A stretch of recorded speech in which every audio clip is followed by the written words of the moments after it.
HarperCollins presents The Party by Lisa Hall, read by Georgia Maguire. Don't you ever wonder what would have happened if you hadn't made that particular decision? If you had decided to go right instead of left? If you had said no instead of yes? It's strange how one tiny, sometimes seemingly insignificant decision can have a knock-on effect on life. Like a cleverly constructed domino chain, crashing down into a broken and ruined pile of rubble. Maybe if I'd been a little bit stronger, if I hadn't had that one moment of weakness where I threw caution to the wind and just did what I wanted to do, as opposed to what I should have done, maybe then none of this would ever have happened. Life would have gone on as usual, with no tears and recriminations. Nobody would have been hurt. Nobody's life would have been ruined. There wouldn't have been any lies or betrayal, and we all would have carried on living our lives, completely unaware that everybody has two sides to them, completely oblivious to the fact that the people surrounding us carry their own secrets, locked deep inside them. It's easy to look back and say none of this is my fault, that I am exempt from blame, but deep down, I know that's not true. All of this, everything that has happened, all of it starts with me. And so now I have to do what needs to be done. I have to finish it, once and for all. Chapter 1. New Year's Day, the morning after the party. Something happened. Something bad. That's the first thought that swims vaguely through my mind as I struggle my way into full consciousness, followed by the realization that I don't know what, but I know it's not good. My head hurts. I try to open my eyes. The feeble wash of winter sunshine that tries to force its way through the lining of the curtains, making me squint in pain. My head hurts, and I feel really sick.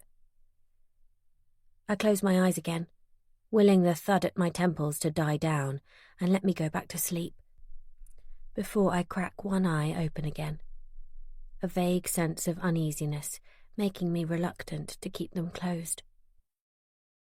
Where am I? Peering out from under the duvet cover, the room is unfamiliar to me, and I swallow down the nausea that roils in my stomach. In the dim light, I can make out a large chest of drawers pushed against the wall, the top of it free of any clutter, and a mirror hanging above it. A generic picture hangs on the opposite wall, and there is no sign of anything personal. No photos, no makeup, no clutter that tells me that this is someone's bedroom. A spare room, then, and I seem to be alone, which is good, I think. The same thought drifts through my mind as when I woke, that something happened last night. Something that makes me feel somehow dirty and indecent. Scratching at my arms, I roll onto my back before pushing the duvet away from my clammy face, sweat making my hair stick to my forehead. The touch of fabric against my skin makes me stop for a moment, pausing in my quest to get comfortable. That and the fact that every muscle in my body seems to hurt. Sliding a hand under the covers, I feel around. Yes, my top is still on. No bottoms, though. The fabric against my bare legs is that of the cotton sheets I'm lying on. Not my trousers or pyjama bottoms. Something bad happened. My heart starts to hammer in my chest as I run my hand over my thighs, wincing at the sharp pain that lances me. Frowning, I push the duvet down, exposing my lower half to the warm air emitted from a large radiator under the window, and struggle my way into a sitting position. Slowly, Rachel. Go slowly. As I push up on my elbows to shove my way up the pillows behind me, a surge of saliva spurts into my mouth, and I swallow hard, desperate not to be sick. The thumping in my head accelerates, and black dots dance at the corners of my eyes. Closing my eyes again, I wait a moment, drawing in a ragged, deep breath and letting it out slowly. I've never had a hangover like this before. The nausea fades, and I run my hands over my lower half again, the skin on the inside of my thighs feeling bruised and sore. I slide my hands between my legs, and my heartbeat doubles as I realize the bruised, raw feeling extends to there, too. Oh, God. I lean back against the cool of the pillow, eyes closed again against the watery light, trying my hardest to remember what happened last night. There's nothing, not a single thing that I can hook my memory on. Just that uncertain feeling that something happened to me last night. It's like there's a gaping hole in my memory, a black, bottomless pit that has sucked away any recollection of the previous evening. Gareth. What about Gareth? Where is he? I have to get home. I have to see Gareth. He'll be worried, angry, that I didn't come home last night. Steeling myself, I swing my legs round and out from underneath the duvet, pressing my feet to the floor as dizziness washes over me. My mouth is dry. So dry it hurts to swallow. Spying a plastic water bottle on the floor, half hidden under the bed, I lean over, another wave of nausea making my mouth water, and take a sip. It tastes stale and dusty, as though it has been there for a long time, but it relieves the scratchiness of my throat, squashing down the bile that sits at the back of it. Placing the bottle back down on the floor, the sleeve of my top rides up to reveal a thick, purple bruise on the underside of my bicep.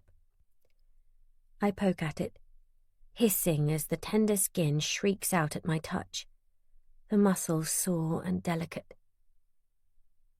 I wrap my fingers around my arm and see that the bruise is a perfect thumbprint, as though someone has grabbed me roughly.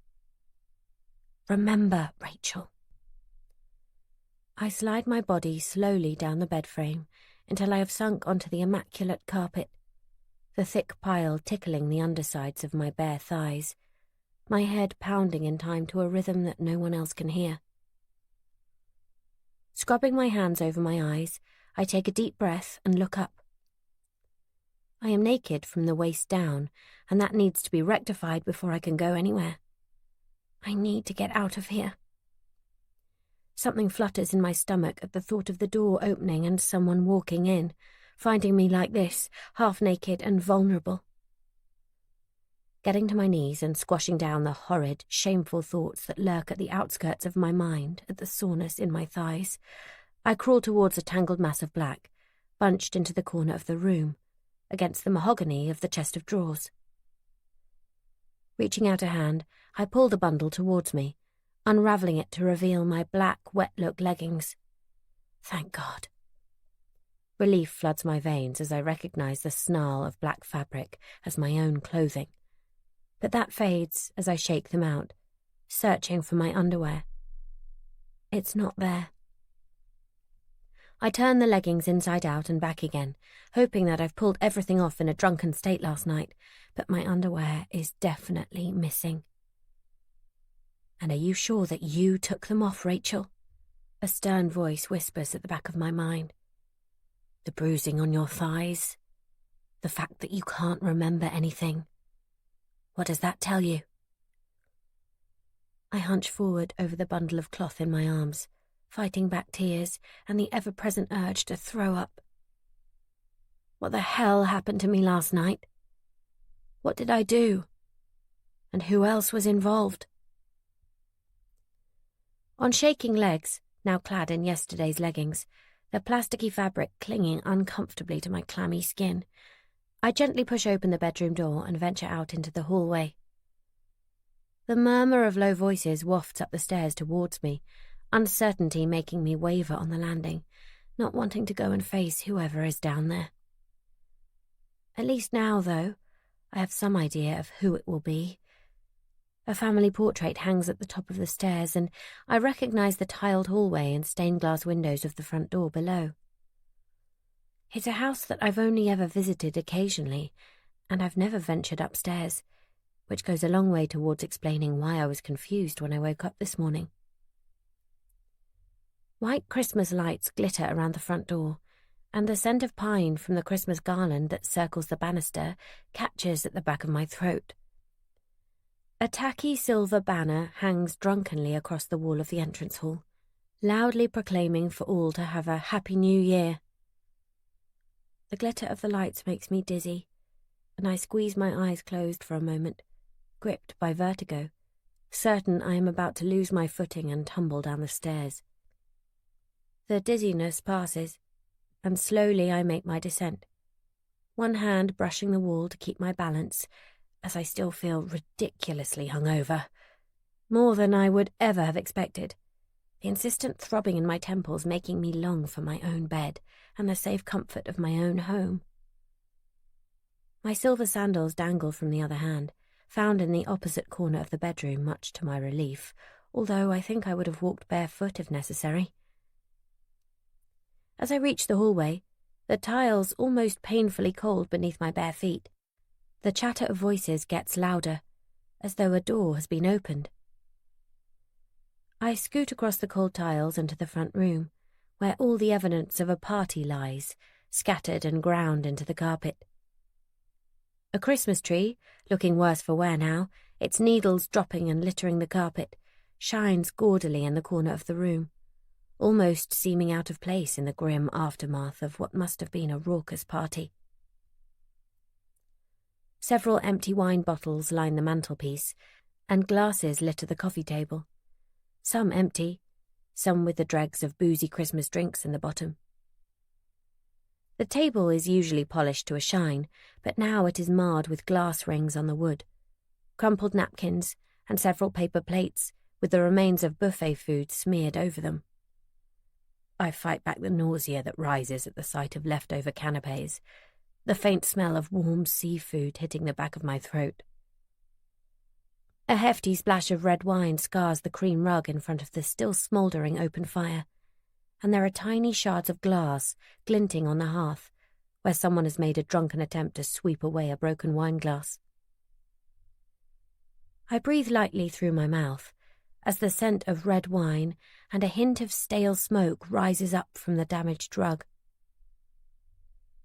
The curtains that line the wide front bay window have been left open, and wintry sunlight glints on a frost-covered garden, watery rays streaming in and highlighting the dust motes that dance in the air. Turning away from the window, I catch sight of myself in the mirror that hangs above the fireplace and double take.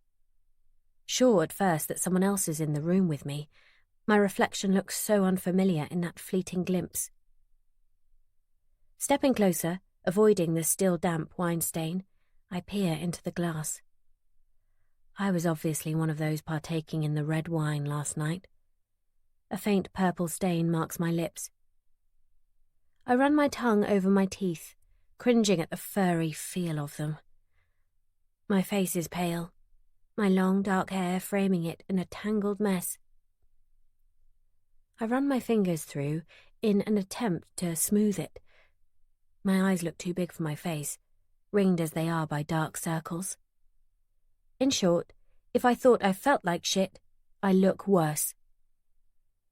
My belly rolls over as the scent of frying bacon hits my nostrils, and I bend to slide my sandals onto my feet, intent on leaving and getting home before anyone realizes I'm still here. Rachel? A deep, hearty voice behind me almost makes me overbalance, one sandal on, as I wobble precariously on the other foot. Neil! I place my foot back down on the floor, the bruises twinging at the strain in my thigh, and inwardly sigh at not getting out before I was seen, unwilling to engage in conversation when I am so unsure of the events of the previous evening. Sorry, I was just... I didn't know you were still here. Jovial and with no hint of a hangover, Neil grins at me and gestures towards the kitchen. We wondered where you got to last night. End up in the spare room, did you? Come on through. Liz is in the kitchen and I've got coffee and bacon on the go. My stomach gives another undulating roll at the thought of the greasy, salty meat. I give a small shake of my head and open my mouth to say, "I'm sorry, I should go," but Neil holds out an arm and gestures for me to go first. And despite the ache in my head, the rolling nausea in my stomach, and the underlying fear that streaks through my nerve endings thanks to my black hole memory, I have no option other than to walk across the cold, tiled floor into the kitchen. I have obviously stayed here without my hosts knowing. So who undressed me? I remove the one silver sandal that I'm wearing and pad through into the open-plan kitchen dining area, the bright sunshine that pours in through the patio doors at the back of the room, making me feel even more nauseous, if that's at all possible. My neighbour, Liz, sits at the kitchen table, sipping intermittently from a travel mug that sits on a coaster in front of her. She turns as I enter the room. Look who I found. Neil pulls out a kitchen chair and motions to me to sit down, before walking over to the hob and flicking the gas on. He dumps more bacon in the pan, and I have to swallow back the saliva that fills my mouth. "Rachel!" Liz smiles and waggles her fingers in my direction. I slide into the chair next to her. She smells of bacon fat and stale coffee, and I have to hold my breath as she gets close to me. "How are you feeling this morning? A little worse for wear?" She chuckles, but her face is pale and devoid of makeup, unusually for her. "I think we all are. Some party, eh?" "Yes. Some party." I shift uncomfortably on the kitchen chair, the hard wood of the seat pressing against my bruises. Bacon sandwich? Neil holds out a plate to me, and I try and fail to stop myself from recoiling. No New Year's diet actually starts on New Year's Day, does it? "No, thank you. Could I just have a glass of water, please?" I don't want to be rude, but I'm not sure I could keep the sandwich down if I ate it. My throat is still painfully dry, and I feel as though my entire body is craving a cold glass of icy water. "Here." Liz fills a glass from the water dispenser built into the fridge, her fingers leaving a trail in the condensation on the surface as she hands it back to me, and as I reach out to take it from her, I get a flashback. Last night, Liz opening the door to me, a glass in her hand, the smile on her face much the same as it is now. Slightly smug, a mildly boozy air about her. I feel the frosty air on my bare arms as she opens the door and pulls me inside. Warm, sweaty air enveloping me, the beat of the music, something Christmassy, an old song perhaps, thumping through the house. The smell of cloves and wood smoke in the air. Liz has the open fire lit, even though the house is sweltering. I shake my head to clear the image, setting the bells clanging inside again, and sip at the water. "Thank you. For letting me stay, I mean." I sip again at the water as Liz pulls a chair out across the table from me and sits back down. I try not to wince at the harsh scraping noise the chair makes as she drags it across the tiles. Neil hums under his breath as he slaps bacon between two slices of bread and drops the plate in front of Liz. "I didn't mean to impose." "Oh, don't be silly. You're not imposing."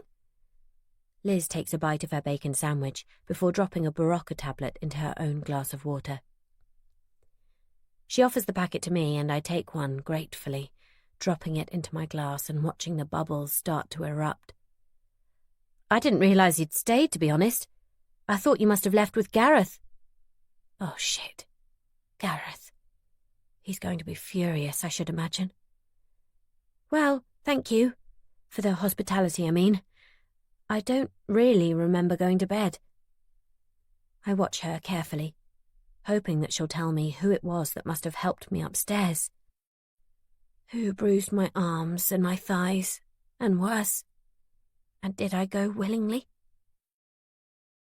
Liz gives nothing away, sipping at her travel mug and still munching on her sandwich, taking each bite with relish. God, don't think many of us do. She gives a huff of laughter through a mouthful of food, a stray crumb flying from her mouth and landing on her plate. Makes me feel sick. Never let it be said that the Greens don't know how to throw a party. Right. I look away, wanting to ask her if she saw anything, but not wanting at the same time, afraid of what she might say. Was I bad? Like, drunk? Oh, darling, we were all tipsy. I don't remember you doing anything you shouldn't have, if that's what you mean. Gareth left early, and you wanted to stay for another drink. No harm in that. It was New Year's Eve, after all. She pushes her plate to one side and makes to take my hand, but I pull away, grabbing at my glass of water. No harm, only I think maybe there might have been. It's bloody New Year. Gareth needs to lighten up, Neil says, as he slides his own sandwich onto a plate. Rachel, it's lovely to see you, and if you're sure I can't tempt you with my fried pig slices, I'm going to slope off and watch last night's hootenanny. I wait for Neil to leave the room, headed for Jules Holland in a mild food coma if the amount of food on his plate is anything to go by, before I speak again. Did we argue, do you know? Me and Gareth? I pick at the skin around my nails as I ask, not wanting to make eye contact with Liz, as I feel as though I'm confessing to being absolutely hammered last night. You're a disgrace. The words float through my mind, spoken by someone else, an unseen, unknown someone, and I feel a hot flush of shame. I know he must have left without me, but I just wondered if we'd had a disagreement about things and that's why he left. I raise my eyes to look at her as she sips from her travel mug again, gripping it tightly in her hands as if afraid I might snatch it away. No, not that I'm aware of, Liz says briskly, but her eyes slide away from mine, and I get the feeling that maybe she's not telling me something. He's probably at home wondering where you are. Oh God, probably. I need to go. Thank you for everything. The urge to leave overwhelms me, and I push back the chair roughly, slipping my sandals back onto my feet, the straps rubbing across the top of my foot. Startled, Liz gets to her feet, but I hurry out of the front door before she can speak again, calling out goodbye to Neil, and step out into the cold January air. Frost glitters on the front path, and I carefully make my way across the square to my own house, where I can make out the glow of the Christmas tree lights through the front window, calling me home. Home to Gareth, hoping that he can shed some light on what happened last night, why I can't remember anything, and why my body feels as though something, or someone, has broken into the very core of my being. Chapter 2.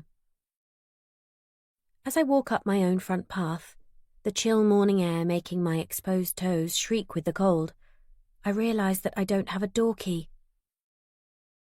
My heart sinks at the thought of having to ring the bell and not only face Gareth's wrath at not coming home, but also waking him up. Gently, I press down on the door handle, sighing with relief when it gives under the pressure. I slide in through the door, closing it on a whisper behind me. Maybe if I can make it into the front room without being seen and get my shoes off, Gareth will just think I spent the night on the couch. I'm not sure why I feel like this is the best course of action. Maybe because after everything that has happened between us over the past few months, I doubt if he's likely to believe that I spent the night at Liz's alone. I desperately want to avoid us having another row. I don't want to start the new year with us fighting. And I don't know right now if he'll believe me when I tell him that I don't know what happened last night. I blink back the hot tears that sting my eyes and pull off my shoes before I push open the door to the living room. As I step into the room, Gareth stands from where he has obviously been sitting on the couch, waiting for me. He looks tired, the skin around his eyes grey and wrinkled, worry pulling at the corners of his mouth. He still wears the shirt and jeans that he pulled on to wear to the party. You decided to come home then? His voice is flat, his eyes cold. That's good of you. Please, Gareth. I force the words out, too tired and feeling far too fragile to be able to argue with him right now, not when I can barely stand up straight. Can we talk about this later? Later? Are you kidding me? As the level of his voice rises, so does the pounding at my temples, and once again I have to fight the urge to be sick. Rachel, you don't get to stay out all night, especially after what you've done, and then tell me we'll talk about it later. He snorts in disgust. Look at the state of you. You're a disgrace. His words sting, just as they are supposed to, and I close my eyes against the nausea that the words induce. Look, I didn't stay out on purpose, okay? I rest a hand on the back of the couch to steady myself, the heightened emotion making me feel dizzy. I was at Liz's, I swear. I stayed in the spare room. Please, Gareth, I don't want to argue. All right, that's okay then, isn't it? He steps towards me, a flash of anger in his eyes, and I feel ever so slightly afraid of him at that point, afraid that he's so angry he'll go one step further than just shouting at me. When he speaks again, his voice is low, the words catching in his throat, and it's as if all the rage has suddenly drained out of him. I'm not an idiot, Rachel. You can ask her. I take a step backwards, stumbling slightly as I pull my hand away from the couch, dizziness making me lose my footing. I close my eyes briefly, wanting the world to stop for just a second. I swear to you, Gareth, I stayed at Liz's, on my own. I push away the thought of the soreness in my thighs, the bruise on my upper arms, the layer of fear that sits just under my skin, jangling my nerves and making me afraid to remember. You said you were going to stay for one more drink, Rachel. That was just after midnight, and now you're only just getting home, 10 hours later. Gareth raises his eyes to mine, and I am shocked to see they are bloodshot and raw, as though he's been crying. What the hell am I supposed to think? My wife stays out all night with no explanation, and I'm supposed to be just okay with it? Before I can answer, he speaks again, his voice hard once more, the flinty edges of his words scraping at my nerves. I saw Ted there, Rachel. Don't take me for a fool. Ted? Confused, I try to think. Did I see Ted? Was Ted there? Nothing. I can't remember anything. Just that gaping black void and a sense of vulnerability. What does Ted have to do with things, Gareth? I told you, anything between Ted and me is over. It's been over for weeks. He huffs out a noise that sounds like laughter, but isn't, cut with a sharp, bitter edge, before pushing past me towards the kitchen. Angry, confused, and desperate to clear this up so I can just go and lie down and try to get things straight in my head, I follow him as he stalks over to the work surface and snatches up his phone. Gareth, please. Why would I lie to you? I told you it was over with Ted. We agreed that we'd try and make this work, so why would I jeopardize it? I chose you, Gareth. I want to reach out to him, but he bristles with animosity, so instead I tug my sleeves down over my hands. I'm sorry I didn't come home. I slept in the spare room at Liz and Neil's house, I swear. Then why didn't you answer your phone? Gareth throws his phone across the kitchen table at me, and I fumble to make the catch, almost dropping it. Swiping across the screen, I see the unanswered calls and text messages that he sent to my phone over the course of the previous evening. I lay his phone down and run my hands over my hips, even though I know the cheap tacky leggings don't have any pockets, and my phone isn't in there. It hasn't even crossed my mind to think about my phone. So intent was I on getting home to Gareth. I don't have my phone. I don't know where it is. I must have lost it. I picture the room I woke up in, Liz's spare room, but I don't recall seeing my phone anywhere. Definitely not in the jumble of my clothes that I found on the bedroom floor. You had it last night. I asked you before I left if you had your phone and you waved it at me. So, if you had it then, where is it now? He folds his arms across his chest and waits for me to answer. I told you, I don't know. I must have dropped it somewhere at the party.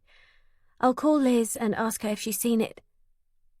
I move towards the landline phone that hangs on the kitchen wall before I remember that I don't know Liz's number, not off by heart. It's stored in my mobile, like everybody else's. Leave it, Rachel. I don't want to hear any more, okay?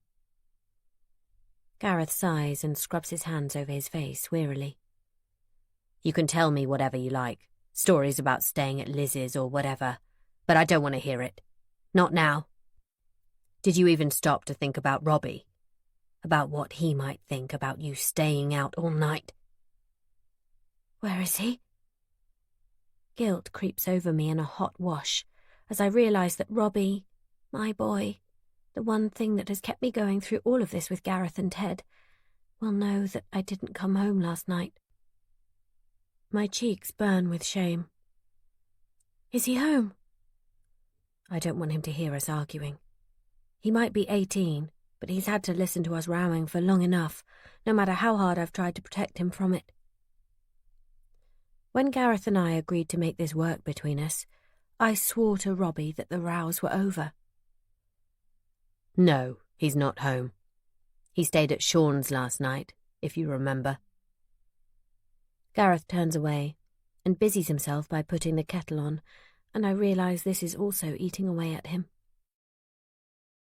Not only did I not come home, but also Robbie stayed at Sean's last night. At Ted's, if you want to get technical about it. Sean's been his best friend since primary school, Gareth. You can't begrudge him spending time with him, just because of what happened. Oh, you mean when you decided your best course of action was a rampant affair with Sean's father, you mean? Gareth slams a mug down on the counter and whirls round to face me, a deep red flush burning its way up his neck. Just fuck off, Rachel. You can't tell me how to feel, or how to act, when you prance around doing whatever you want, not caring if you make me look stupid, not giving a damn if people think you're a whore. On that last spiteful word, one that scorches and burns, he slams his hand down on the table, and I flinch.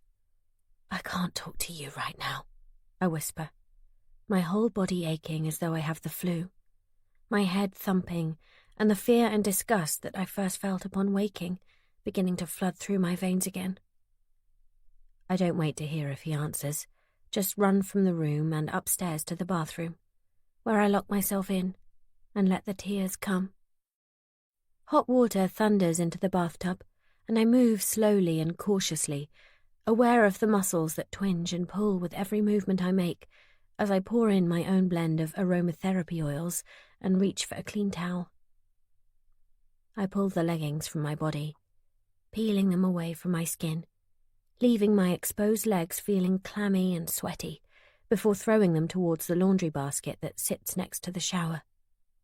They miss, landing in a heap on the bathroom floor, looking much the same as they did screwed up on the bedroom floor at Liz's.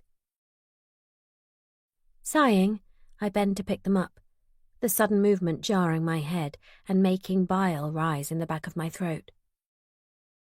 Shoving the leggings deep down into the basket, I have to move quickly to reach the toilet, before the vomit that has been threatening all morning rises up, quickly, urgently, scorching the back of my throat as I throw up the glass of water and anything else that was in my stomach, until finally I crawl into the bathtub, exhausted and weeping. I know that something happened last night at Liz's party. I rotate my arm, brushing away the bubbles that cling to it, in order to inspect the bruise on my bicep. It's a deep, angry purple colour, sore and tender, clearly the result of someone holding me far too tightly. But who? And what did I do? Did I upset someone? No. I shake my head. Despite the way it seems to make my brain roll around inside my skull. My fingers slide into the warm water, smoothing over the skin on my inner thighs. I clear a hole in the bubbles, raising my leg up and out of the water, flinching at the chill air that hits my skin. Peering closely, I can see now that there is more bruising to the inside of my thigh. Round, greenish-purple dabs, almost like fingerprints, that hurt when I press lightly on them. Jesus. Sliding my legs back into the water, hiding the bruises from sight, I lay my head back against the cold enamel of the bath, hot tears stinging my eyes. Think, Rachel. You have to remember. Taking a deep breath, I sniff away the tears and try to pull myself together. The only way to deal with this is to try and remember what happened yesterday. Then I can decide how best to move forward. Closing my eyes, I let out the breath I've been holding and try to concentrate. I remember getting ready. Gareth was in the shower and I was drying my hair in front of the bedroom mirror. Radio X playing loudly in the background, and I remember feeling annoyed by one flick of a curl that I couldn't get to lie flat. Gareth came in from the shower, towel wrapped tightly about his waist, smelling of Hugo Boss aftershave and the fresh scent of shaving gel. He had tutted at my singing as I wailed along to Boys Don't Cry by The Cure, and I remember feeling secretly relieved that he was in a good mood, seeing as he'd spent most of the afternoon complaining that he didn't want to go to the party. "Why are you tutting?" I'd grinned at him in the mirror while putting the finishing touches to my hair. "Don't you like my singing?" Aha! Gareth looked up from buttoning his shirt. "Let's just say I didn't marry you for your voice. You have far better talents than that." The unexpected compliment had brought tears to my eyes, and I had blinked them away quickly before my mascara could run. "I could say the same for you." I stood up, pushing the chair away from the mirror, to find Gareth had crossed the room and was standing directly behind me. "You look lovely. Really beautiful." He had looked down at me, brushing that stubborn curl that just wouldn't lie properly away from my forehead, before giving me a soft kiss on the lips, not even minding my pink lip gloss. "Just please, and I'm begging you now, don't sing any more." I'd swatted him on the arm, laughing, feeling buoyant, and as though maybe, just maybe, we could put things behind us. I remember shivering as we crossed the green on our way to the party, too stubborn to wear a coat or a jacket, as it would have ruined my outfit, and Gareth pulling me into him to keep warm, the huff of his breath on my hair as he laughed at me for being so ridiculous. So, we were okay, at least when we set off for the party. Tears sting my eyes again at the difference in Gareth's tone this morning when I arrived home. Another memory swims into view, the one that came to mind earlier this morning. Liz pulling the door open and smiling at me, the faint scent of booze on her breath as she leaned in to kiss me on the cheek, Neil's raucous laughter in the background. That's all I remember. The rest of the night is just a blank, a darkness so thick and dense that I don't feel as though I'll ever see through it. My head feels packed full of cotton wool, fuzzy and blurry, as I wash myself slowly and deliberately, scrubbing every inch of my exposed skin until I feel raw and sensitive, my usually pale skin shining a vivid pink as I roughly towel myself dry. My fingers skim over my inner thighs again, and I wince, unable to stop myself from pressing down on the bruising that mars the otherwise unblemished skin. Pulling on clean pajamas, I climb into bed, embracing the cool of the cotton and the darkness provided by the blackout blinds, trying to think rationally through what I do know. What happened? Did I go upstairs willingly with someone and let them do this to me? No, surely not. Was I angry with Gareth? Did we fight? Not that I can remember. I remember feeling happy as we walked over to the party. I didn't have that feeling this morning, the one that I've woken up to so many times lately. That prickly, miserable feeling that tells me Gareth and I went to bed on an argument. And even if we had argued, I wouldn't have slept with someone else at the party to get back at him. I wouldn't have slept with someone else willingly, not after what happened with Ted and the hurt and upset that caused. As I try to fall over the edge and to sleep, I fail miserably as I attempt to force away the only other answer I can come up with as to what happened at the party last night. The idea clings stubbornly, like a stain that'll never wash out, which is appropriate, really, as every time the words cross my mind, I feel that same wave of nausea. Something bad happened. Someone did this to me. Someone hurt me and did things to me against my will. Someone raped me. Chapter 3. August, 4 months before the party. I catch sight of Gareth's scowling face in the mirror as I lean in to smack my lips together, evening out the pink lipstick that stains them. He's frowning as he buttons up his shirt, his displeasure written across his face, and I sigh. Please, Gareth, I know you're not keen, but will you try and enjoy today? It's a barbecue, for heaven's sake. It's supposed to be fun. Flicking my hair over my shoulders and smoothing the flyaway ends down, I stand, ready to head downstairs and put the finishing touches to the food. It's our turn to host the cul-de-sac's annual summer barbecue, much to Gareth's horror. I've got things to sort out, work to finish. This is the last thing I want to do this afternoon. You could have spoken to me before you agreed to it, Gareth grumbles, shoving his feet into deck shoes before marching over to the bedroom door and shouting for Robbie to get a move on. He's nearly ready. I lay a hand gently on his shoulder, wanting to soothe him a little, or at least make him a little less fractious. If we're going to spend the afternoon and into the evening with the rest of our friends and neighbours on the street, then I want him to at least be civil, even if he can't completely shake off the tension that seems to surround him lately. Look, I know it's not ideal, us hosting the barbecue when you're so busy with work, but look at it this way. At least it won't be our turn to host it for a few years after today. I give him a smile, but he just rolls his eyes. Okay, let's get on with it. Hopefully the sooner people get here, the sooner they'll leave.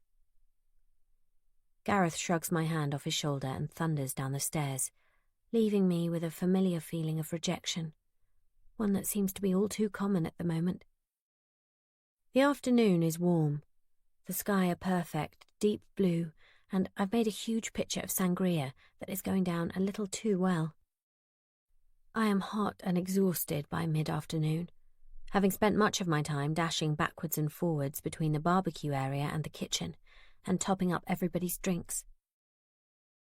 Gareth has spent the afternoon hunched over the grill, flipping burgers and shouting instructions to me every 5 minutes, somehow managing to avoid too much interaction with our guests. I'm pretty sure that none of them have picked up on the tension between us, but Lord knows I could do with a drink. Satisfied that everyone is happy for a moment, I double-check Gareth has a drink before sliding into the garden chair next to Amy, my best friend. She smiles as she looks up and holds her glass out for me to top up from the jug I've brought out from the kitchen. Hey, how's things? She glances over to where Gareth now stands with Neil at the barbecue, beer in hand and seemingly in a better mood, and raises her eyebrows at me. Could be better. I take a large sip of the sangria, wincing slightly at the burn of the brandy on my tongue, still feeling raw and ever so slightly hurt by the way Gareth spoke to me before people arrived. We haven't had an opportunity to speak at all since people got here, apart from his barking instructions at me, and last time I looked, He'd still got that frown on his face. He's got the arse because he doesn't want to be hosting today. He seemed okay when I arrived. Well, not miserable anyway. Amy looks at me quizzically and I sigh inwardly. Gareth has this knack of turning on the charm when it suits him. No one would believe that he doesn't actually want any of them to be here, or that we'd had a disagreement before they arrived. He hides it so well, coming across as good old Gareth, so friendly and charming. What a guy. Believe me, he doesn't want the neighbours to be here. He said he's got things he should be doing. Work, you know. I roll my eyes. But it's our turn. We argued about it before everyone arrived. He said that I shouldn't have agreed to host, not without discussing it with him first. But what was I supposed to say? We couldn't very well just say we weren't doing it, not after everyone else has hosted. So, things are still a bit difficult. So fucking difficult at times. It's like a roller coaster. Sometimes he's just brilliant. The Gareth I married, funny, kind, the old Gareth, you know? He'll do something unexpected, something that makes me think, oh, that's why I love you. And then other times, I resist the urge to lay my head on Amy's shoulder and cry. Other times he's impossible. Constantly in a foul temper, but when I ask him, he tells me it's none of my business or that nothing is wrong. Either that or he just completely ignores me. Literally, he just blanks me when I speak to him, just carries on staring at his phone. And then, when he does speak to me, all we do is row. It's awful for me, must be hell for Robbie. I look over to where Robbie stands with his primary school best friend, Sean, and his father. There's no sign of Angela, Sean's mother. The West Marsham rumour mill has it that Ted and Angela are on the verge of splitting up. Apparently she's been getting friendly with her yoga teacher, and the fact that she doesn't seem to be spending much time with Ted at the moment is only fueling the gossip. Robbie says something and they all laugh. Ted, Sean's father, clapping Robbie on the arm. Ted obviously doesn't seem to be too bothered by the rumours. Either that, or he has utter faith in Angela's fidelity. Across from them, Gareth stands alone at the grill, his mouth set in a grim line. I incline my head towards him, and Amy follows my gaze. Ah, I see what you mean. I don't know what to suggest. If he won't talk to you properly, have you tried suggesting counselling? I drain my glass, letting out a bark of laughter. Are you kidding? If he won't talk to me, there's no way he'll even consider counselling. To be honest, Amy, Rob's old enough now. Sometimes I think it would be easier to leave him and just start again.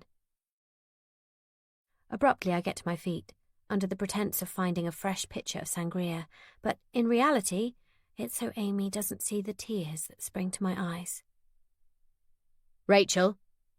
Gareth's voice cuts through my thoughts. Little help here, please. I walk over, trying to keep a smile on my face as our guests look on, the empty pitcher dangling from one hand. Can you get rid of these things, please? Gareth forces a smile, but you could cut the tension between us with a knife. He leans in close. You did say you'd take the empty trays in to leave me some space. I was busy, I hiss, anxious not to let our guests overhear. I've been trying to keep people entertained. I snatch up the trays, trying to balance them and the empty glass jug without anything crashing to the floor. Walking away, I don't wait for Gareth to reply, knowing that whatever I say today won't help things. Here, let me. A voice stops me, and a warm hand lands on my wrist.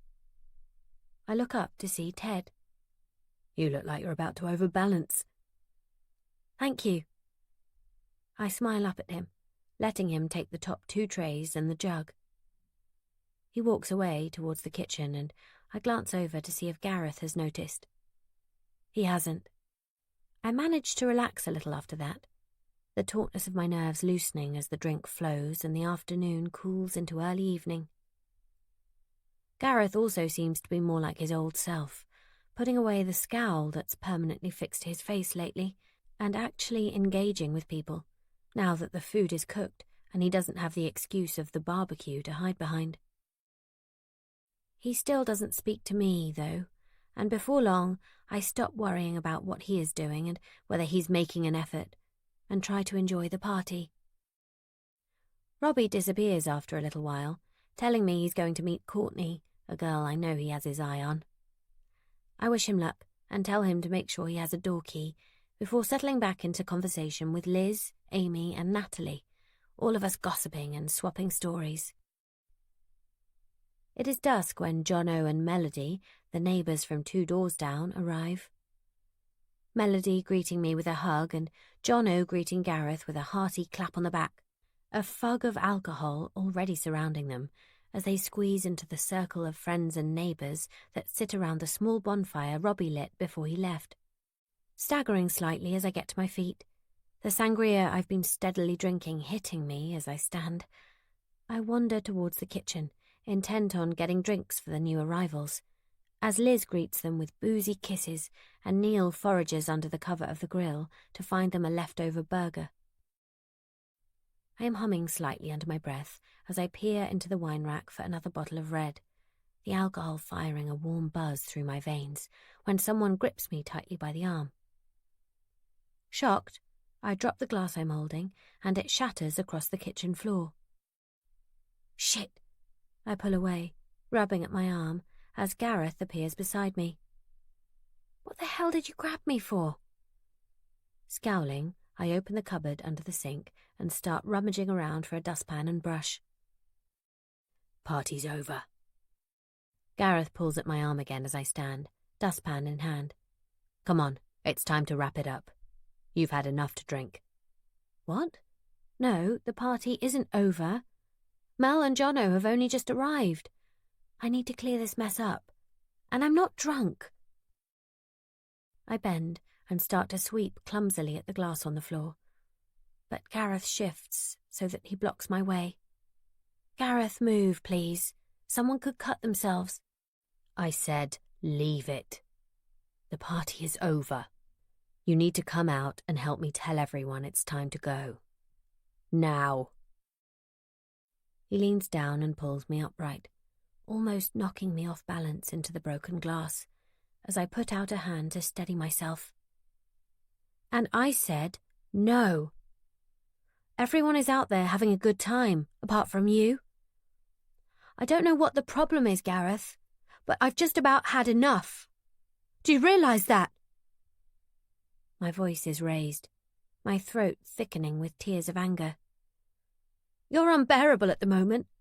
I don't know what's going on, but keep your bloody voice down. There's nothing going on. These people have had our hospitality all day.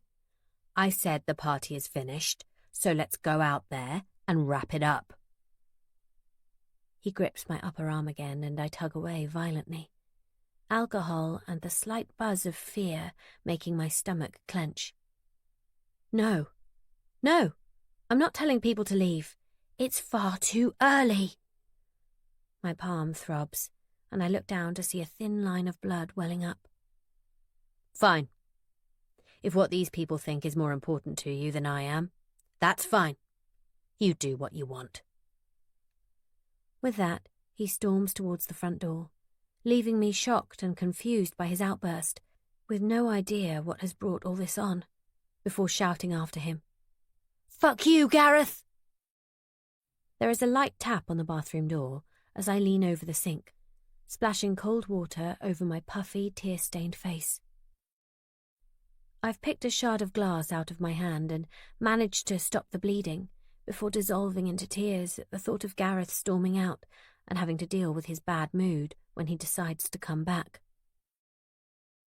Thinking it's Amy checking up on me, I call out a soft, "Come in," before burying my wet face in a towel. Are you okay? The voice isn't the one I'm expecting to hear, and as I lower the towel, I see Ted's face peering round the doorframe at me, concern in his eyes. I'm fine, thank you. Hanging the towel over the edge of the bath, I turn back to the mirror, avoiding Ted's gaze as I fuss at my fringe. I didn't mean to barge in on you or anything. I overheard you and Gareth in the kitchen, and I wanted to make sure you were okay. It looked like you'd cut yourself. Ted steps fully into the bathroom and gently pushes the door closed. I did. It's fine. Just a scratch. Oh God, I'm sorry. Covering my face with my hands, I swipe quickly at the tears that spring easily to my eyes, the way they do when you've been on a crying jag, made worse by Ted's kindness and concern. I'm so embarrassed. I didn't realize anyone overheard us. Hey, shh. Ted crosses the room in one easy stride and yanks a length of tissue paper from the holder, handing it to me as I start to sob. I'm sorry.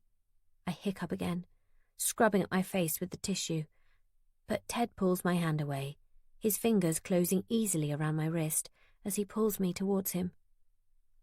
Oh God, I have to go out there and tell everyone they need to leave. I can do that. I'll tell them that you've got a migraine and Gareth is looking after you. Don't worry. I let out another hiccupy sob at his kindness. Thank you. I'm sorry. I can't seem to... It's okay, Rachel. You can cry if you want to. I bury my face in his shirt, inhaling the cool, fresh scent of his aftershave, something sharp and citrusy that makes me think of Italy and a holiday we spent staying on a lemon grove. I stay there for a long moment, feeling the thud of my heart against his chest as he breathes in and out, before I look up to see him staring down at me. Without thinking, without even trying to stop myself, I reach up on my tiptoes, planting my lips firmly against his. Holding my breath, I wait for him to pull away, but he doesn't. Instead, just moves his mouth against mine. I feel lightheaded, the booze and the intoxicating smell of Ted's aftershave making the room spin lightly, and I hold tight to his shirt in a wave of dizziness. What about Angela? I breathe, pulling back, my heart pounding in my chest. What about Gareth? Yes, I know it's wrong, and I know that I am probably going to regret this in the morning when I wake up with a raging hangover, my head thumping and my mouth sour. But it's been so long since Gareth has been anywhere near me that my skin is aflame by Ted's touch, and I'm not sure what I'll do if he stops. She's left. Angela and I aren't together anymore, Ted mutters, pulling me back towards him. Our mouths crush together, and I can taste beer and cigarettes on his breath. It was just a kiss. At least, that's what I tried to tell myself after, when I wake the next morning feeling sick with shame. One drunken, unexpected kiss when I was feeling low, that eventually leads to so much more. That's how it starts. That's how I ended up tangled in a dirty, sordid, and if I'm brutally honest, intoxicating, exciting, enjoyable affair with Ted Durand. Chapter 4.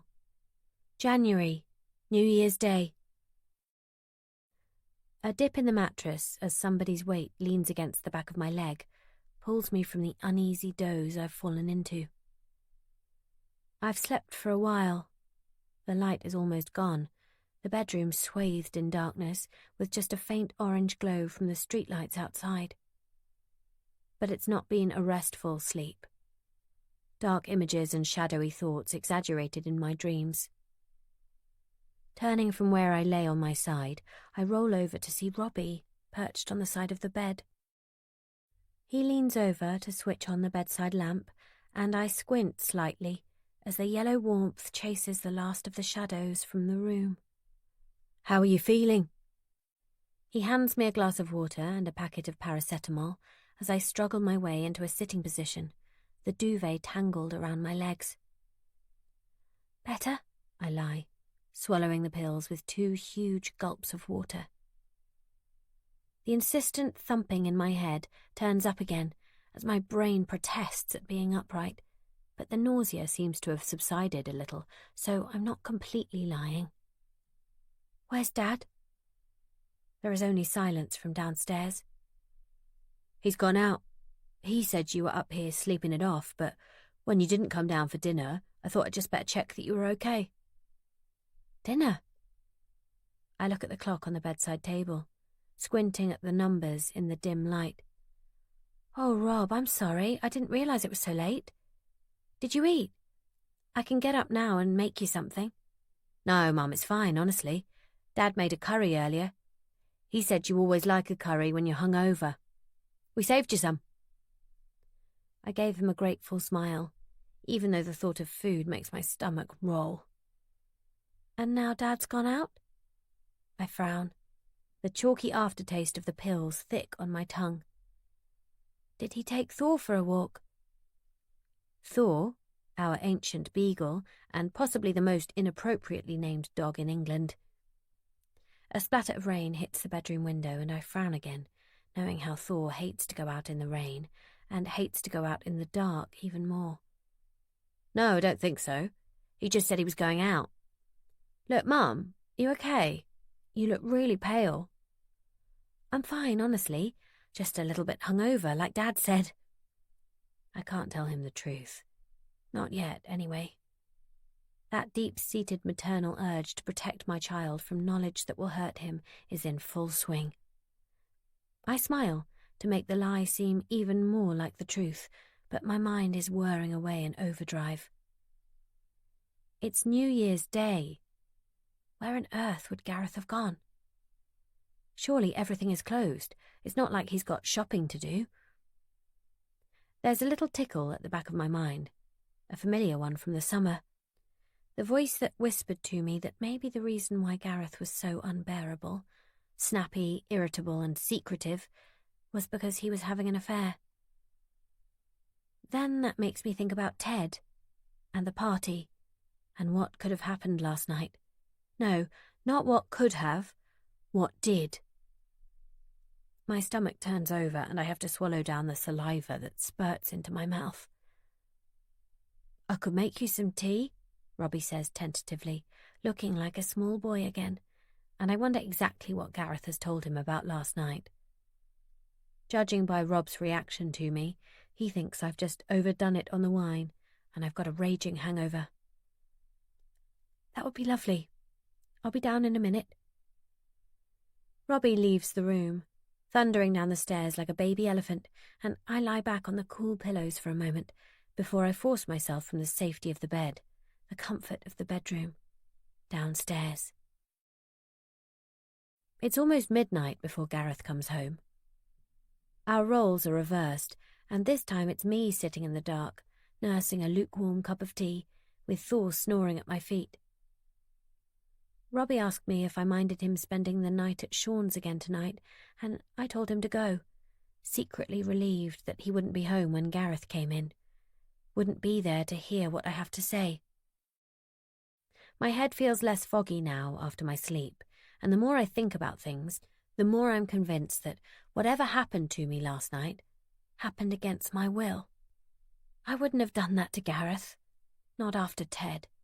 Despite what people may think about me now, the thought of an affair never crossed my mind before Ted, and the fact that I can't remember anything past the start of the evening fills me with terror, especially as I don't think I drank that much. I hear the front door close, the lock engaging with a snick, and a few seconds later, Gareth stealthily creeps into the living room, where I sit, waiting. He gasps as I flick the lamp on, clearly expecting me to be upstairs sleeping. Shit, Rachel, you scared me. He holds one hand to his chest, and I can imagine that, yes, I did scare him, sitting here in silence in the dark. Jesus, you look awful. Thanks. I am fully aware that I look dreadful. A glance in the hallway mirror as I made my way downstairs confirmed that for me. My hair is wild and frizzy, thanks to my falling asleep with it still wet after my bath, and my eyes are ringed with dark circles despite my nap. Now, I am sure, they are red-rimmed and puffy, as I've tried and failed to stop the tears that seem to leak in a constant stream every time my thoughts turn to the previous evening.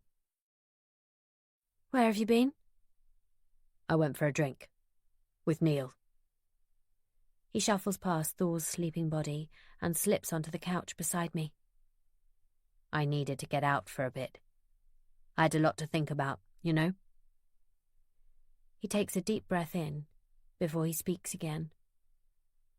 I'm sorry for how I reacted earlier.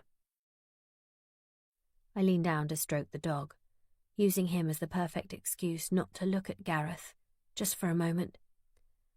I don't know what to say in response, so I don't say anything. Not yet. Gareth fumbles for my hand, pulling it away from Thor and tucking it into his lap. I spoke to Neil. Asked him about last night. He told me that you stayed in their spare room. On your own. So he can believe Neil, but not me. I squash the thought down, pushing it away to deal with it later. So, I'm sorry. It's just hard, you know? After everything that's happened this year. He huffs a tiny puff of laughter, and I think I see a tear shining in the corner of his eye. Last year. You know what I mean. After all the stuff with Ted and us, I'm just finding it hard to trust you. And when you didn't come home... Gareth, I need to tell you something. I talk over his words, not wanting to hear how he doesn't believe me, not when I'm about to tell him something that I desperately need him to believe, that I desperately need him to listen to, without questioning whether I'm being honest or not. It's important. I need you to listen to me. He stops talking and frowns at me, his hand tightening on mine, a warm, comfortable squeeze that reminds me of the way he used to hold my hand before we were married. Gareth, last night, something happened. I think... I pause, my throat thickening so much that for a moment I struggle to get a breath, and the sharp, bitter taste of panic floods my mouth. I think someone raped me. As soon as I say the words, hysteria washes over me, and I want to laugh at Gareth's reaction. His mouth drops open, and the blood drains from his face, leaving his skin pale and washed out. What? He manages to force the words out, and as the hysteria leaves me, I find that I am crying again. Rachel, what do you mean? Someone... Jesus. Are you sure? Dropping my hand, he gets to his feet and starts pacing the living room, shoving his hand repeatedly through his hair. Thor squeaks indignantly as Gareth trips over his back half before scuttling over to his basket to stay out of the way. I stand, drawing my dressing gown tightly around me until it digs into my waist, and step into the middle of the rug, hoping to stop Gareth's frantic pacing. As he reaches me, I grab both of his hands in mine, pressing my palms against his skin. No, I'm not sure. I think so, I don't... Gareth, please listen to me. What happened, Rachel? Is this why you didn't come home? Who did this to you? I shake my head, trying to deflect the torrent of questions. I don't know. You don't know? Oh, Rach.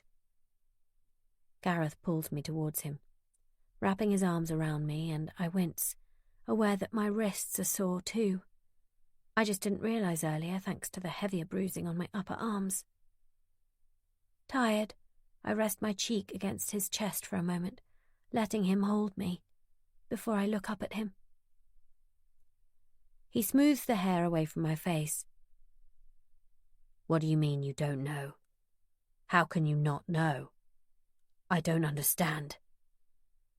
I pull away, rubbing at my wrists, and sit back down on the couch, my legs feeling strangely jelly-like.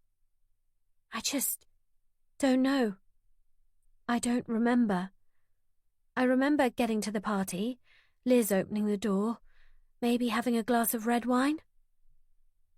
I look up at him and he gives a small nod, his face pale and his mouth pinched into a tight line. Then I woke up in the spare room at the Greens' house, feeling like shit, like the worst hangover I've ever had. I don't even know how I got home this morning. I felt so awful. I choke back a sob at the memory of coming to in Liz's spare room. But you think someone raped you? He kneels in front of me, the scent of stale beer on his breath wafting up as he speaks, making me feel sick. I smell a faint whiff of smoke on him and know that he smoked a sneaky cigar with Neil. Yes, I hurt. My thighs at the top and inside. Taking a deep breath, I slide the dressing gown off my shoulders to reveal the bruising at the top of my arms, the delicate skin underneath so purple it's almost black. And I wouldn't have done that to you, Gareth. Not willingly. Not after all we've been through. Fucking hell, Rachel. His gaze sliding away from my bruises, Gareth breathes out hard through his nose, and I see the skin across his knuckles whiten as he clenches his fists. And you have no idea who did this? No memory of it at all? I shake my head. Fat drops hitting my knees and leaving wide, dark patches on the fabric of the dressing gown. Nothing. It's just black. Like it's been wiped from my brain. A black hole. I've tried and tried to think, to remember anything about the party, anyone that might have done this, but I don't know. I don't know anything. I can barely swallow. My throat is so thick with tears, and I am powerless to stop them from pouring down my cheeks, scalding as they drip from the end of my chin. Oh God, Rachel, come here. Gareth pulls me to my feet and into his chest again, his arms tightening around me. The crush of his chest against mine takes my breath away, and for a moment I enjoy the sensation of not being able to draw breath. I'm sorry, he whispers. I'm so fucking sorry that I left you there alone. I'm sorry that I wasn't there to protect you. I should have stayed. I shouldn't have left you there on your own. I should have made you leave with me. It's not your fault, I mutter into his chest, despite feeling that maybe, just maybe, it wouldn't have happened if he hadn't left me there, if I hadn't been so stubborn, apparently, about staying. I don't know what to do, Gareth. I don't know how to deal with this. Fear rises up and I pull away slightly, fighting to catch my breath. Black spots dancing at the corner of my vision, panic making my heart beat frantically in my chest like a caged bird. We're going to the police. His voice is firm. And we're going to let them catch the bastard that did this. Chapter 5. I stare blankly out of the car window as the rain that hasn't stopped since yesterday evening lashes against the glass. Every now and again, Gareth reaches over from the driving seat to pat my knee or squeeze my hand, but I don't give him any response. I feel numb, unable to return his gestures, just wanting to get the whole thing over and done with. Last night, when he said he wanted to call the police, I felt my breath freeze in my lungs. The thought of having to tell people who aren't Gareth, people who have no idea who I really am, what actually happened, making panic swarm in my belly like 1,000 angry bees. No, I can't, I'd said, backing away from him and tying the dressing gown cord so tightly that I felt it cut into my waist. Rachel, you have to. You can't let whoever did this get away with it. He'd reached for me, but I had flinched from him, and he'd stared at me, hurt and confused. I'm going to call them.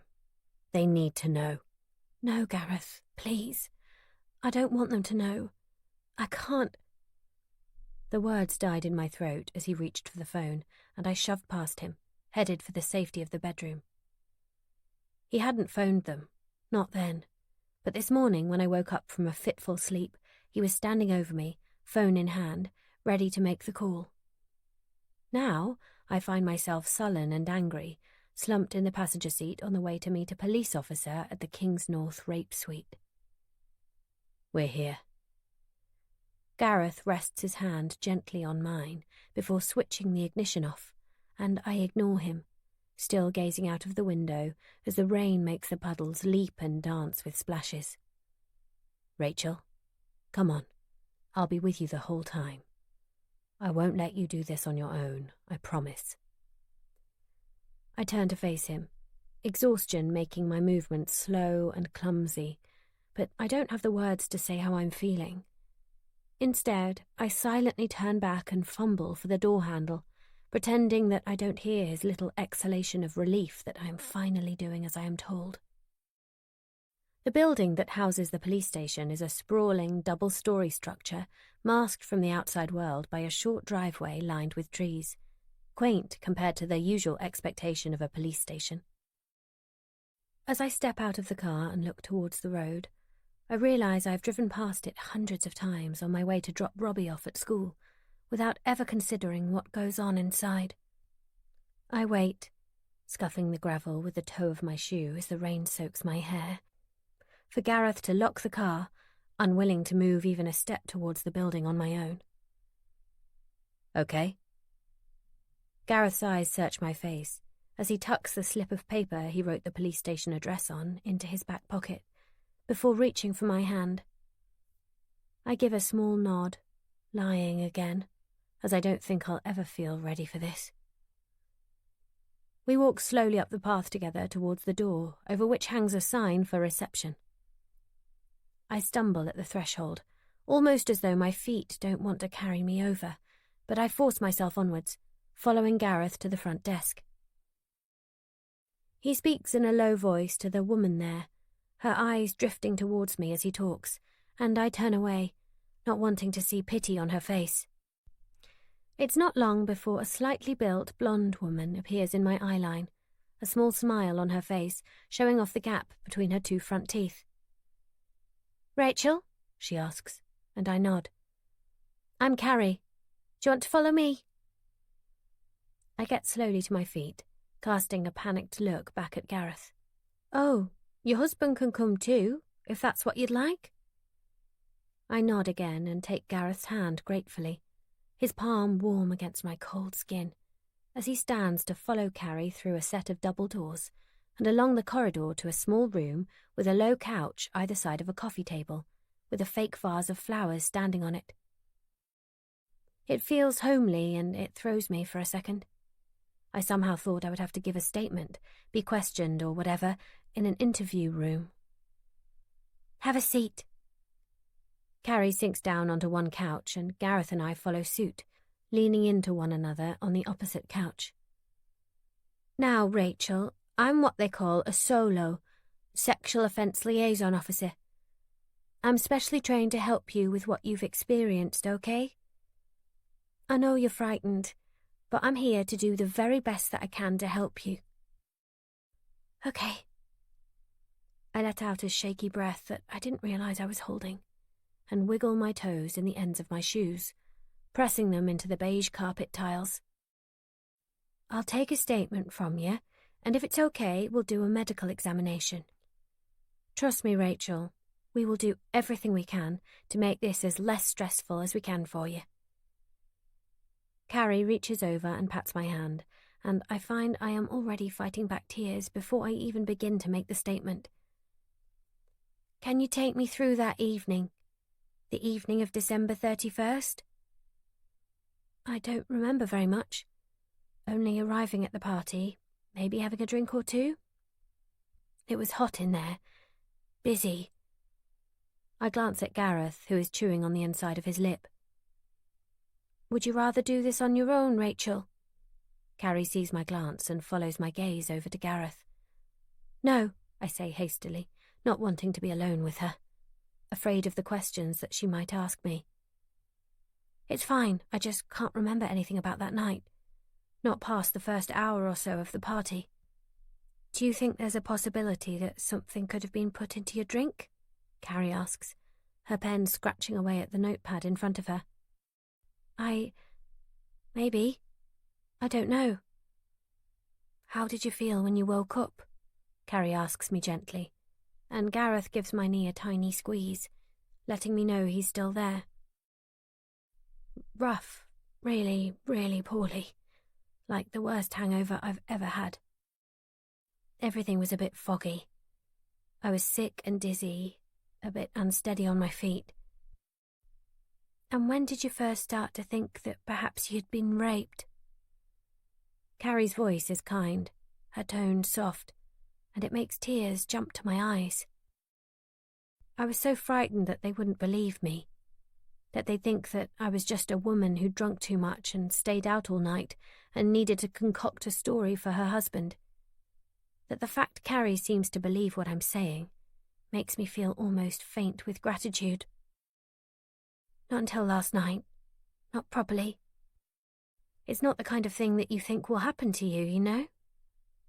When I woke up the morning after the party, my whole body was sore, and there was bruising to my thighs and my upper arms.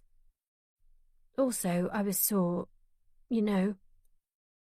I gesture downwards towards my lap. I was trying to think of a reason why I would feel like that, but I know I wouldn't have... Not, you know, I wouldn't have wanted to.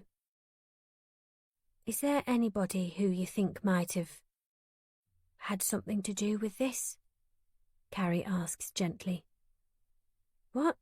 I don't...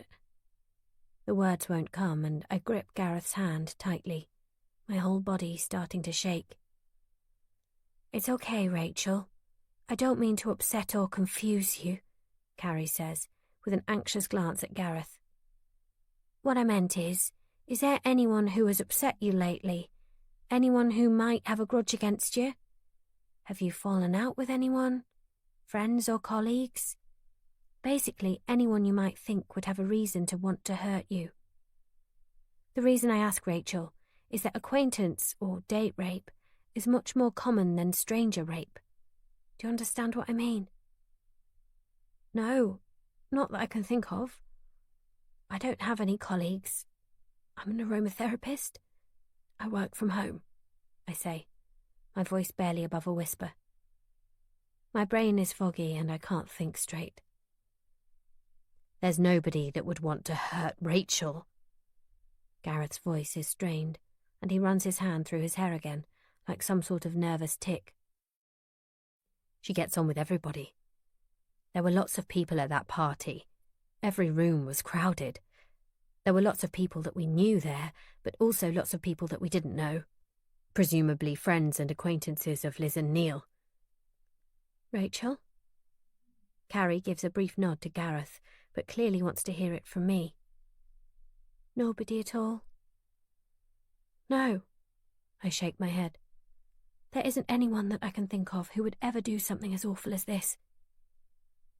The interview, the statement, whatever you want to call it, goes on and on. Carrie asking me questions about every little aspect of the party. Who else was there? I have to tell her that I don't know. I only remember seeing Neil and Liz, although I know other people were there. What time did I think the party finished? I don't know. I can't remember anything past the first hour. Did anyone see me spending time with anyone in particular? At this, I utter the same words for the 100th time. I don't know. Tears of frustration streaming down my cheeks. If only I could just remember something, anything that could give Carrie a lead. Eventually I managed to stop the tears, my eyes feeling raw, and Carrie apologises for causing me any distress. As she leaves the room to fetch tea, I turn to Gareth. Please, can we just go now? Exhaustion is tugging at my bones, and all I want to do is go to sleep. I've done what you wanted. I've reported it. Not quite done yet. Sorry, Rachel. Carrie appears in the doorway, obviously overhearing, and replies before Gareth gets the chance to. I'd really like to get the doctor to give you a quick medical examination and to take some photos of that nasty bruising, if that's okay with you. We'll also do some tests for STDs and a pregnancy test. God, I want to weep. The thought of someone pulling at me, inspecting the deepest parts of me, makes me want to throw up. I can't even entertain the thought that whoever he is might have given me something else as well. Rachel, please.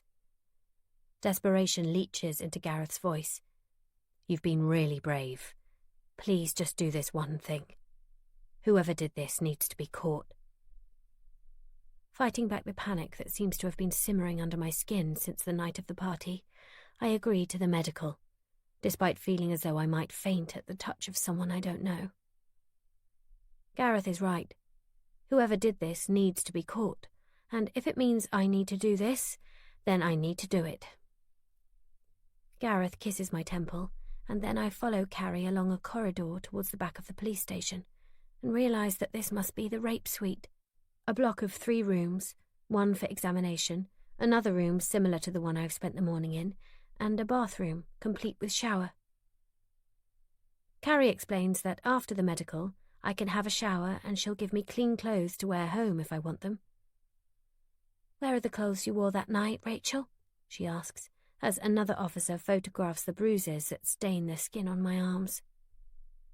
At home, I whisper, in the laundry basket. I haven't washed them yet. Carrie tells me she'll come and collect them, that I don't need to worry, just put them in a bag and she'll drive over tomorrow to pick them up. She leads me into the examination room and I start to slowly slide my clothes off behind the paper screen, my heart thumping double time in my chest. Even the realization that the doctor examining me as a woman doesn't stop the fear from clogging my throat, and I lie on the examination table, my muscles so tense they hurt. Finally, endlessly, it is over, and I slide from the table, wrapping the paper gown Carrie has left out tightly around my body and dress in my own comfortable, familiar clothes, ignoring the jogging pants and sweatshirt provided by the staff. Back in the room, Carrie perches on the end of the coffee table, talking to Gareth, both of them looking up, startled, when I appear in the doorway. All done. Carrie smiles and gets to her feet, moving towards the door. Rachel, you've been fantastic. Really helpful. I'll be over tomorrow to collect the clothing, and as soon as I have any further information for you, I'll be in touch. Here's my number. You can call me any time, okay? She presses a business card into my hand, and I whisper my thanks. I don't want her to come over tomorrow. I don't want to have to call her. I just want this to never have happened. We drive home in silence, the claustrophobic kind that you could cut with a knife. I have no words left to say, and after a few feeble attempts at starting a conversation, it seems that Gareth has run out of sympathetic phrases, something that I'm more than a little relieved about. Once back home indoors, he offers to take Thor for a walk, somehow sensing that I don't want to leave the house, and he grabs the lead from where it hangs by the back door. Will you be okay if I take the dog out? I won't be long. He doesn't look at me as he fusses with the lead, not quite managing to clip it in, even though Thor isn't moving. What were you talking to Carrie about when I was in the examination room? I didn't want to ask, but the look on his face when I re-entered the room puzzled me, and I want to know what was said. He sighs and ruffles a hand through his hair before he answers. I asked her if it made a difference, the fact that you'd had a bath as soon as you got home that morning. And what did she say? My heart starts hammering in my chest, and my mouth goes dry. I twist my fingers together to hide their shaking, but I already know what the answer will be. I knew straight away when I saw her face when I answered the question. She said it probably did, that it will have massively reduced the chances of them recovering any usable DNA. He stands and, clicking his tongue at Thor, strides towards the back door, slamming it closed behind him. I stare after him, my breath coming in frantic huffs as I fight back tears at the realization that, despite seeming so supportive on the surface, perhaps my husband doesn't really believe me. Chapter 6. Late August, 3.5 months before the party. Ted slides a warm hand up my thigh under the table, and I push him away half-heartedly, feeling guilty at the little thrill that runs through my veins at his touch. Don't, Ted. What if someone sees? I look over my shoulder, but the people at the other occupied tables are engrossed in their own lives. No one is paying any attention to us. We are sitting in the beer garden of a pub 20 miles outside of West Marsham, chosen for its tucked-away location. Over the past 2 weeks, things have escalated between Ted and myself, starting when he called me 2 days after the barbecue, seemingly to check how my hand was. We've met for coffee twice, just to chat, and now, we're sitting in a pub, tucked away from prying eyes, and Ted's hand is on my thigh. I've cancelled this afternoon's clients, a risk in itself, in order to be able to meet Ted, and I have butterflies in my stomach at the idea that something more might happen, alongside shredded nerves. That's why we picked this place, isn't it? Because it's little known and secluded, so no one would see us. Ted turns his blue-eyed gaze on me and stares intently. I look away, feeling suddenly shy, feeling noticed. My stomach flips as I breathe in the scent of his favourite aftershave, and for a brief second I long to feel his mouth on mine again, before I pull away, reaching for my wine glass. We can never be too careful. Smiling, I tip my glass towards him before taking a sip of the cold, crisp white wine, perfect for the warm summer afternoon. Despite the buzz of spending time with Ted, there is always the niggle of fear that someone will spot us at the back of my mind. Where is Angela today? Apparently she's at work, but she took her yoga mat and she was wearing her leggings, so I strongly doubt that that's the case, unless she's going in after her class. A shadow crosses his face briefly as Ted makes air quotes around the word, convinced as he is that Angela isn't going to yoga so often to work on her flexibility. Despite the rumours and what Ted told me that day in the bathroom, Angela is still living at the family home. What about Gareth? I shrug and bury my face in my glass to buy myself a few seconds. Who knows where Gareth is today? He stopped telling me anything about the business, dealing with all the properties himself. And now that he's taken on an actual, proper secretary, he doesn't even need me to do his paperwork anymore, all under the guise of leaving me more time for your aromatherapy. I don't know where he is, I confess, draining the last of my wine. He's always either out somewhere or closeted away in his office at home. Even when he's only in his office, the emotional barrier he's put up between us means he might as well be a million miles away. So, things haven't improved much between you recently?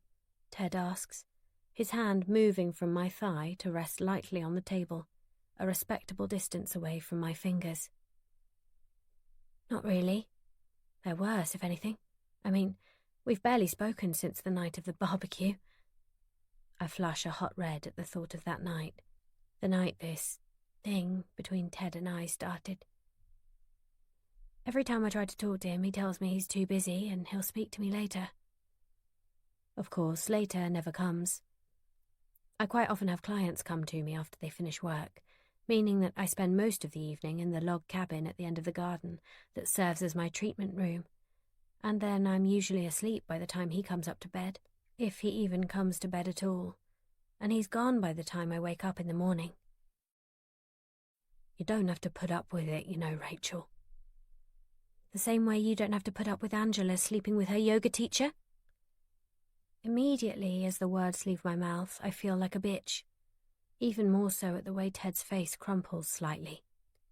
He pulls it back quickly, though, I'll give him that, and the look is gone before I'm even really sure I saw it in the first place, Rachel, I know that my marriage with Angela is over. I wouldn't be here if I didn't think that. I wouldn't have let anything happen at the barbecue if I wasn't sure that Angela was about to leave me. Ted's voice is quiet and deadly serious. His forehead creases in a deep frown as he speaks, as if it hurts him to say the words out loud. I wish I had another drink that I could nurse, a barrier that I could hold between us, so things don't feel quite so intense. Angela is sleeping with Devon, or Cornwall, or whatever the bloody hell his name is. I've found the evidence. She's not exactly tried to hide it. And much as it pains me to admit it, she's going to leave me. The signs are all there. I want to ask him what the signs are. What should I be looking for in Gareth? But he carries on speaking, his voice breaking slightly. That's the reason why I put up with it all. Because when she does leave, when I'm left behind, telling Sean that life as he knows it is changing, then I can't be blamed. It won't be me that my son can't stand to be around. I might not have Angela, but I'll still have Sean. Do you see? His eyes search mine, and my heart flutters under his intense gaze. Yes, I do see. I look away, my right hand moving to fiddle with my wedding ring. It sits fast on my finger, metal snug against skin. It's different for me though, Ted. Do you see? I do love Gareth. I want things to work with him, but I am so sick of being pushed aside, ignored, treated like I'm nothing. I raise my eyes to meet his. I'm lonely, Ted. But when I'm with you, I'm not. I feel like you notice me. Gareth, he doesn't even know I'm alive sometimes, but he's my husband, and deep down, he is still that man I married. I love him, and I want us to get back to the way things were, but I also want this, here, with you. For now, anyway. Does that make me a bitch? Some would say so, Ted laughs, before reaching over and brushing his hand through my hair, in that way that makes me forget about Gareth and his cold, brittle demeanour, and I force away the feeling of self-loathing that bubbles under my skin. I should leave. I know that.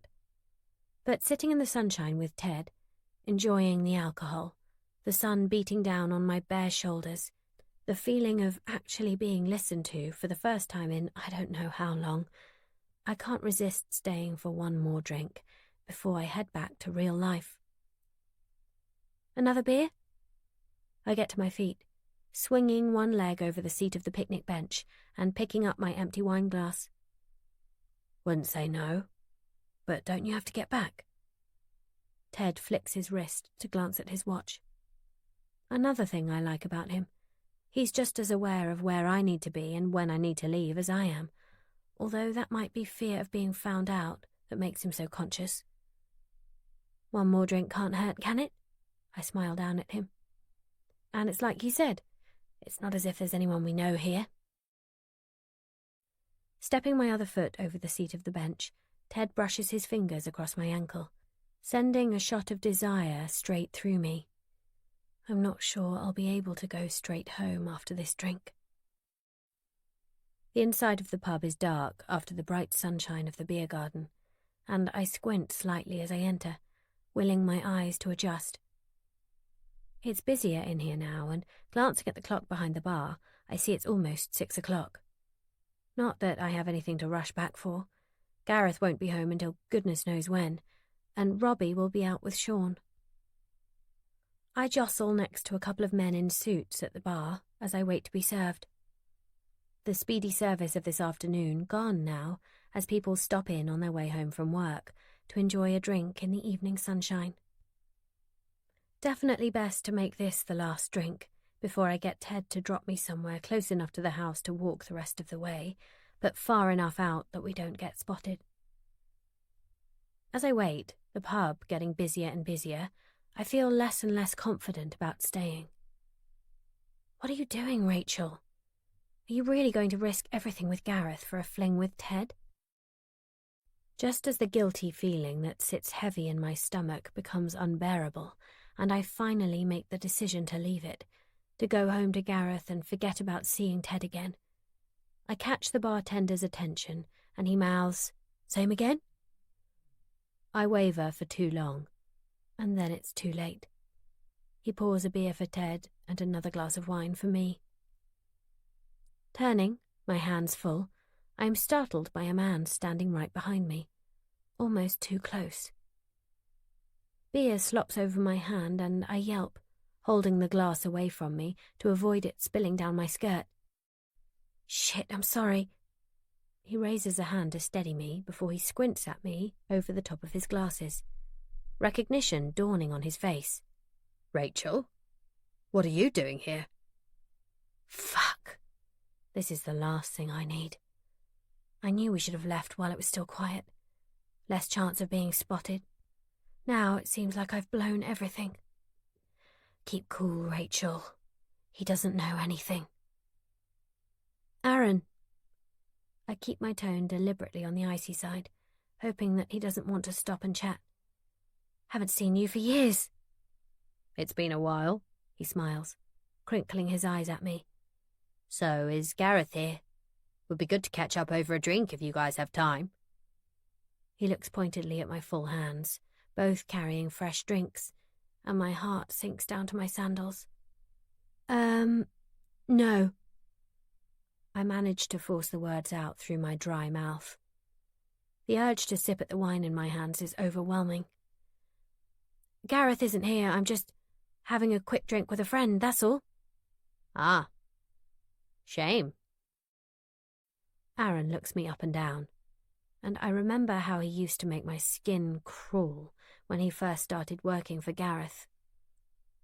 Aaron and I had been at the same university together, but had never really been friends.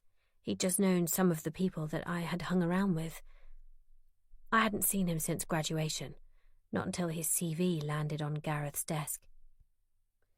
I didn't remember him being creepy at uni, but when he started working for us, he had this unsettling air about him. Intense to the point of making me feel quite uncomfortable.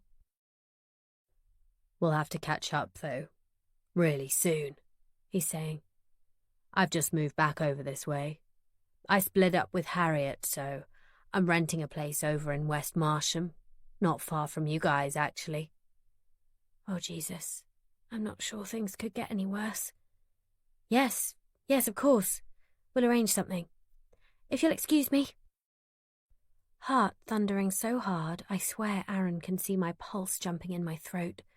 I lift the full glasses and nod towards the door into the garden. "Nice to see you." Aaron stands to one side and I walk as casually as I can towards the beer garden, feeling his eyes on my back until I'm out of his sight. Here.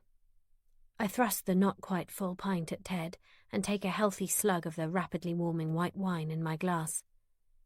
"Easy, Tiger. What's the rush?"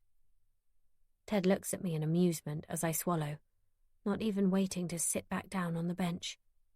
"I thought we said one more drink would be okay." "That was before."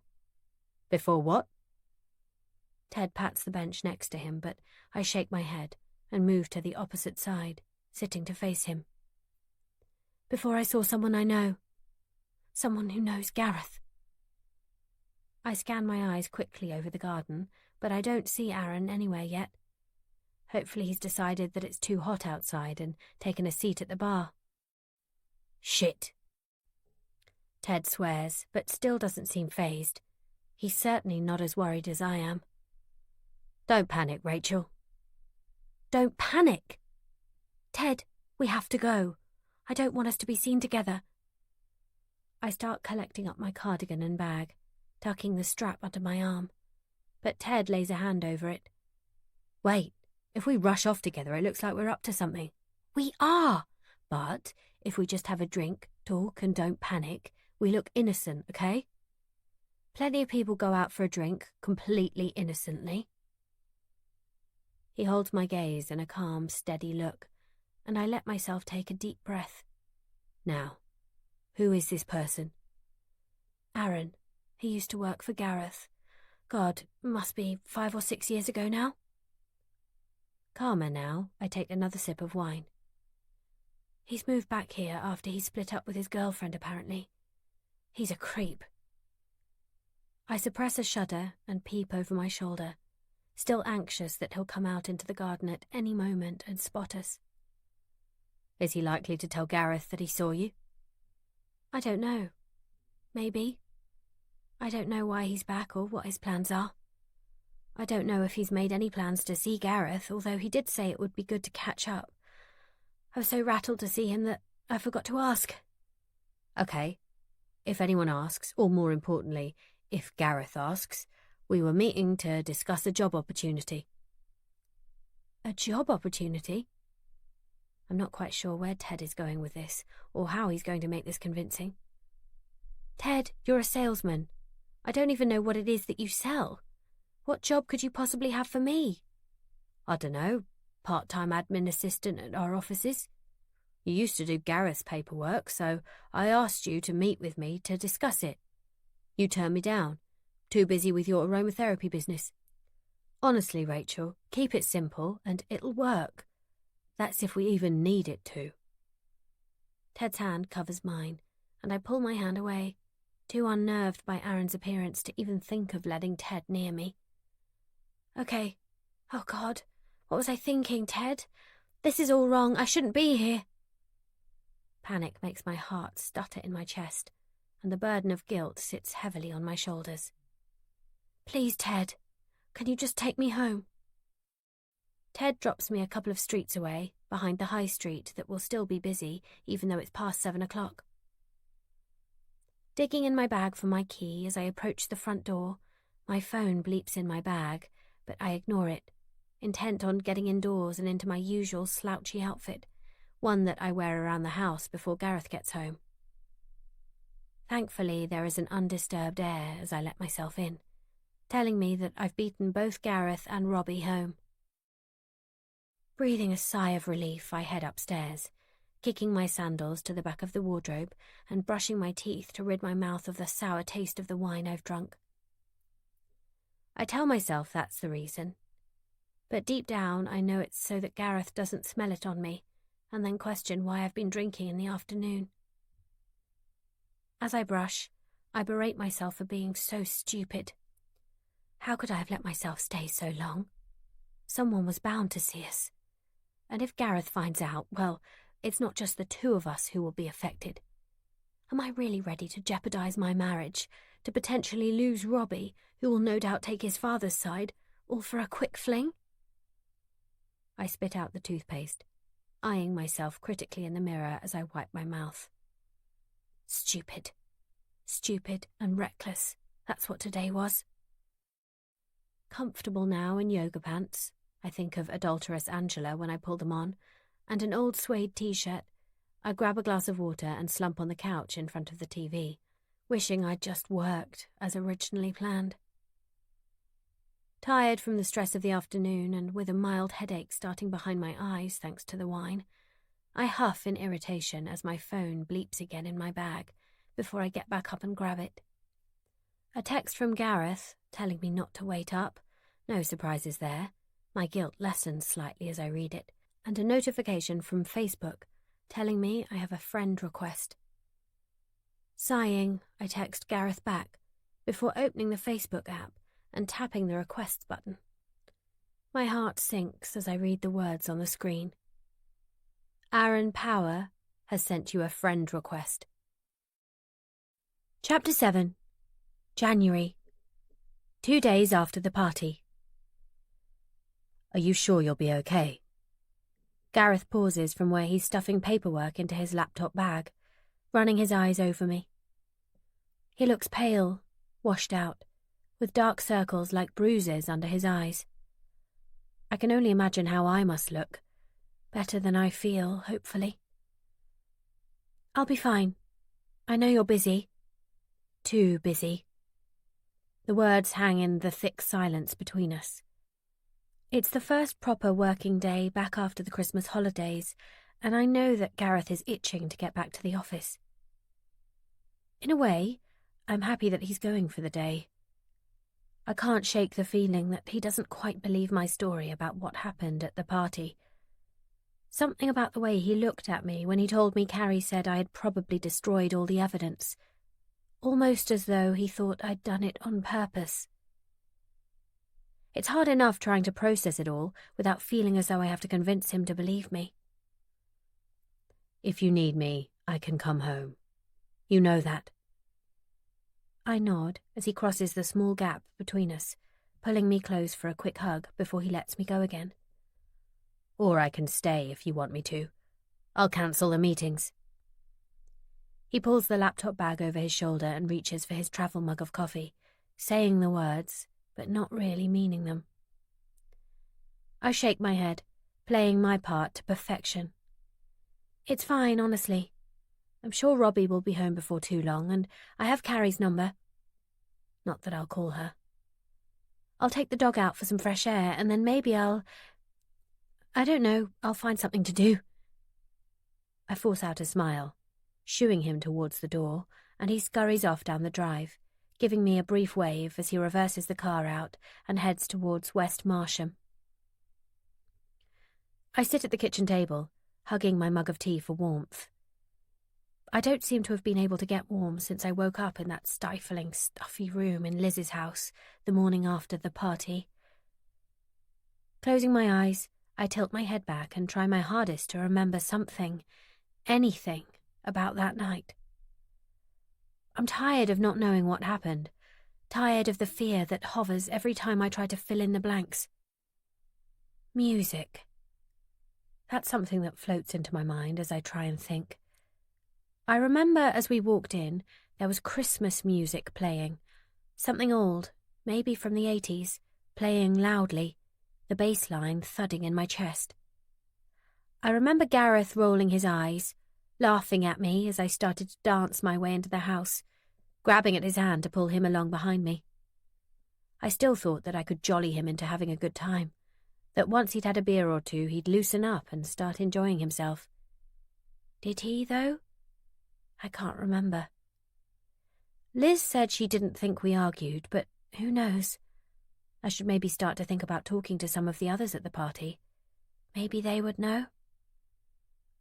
The shrill ring of the doorbell startles me and I jump, slopping cold tea down the front of my dressing gown.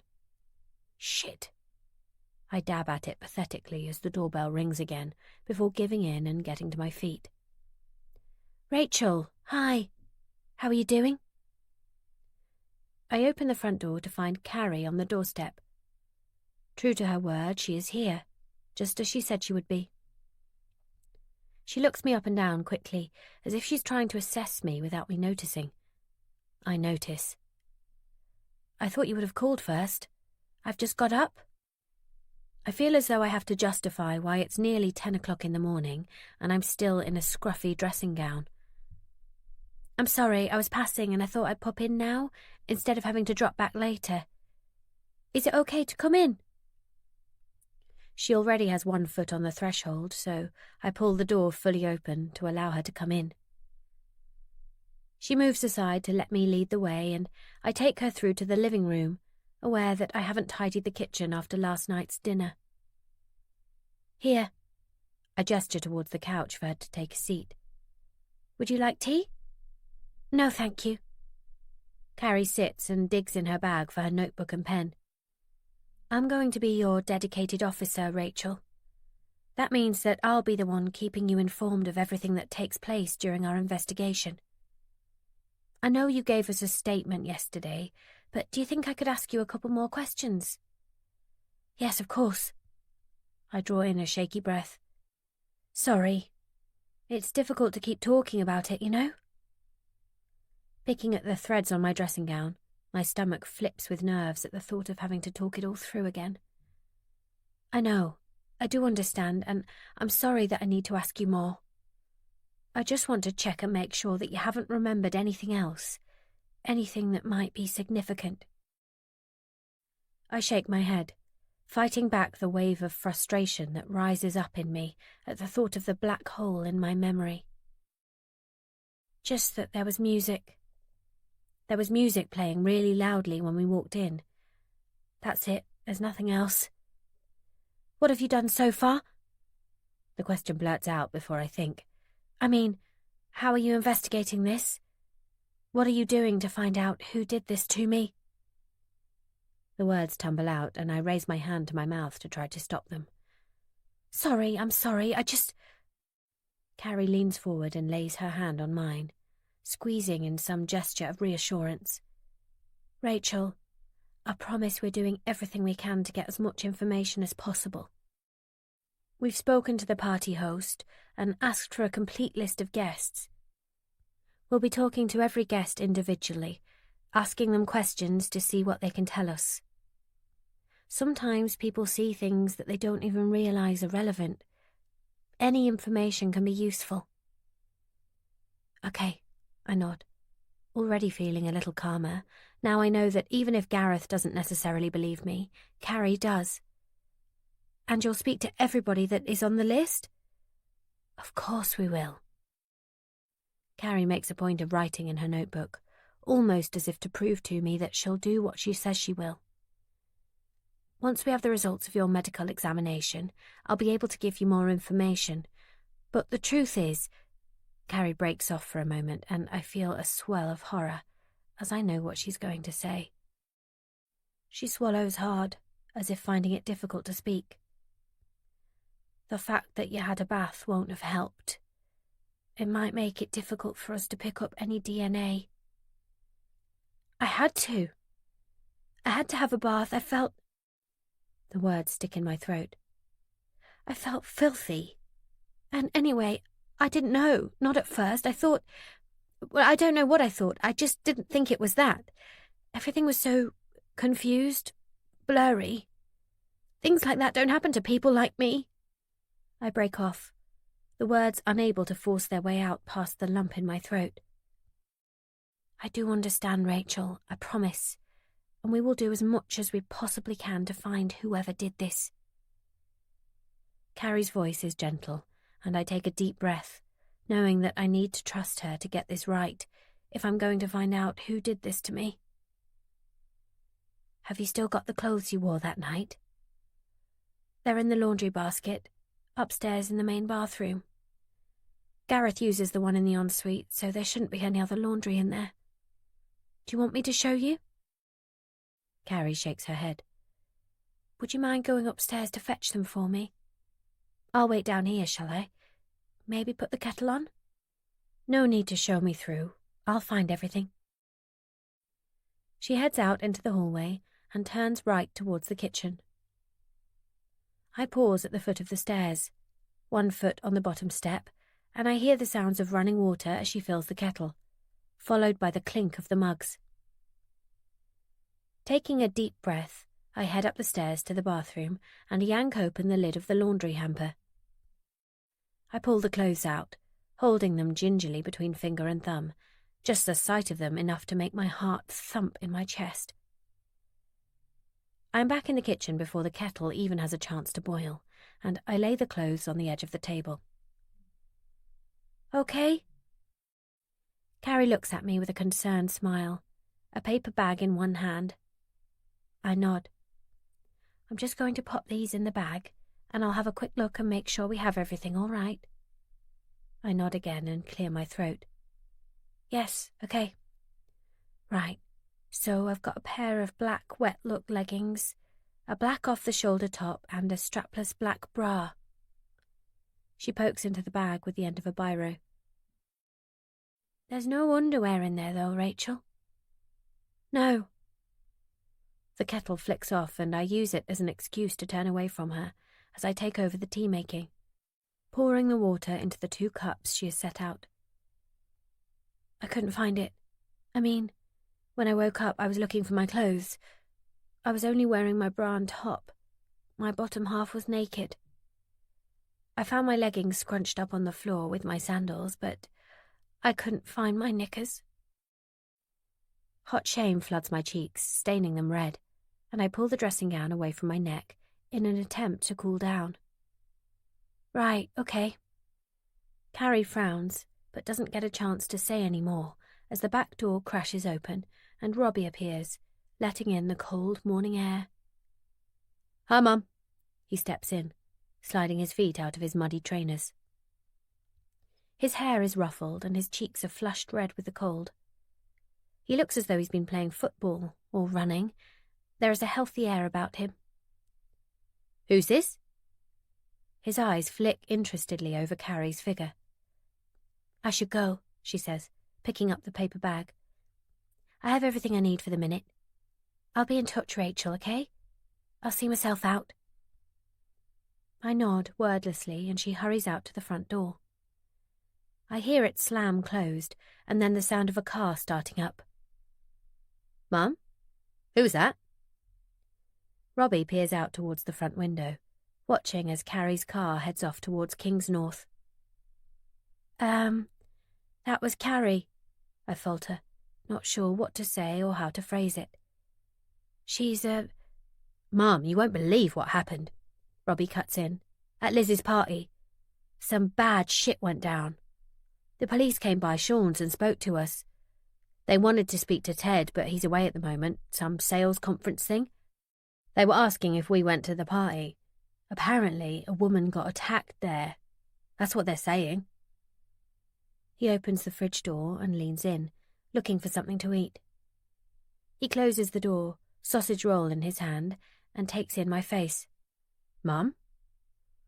I am frozen, mug clenched tightly in my fist, as I battle to find the right words to say to my son.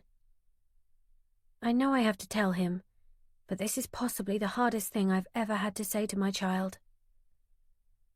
That was Carrie. She's a police officer. A sexual offence liaison officer. Tears spill down my cheeks as I watch Robbie's face change, comprehension dawning slowly, and I almost feel my heart break at the realization that I couldn't protect him from this. She came to take my clothes away. The ones I wore to the party. For forensic examination.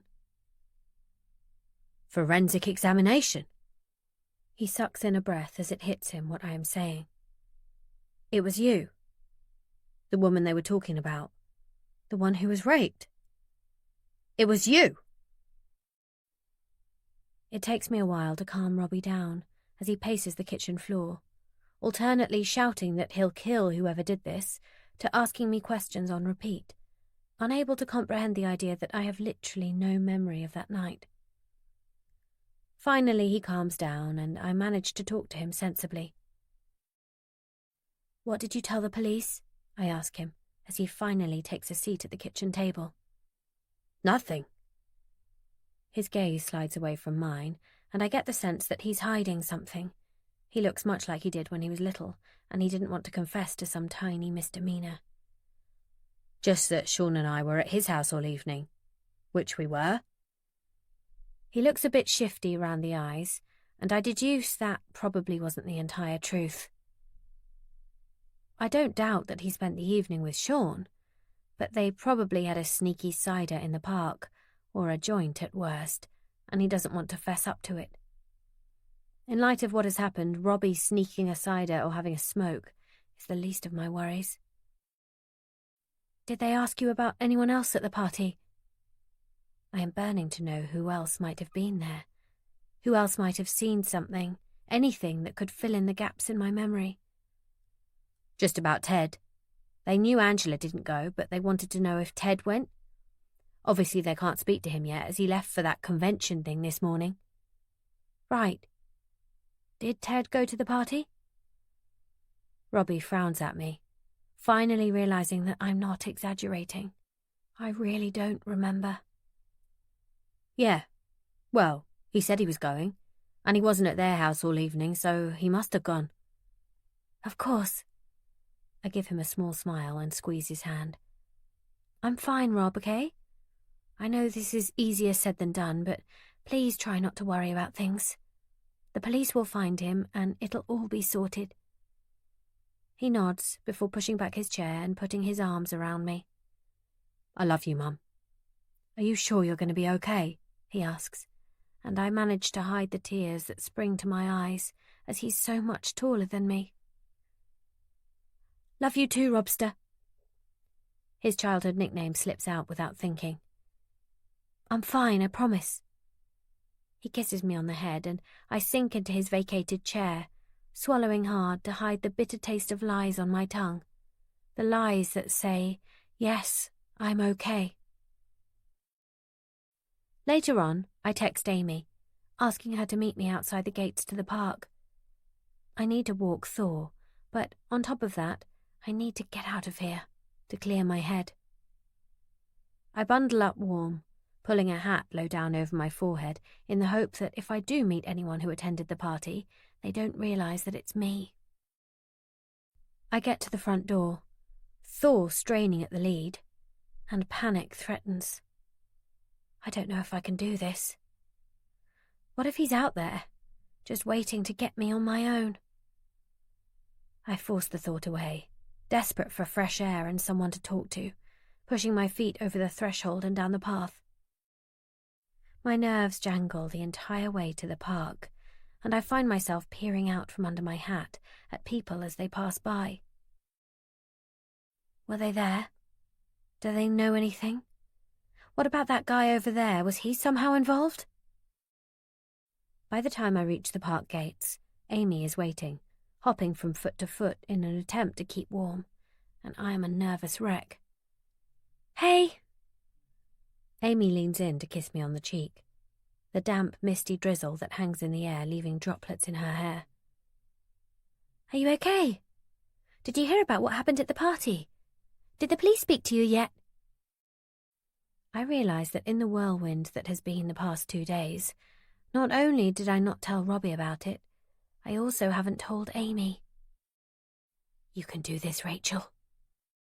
I suck in a deep breath, wrapping Thor's lead so tightly around my hand that it hurts. It was me, Amy. I'm the woman. What? Amy's hand flies to her mouth in horror before she pulls me towards her in a tight embrace. Oh my God! Oh my God! She whispers over and over as her arms wrap tightly around me, so tight I can barely breathe. Fuck, Rachel, are you okay? She draws back, holding me by the shoulders so she can look at me properly. Scrap that, you can't be okay. Shit!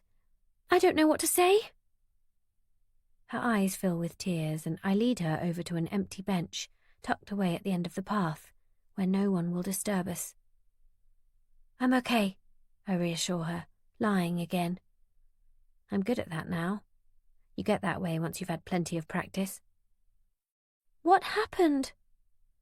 Mascara leaves a black stain under her eyes, and I hand her a tissue to wipe at it. I don't know. That's just it. I woke up and I just knew something had happened. You know you can tell? Amy nods, but doesn't speak, her fingers shredding the soggy tissue into tiny pieces. But I can't remember a thing past coming to the party. I guess the police came and spoke to you? Amy nods again and leans down to stroke Thor, where he bumps his head gently against her legs. They came late yesterday evening. They said there'd been a report of a serious assault on a woman at the party, and did I see anything? Obviously I told them no, because I didn't. I mean, I didn't even see you after a certain point in the evening, but I'd been drinking too, so I couldn't even tell them much about that. Oh God. I didn't see you. Does that mean? Amy covers her mouth again, and I shake my head. I don't know. I don't know what that means, Amy. But it's not your fault, okay? That you can't remember seeing me. You didn't know. But maybe if I'd paid more attention... Exactly my thoughts. Maybe if I had paid more attention that night, then it would never have happened. Please don't, Amy. The words come out, perhaps a little harsher than I mean them to. It's bad enough me blaming myself. Don't you do it as well. Look, can you remember who else was at the party? My memory is a total blank, and I need to know who else was there. I wanted to ask the police if they could tell me, but I'm not sure that they would. I can try, Amy gets to her feet. Let's walk while we talk. She casts a glance over her shoulder towards the park gates, frowning slightly, but when I look, there is no one there. There was us, and Gareth, obviously. Ted? She raises her eyebrows. It's okay, I know he was there. Robbie mentioned it. Amy looks at me quizzically, but I motion for her to go on. Liz and Neil, obviously. Oh God, Rach, I don't know. There were loads of people there. It was like Liz had invited the whole village. I know there were a few people from the gym, but there were tons of people I didn't recognise. Every room was heaving with bodies. She puffs out a long breath as she thinks. Katie and Brett. They came a little later on in the evening, I think. I don't remember them being there at the start. Melody and Jono definitely came late, as usual. They turned up right before Gareth left. Was Gareth okay when he left? I ask, still uncertain if we argued that night. Yeah, I think so. Who can tell with Gareth? She gives a little half laugh, conscious that while he might be an arsehole sometimes, Gareth is still my husband. I can't remember who else, I'm sorry. There were just too many people milling around. I drank too much, and it's all a bit of a blur, if I'm honest. I thank her, and once we've taken Thor on a lap round the park, I kiss her goodbye. Just call me if you need me, even if it's the middle of the night. She frowns, her eyebrows meeting a sharp V under her hat. Are you sure you'll be okay? My mind on other things, I nod and smile, and pulling my hat down further over my forehead, I prepare to face the walk along the main road back towards my house. Clearly, I need to go and see Liz myself, to find out who exactly was at the party. She was the host after all, so she must have a reasonable idea of who came. Time to take things into my own hands. I can't sit around and wait for the police. It might be difficult for me to talk about it, but every minute that passes feels like a minute wasted. I need to be doing something, to feel as though I am doing something myself. I don't want to be a victim, even though the thought of remembering what happened leaves me paralyzed with fear. As I reach my front door, hands trembling slightly as I try and get the key in the lock, I catch a glimpse of someone turning into our street. Jiggling the key impatiently, my fingers shaking as adrenaline spikes, I get in and close the door, breath coming in sharp pants. I unclip Thor's leash, trying to get myself back under control, when I see him, strolling casually past the living room window. He raises a hand to me as I duck behind the curtain, not wanting to see him. Aaron. Why won't he leave me alone? Chapter 8. Hands. Hands pushing at me, forcing me backwards, then over my mouth as I try to scream, crushing down over the bottom half of my face. There is a sharp, tangy scent in the air, and I am unsure if it is the smell of him or the smell of my own fear tainting the air. I want to struggle, to push him off, but I can't. My limbs are like lead. Gasping, I sit up, thrown from sleep and a vivid, toxic dream. Sweat cools on my skin where I have pushed away the duvet in my nocturnal struggle, and I shiver slightly in the chilly air, twisting round to look at the clock. 1 o'clock in the morning. The other half of the bed is cool and empty, Gareth clearly not having made it up. Not that that is unusual in any way. Not lately. Lying back on the pillows, I take a minute to get my breath back, tucking the duvet under my chin and pushing away the terrifying images that haunted the little sleep I have managed to get tonight. Was that a dream? Or a memory? Forcing its way out of the black hole left by that night? I push the covers back down, shivering again, before swinging my legs out of bed and grabbing my dressing gown. As I tiptoe along the landing, a strip of light shows under Robbie's door. I push the door open gently and see him curled up asleep on his bed, headphones clamped to his ears as the overhead light still burns. I sneak in and kiss his forehead, like I used to when he was little, before switching off the light and pulling the door closed again, careful not to wake him.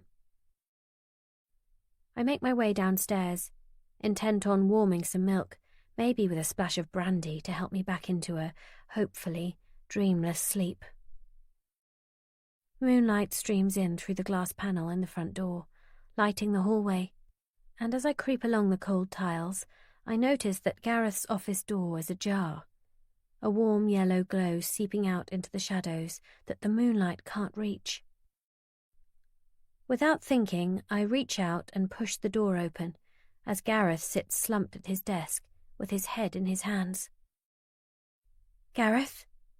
Are you okay?" At the sound of my voice, he starts and sits up straight, shuffling the papers on the desk in front of him. "What? Yes, I'm fine. What are you doing up? It's late." His eyes are bloodshot, and there is a faint fug of alcohol in the air. I sniff delicately. Whiskey, I think. I couldn't sleep. I am reluctant to tell him about my nightmare, although I'm not sure why. I thought I'd come down and get some warm milk. What about you? You're still up? Just finishing up some paperwork. He rearranges the papers again, sliding them under an A4 diary stuffed with drawings and loose sheets of paper. Carrie came to see me today. The police spoke to Robbie while he was at Sean's house. I don't think they realised who he is. There is a tissue in the pocket of my dressing gown, and I ball my fist around it, feeling my nails dig into the palm as I squeeze it tightly. So, he knows what happened. Shit. Gareth exhales, his stubble rasping as he rubs a hand over his chin. How is he? Angry, shocked, a bit disbelieving at first. Then he wanted to kill someone, but I calmed him down. He was more worried about whether I was okay or not. They came to my office today too. Gareth reaches behind him for the crystal decanter that his parents gave us on our wedding day and pours himself a measure of good scotch. He lifts the decanter in my direction, and I nod, sliding into the armchair opposite his desk. They wanted to ask me about that night. The party. Oh. I sip at the scotch, relishing the way it burns as it slides down my throat. I don't know what to say. I just assumed that they didn't need to speak to Gareth, that they would have asked him anything they wanted to know while I was in the examination room. It never even occurred to me that they might want to speak to him separately about it. I take another sip of scotch and wonder what he's told them. They asked me what happened, what time I left, who was there, that kind of thing. What I thought when you didn't come home. What did you tell them? I twist in the chair, the seat pressing into the bruises on my thighs. The truth? What else? Gareth sips at his drink, his eyes never leaving my face. I told them that everything was fine. Everyone was having a good time. I left just after midnight, maybe 12:15. You were dancing in the living room. There is a muscle twitching under his eye, like a tiny pulse, and I am mesmerized by it, unable to look away. What about what you thought when I didn't come home? I told them that I thought you had gone home with Ted Durrand, that you'd had an affair with him back in the summer, and I thought that my leaving and Angela's absence provided the pair of you with the perfect time to rekindle it. I told them that I waited up for you all night. Tears fill my eyes, spilling over as I shake my head. Gareth slugs back the rest of the whiskey in his glass and refills it messily, slopping it over the desk. The whiskey leaves an amber stain, glinting under the light of the lamp, and I have to drag my eyes away. A question burns at the back of my mind, has done since we left the police station, and reluctantly, I force my lips to shape the words. I have to ask him. Gareth, do you believe me? Do you believe that I was raped? The word is so ugly, so full of fear and anger that I struggle to force it past my lips every time I have to say it. Do you believe that I don't remember what happened that night? My breath hitches in my chest, and I let the tears fall, not caring if Gareth thinks I'm losing control. As I wait for him to reply, the time spins out, the silence between us feeling endless, and I think our entire marriage depends on what he says next. He sighs, running a hand through his hair before getting to his feet and coming round to where I sit. He takes my hand in his, the difference in temperature overwhelming. His hands are warm, clammy, and slightly sweaty, while mine still carry that icy feel, as if frozen from my core. Yes, he says quietly after a pause. I do believe you. But that's not what I thought at the time, you understand? I thought you were in love with Ted. I thought you wanted to be with him, not me. I love you, Rachel. You know that. His voice cracks on my name. Yes. I do know that now. At least, I think I do. But I didn't last summer. I told you, it's over with Ted. I want to make things right here, but I need to know that you believe me. I pull the tissue out of my pocket and blow my nose noisily, the taste of whiskey at the back of my throat.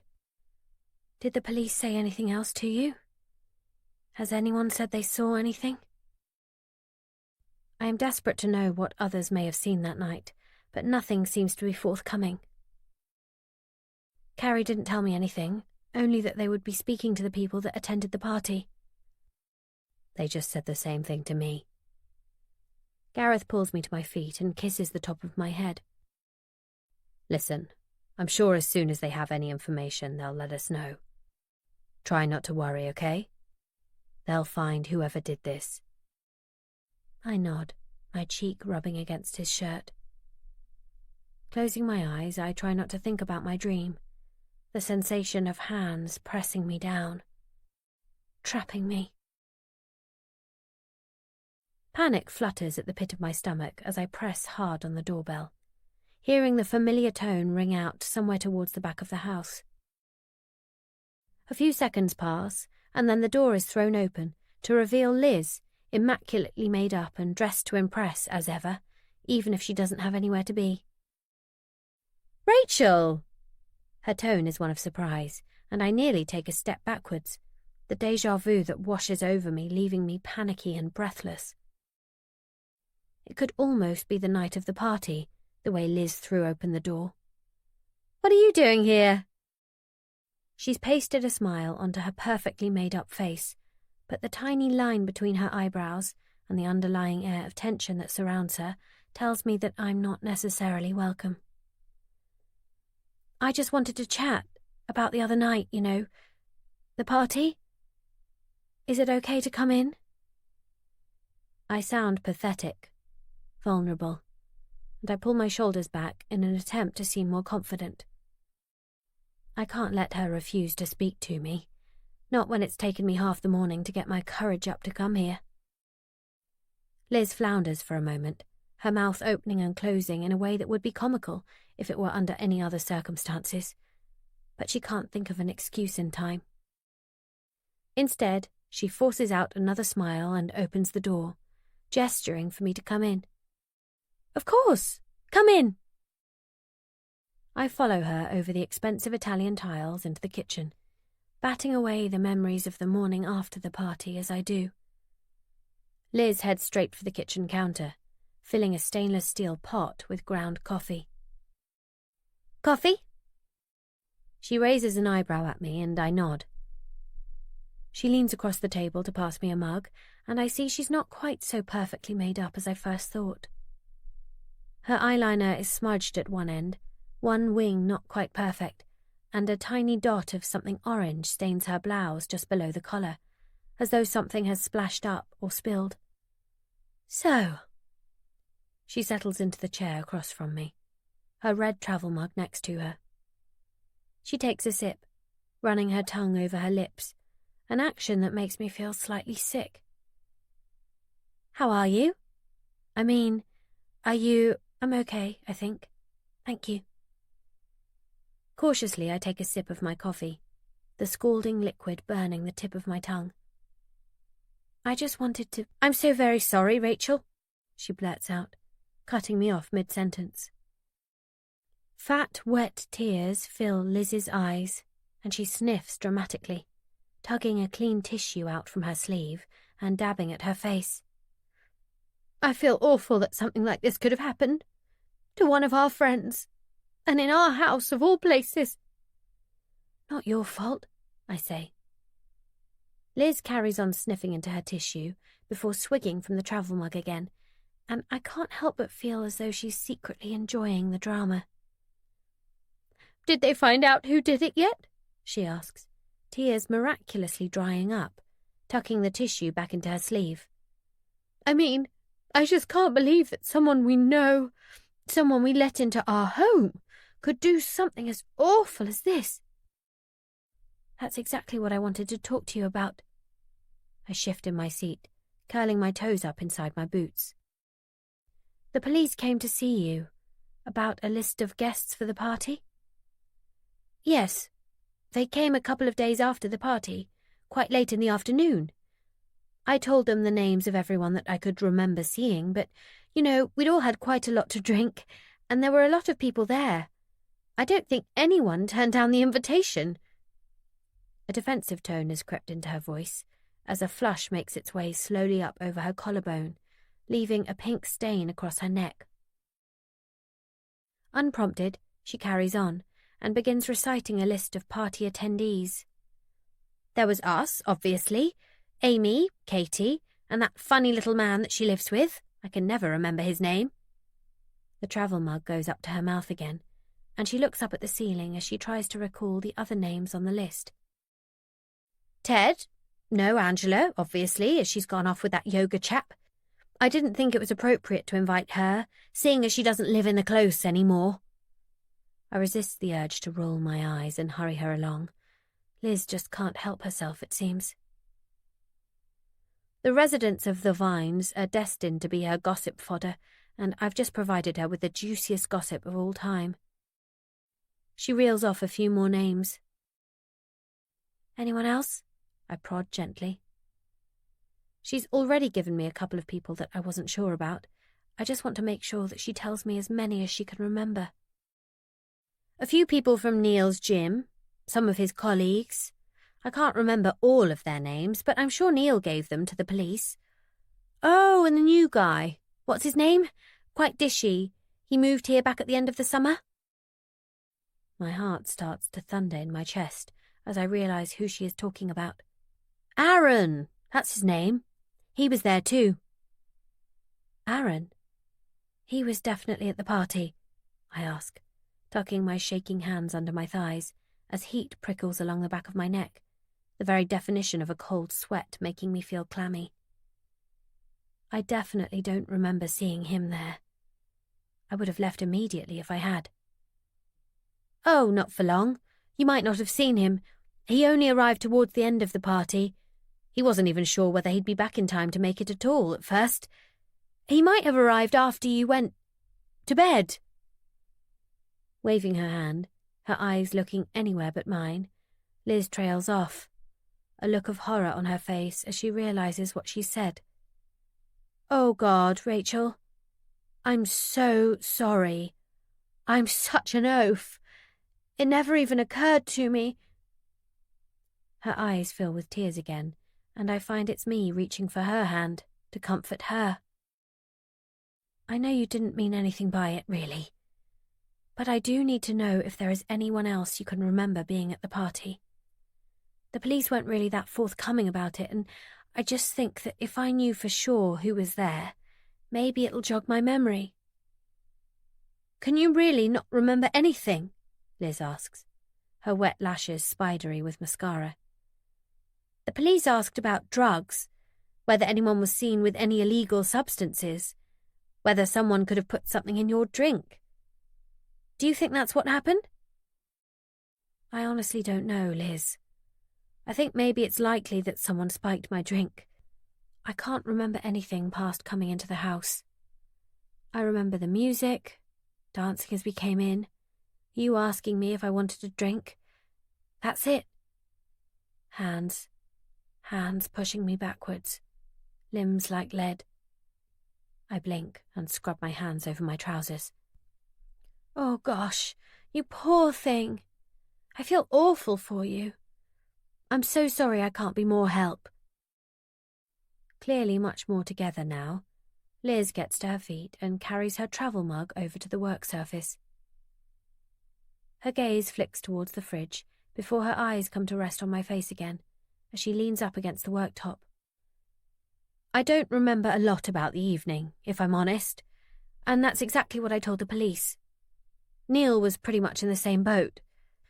We'd all had rather a lot to drink by the end of the night, and while I saw Gareth leave, I didn't see you, not for the rest of the evening. I assumed you must have left with Gareth, and then when you appeared the next morning in the kitchen, I guessed you must have had just too much to drink and slept in the spare room. I never dreamed that anything like this would have happened. She bites her lip and looks as though she might start to cry again. Look, none of this is your fault. I'm not blaming you or Neil for what happened. I'm sorry if I've upset you this morning. I'm just desperately trying to get things straight in my head, you know? But you've been great. Thank you. I stand and tug my cardigan more tightly around my body, eager to get home, to get back to where I know that I'm safe. The atmosphere in this house feels unstable, volatile in some way, but maybe that's just because of what happened to me here. I should go. You've been really helpful. More helpful than perhaps she realizes. Liz walks me to the front door, and as she says goodbye, she leans in to kiss me on the cheek. She smells of opium perfume, a scent that makes me think of my mum, with a strange spicy smell underneath, one that I can't quite put my finger on. I promise to call her if I need her, and turn to walk down the front path. As I walk, a movement catches my eye and I pause, my breath catching in my throat. Seemingly oblivious to the cold, Jason, Liz's gardener, stands in the far corner of her expansive front garden, clippers in one hand, rose in the other, tattoos winding their way down his forearm from the bottom of his t-shirt sleeve. Hearing the sound of my footsteps on the path, he turns to face me, his features blank and expressionless, and I tug my cardigan closer about my body, wishing I'd put my winter coat on, as his gaze makes my skin prickle under my clothes. I look away, unnerved by the bland look on his face, and hurry down the path towards home.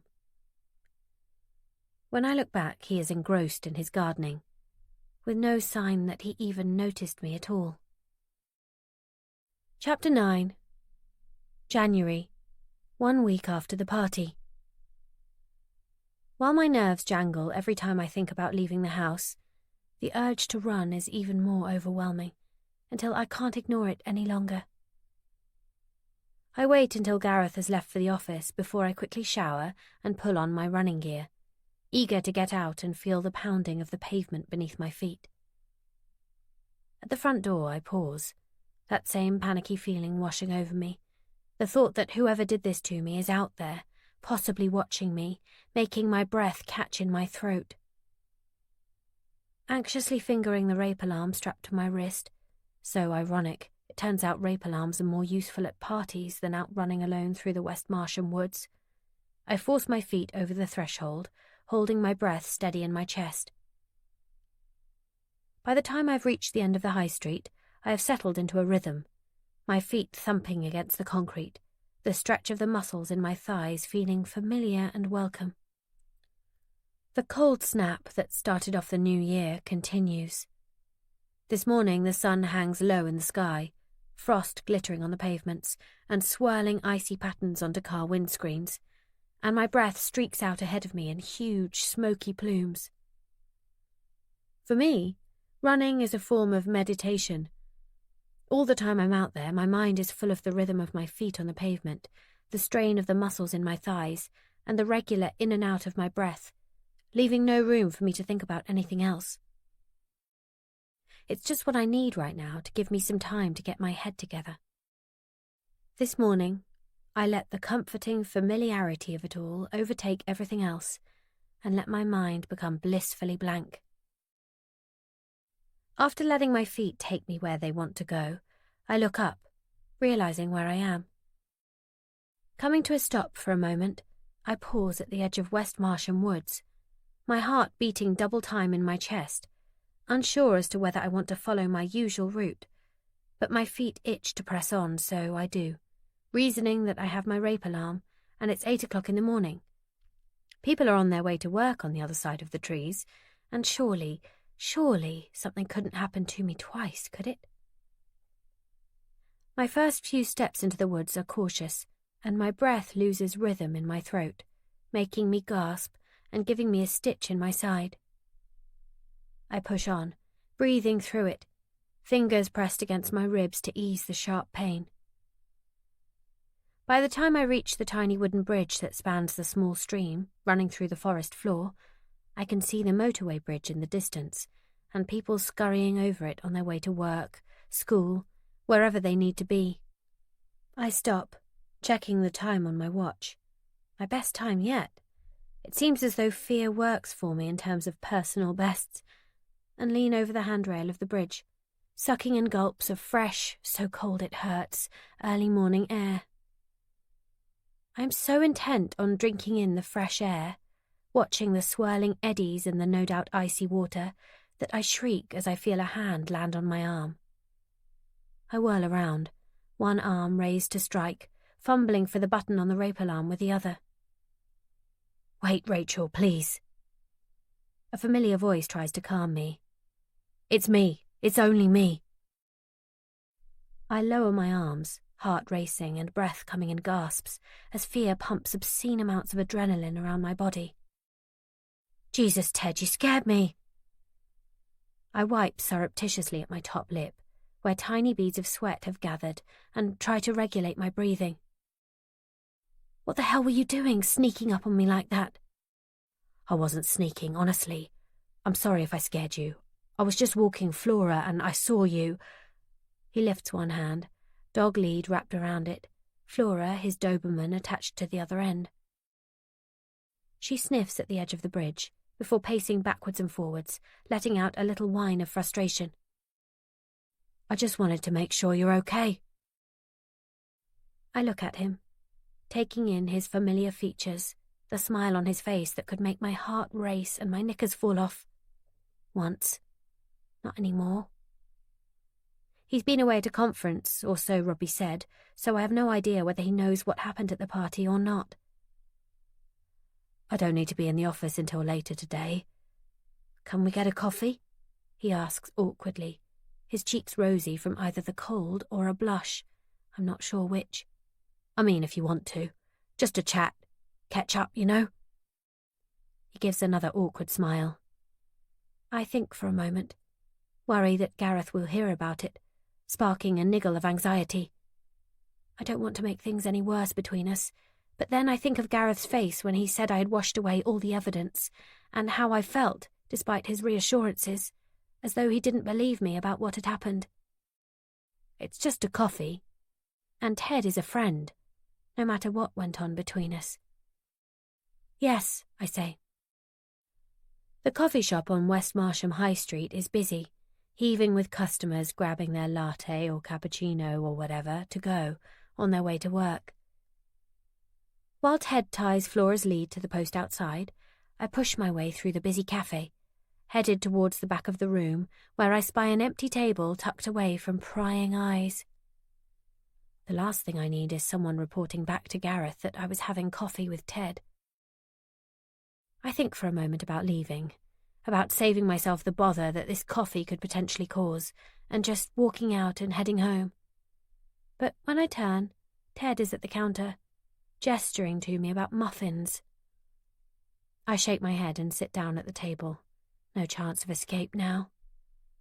At least I can use this opportunity to find out what Ted remembers of the party, to see if he can tell me anything that Liz couldn't. I watch as he winds his way through the now thinning crowd, a coffee in each hand. He hands one to me, and I take a cautious sip, the scorching liquid puffing fragrant steam into my face. Hazelnut latte. Ted remembers my coffee order, even if Gareth doesn't. Thanks. Rachel, I wanted to speak to you about the party. Ted leans forward across the table, and I get a hint of his citrusy aftershave. The smell makes me feel slightly sick, and I shake my head, pulling back slightly, unsure as to why I would feel that way. What about it? I whisper, holding my coffee cup to my mouth in order to hide behind it. People are saying... He breaks off, taking a deep breath before he goes on. People are saying that something happened to you there. That you were attacked. Is that true? Yes. I don't know how else to say it. At least I think so. You think so? Ted frowns, his brow crumpling. What do you mean? You don't know? I do know. I know that something happened to me. I just don't know what. I can't remember anything clearly past the first half an hour or so of the party. I think my drink was spiked. The air in here is cloying and humid, thick with the scent of coffee and buttery pastry, and my stomach rolls over as I breathe it in. I push my fringe off my forehead and wish that I hadn't put running skins on after all. Oh God, Rachel, I'm so sorry. Ted leans over and grasps both my hands in his. I squirm uncomfortably, sliding my hands out from under his. I don't want it getting back to Gareth that I was holding hands with Ted in the coffee house. You really don't remember anything? Not much, although I remember more now than I did when I woke up the next morning. Ted leans back, running his hand over the whiskery stubble on his chin, a frown dipping his eyebrows down into a deep V. God, Rachel, I don't know what to say. I'd ask if you're all right, but it seems to be a bit of a stupid question. He looks devastated, and I almost feel sorry for him, before I remember that it's me that I should be feeling sorry for. Me who was hurt. What can you remember? Bits and pieces, that's all. I remember arriving, hearing music. Not much more than that at the moment. I don't want to talk about the sensation of hands pushing me down. Sure that if I do mention it, there's a chance I'll go to pieces, and I can't. Not in here. Listen, Ted. It's my turn to lean across the table towards him now, my words hushed to avoid the woman on the table next to us, whose ears are practically out on stalks trying to hear our conversation. Can I pick your brains about the party? The police are apparently speaking to everyone who was there, but I have this huge gap, a big black hole in my memory, and I'm trying to connect the dots, see what other people can remember, in the hope that it'll jog something in my own mind, something that will help me remember. Of course. Ted still has that look of concern etched into his face. Anything I can do to help, although I've already told the police everything I know. They've seen you? I don't know why, but for some reason I thought I was speaking to Ted before they had. Stupid. I should have known. I came back from the conference to a message to contact them urgently. I went into the station on my way home from work last night and told them what I knew. What do you know, Ted? My words are clipped and I give a small smile of apology. I just want to know what Ted remembers from that night. Not a lot, really. He puffs out a long breath as he thinks. I got to the party a little later than everyone else. It was already busy by the time I got there. Angela called just as I was about to walk out the door, something she wanted to discuss about Sean. She wants him to go out to the US to stay with her in Devon. A gap year, she called it, but I'm pretty sure she'll spend her time trying to convince him to stay there. Ted shreds the napkin in front of him, littering the table with tiny scraps of tissue. I stay silent, waiting for him to go on. You were there when I arrived, talking in the kitchen, I'm sure. I said hello, but I didn't hang around because I knew Gareth was there somewhere. He wasn't in the kitchen with me? I ask, anxiety bubbling up in my stomach once more. Not that I saw. You were talking to Melody, laughing about something. You both had a glass in your hands. Red wine, I think. I went through into the living room and then I saw Neil and we started talking about the football.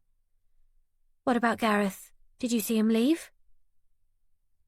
I still have that underlying feeling that something wasn't quite right when he left. That we maybe weren't okay by the time he wanted to leave the party. No, I didn't see him, but then I didn't actively look out for him. I didn't see him all night, I don't think. But then maybe he was avoiding me. I mean, it would be pretty awkward, wouldn't it? The two of us making small talk at a party. Ted gives a rueful huff of laughter, but I say nothing.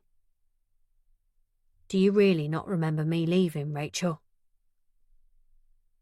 He looks at me strangely, and I get that twist of fear low down in my belly again, my heartbeat stuttering in my chest. Did I see you leave? My mouth is dry as I ask the question. Pretty sure I know what his answer will be. You were with me, he says, and I feel sick again, my stomach rolling. You were quite drunk. I was a bit worried about you.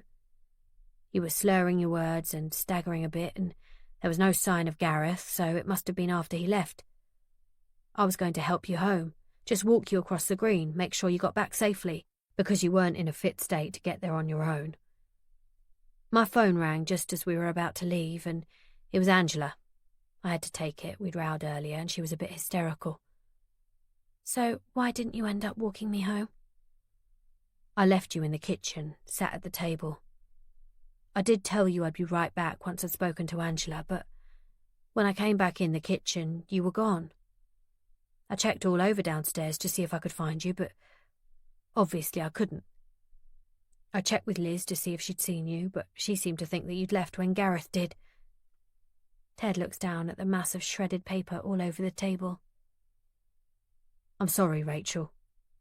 I should have gone upstairs. I should have looked for you. I can't speak for a minute, trying hard as I am to see the scene he just described. I imagine myself slumped against Ted's shoulder, the weight of him sturdy beneath me. The rolling floor trying to upend me as I stagger towards the front door. But I have no idea if this is a memory or just my own twisted imagination. It's okay, I say. But it's not really. Why didn't Ted look for me properly? Why did Gareth leave without me? How did I get in such a state that I could barely stand on my own?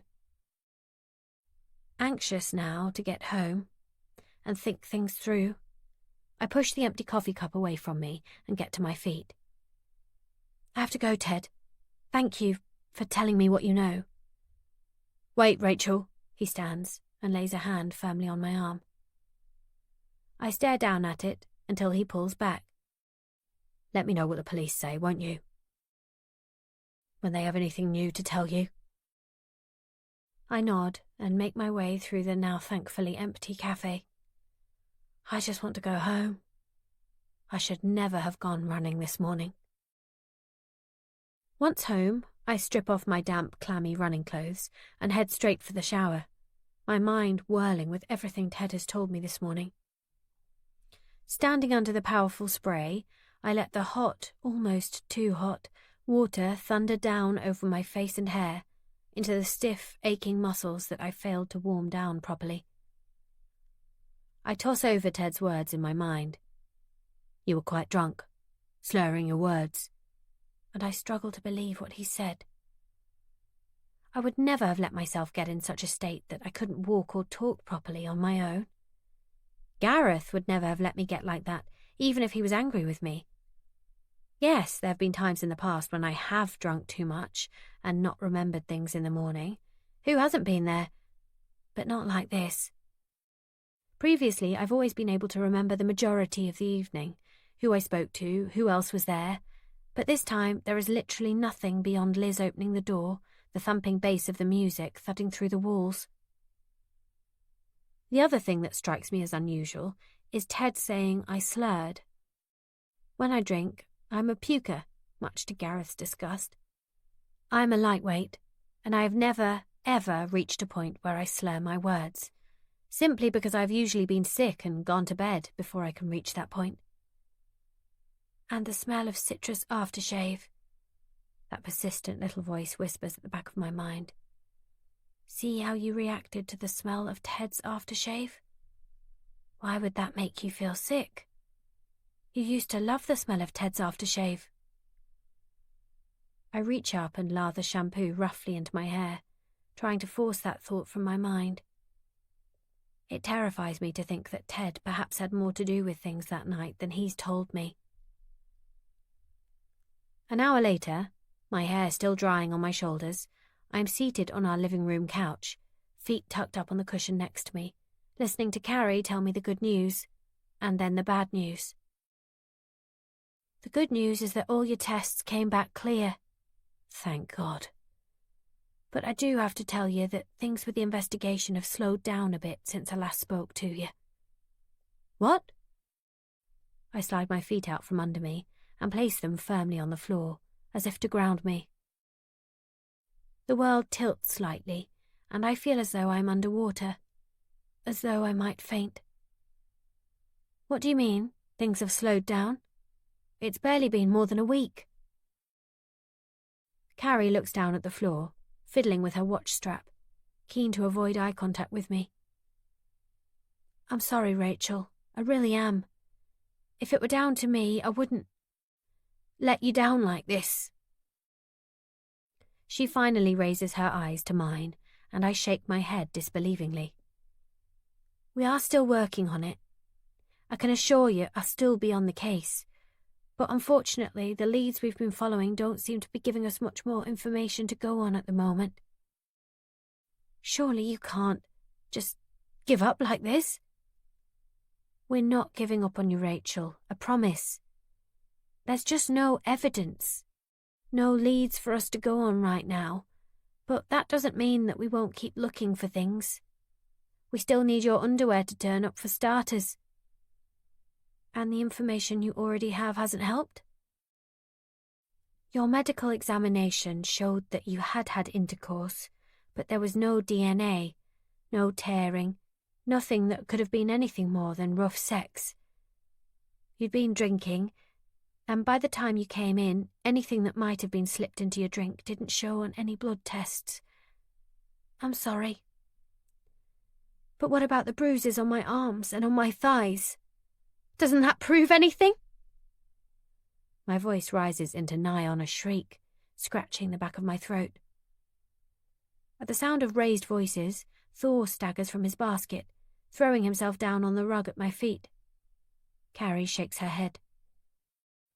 It's not enough, she says, and I hear the click of her throat as she swallows. Sometimes we do hit a bit of a wall in cases like this.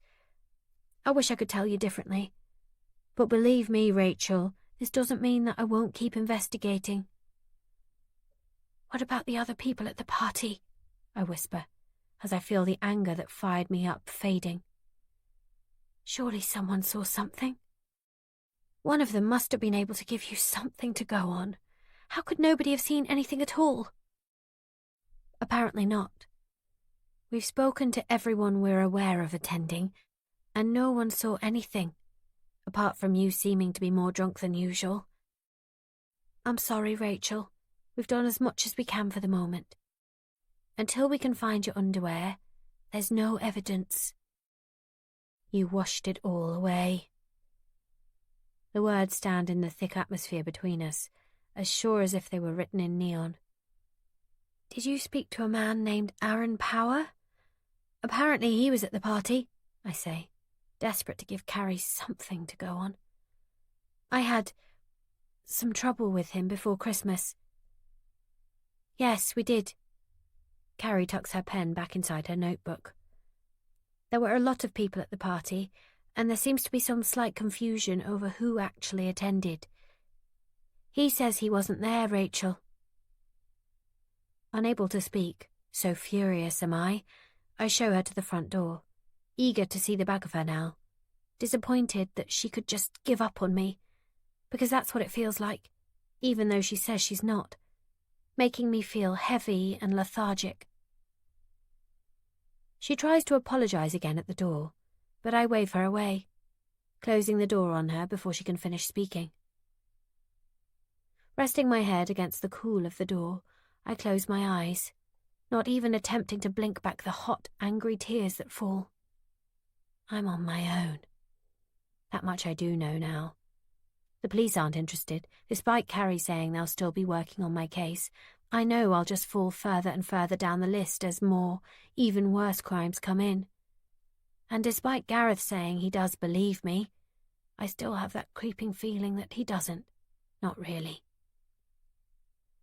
Before I can move away, the shrill ring of the doorbell makes me jump.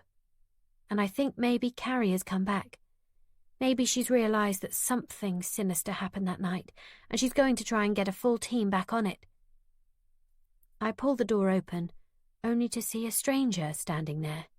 No Carrie. Yes?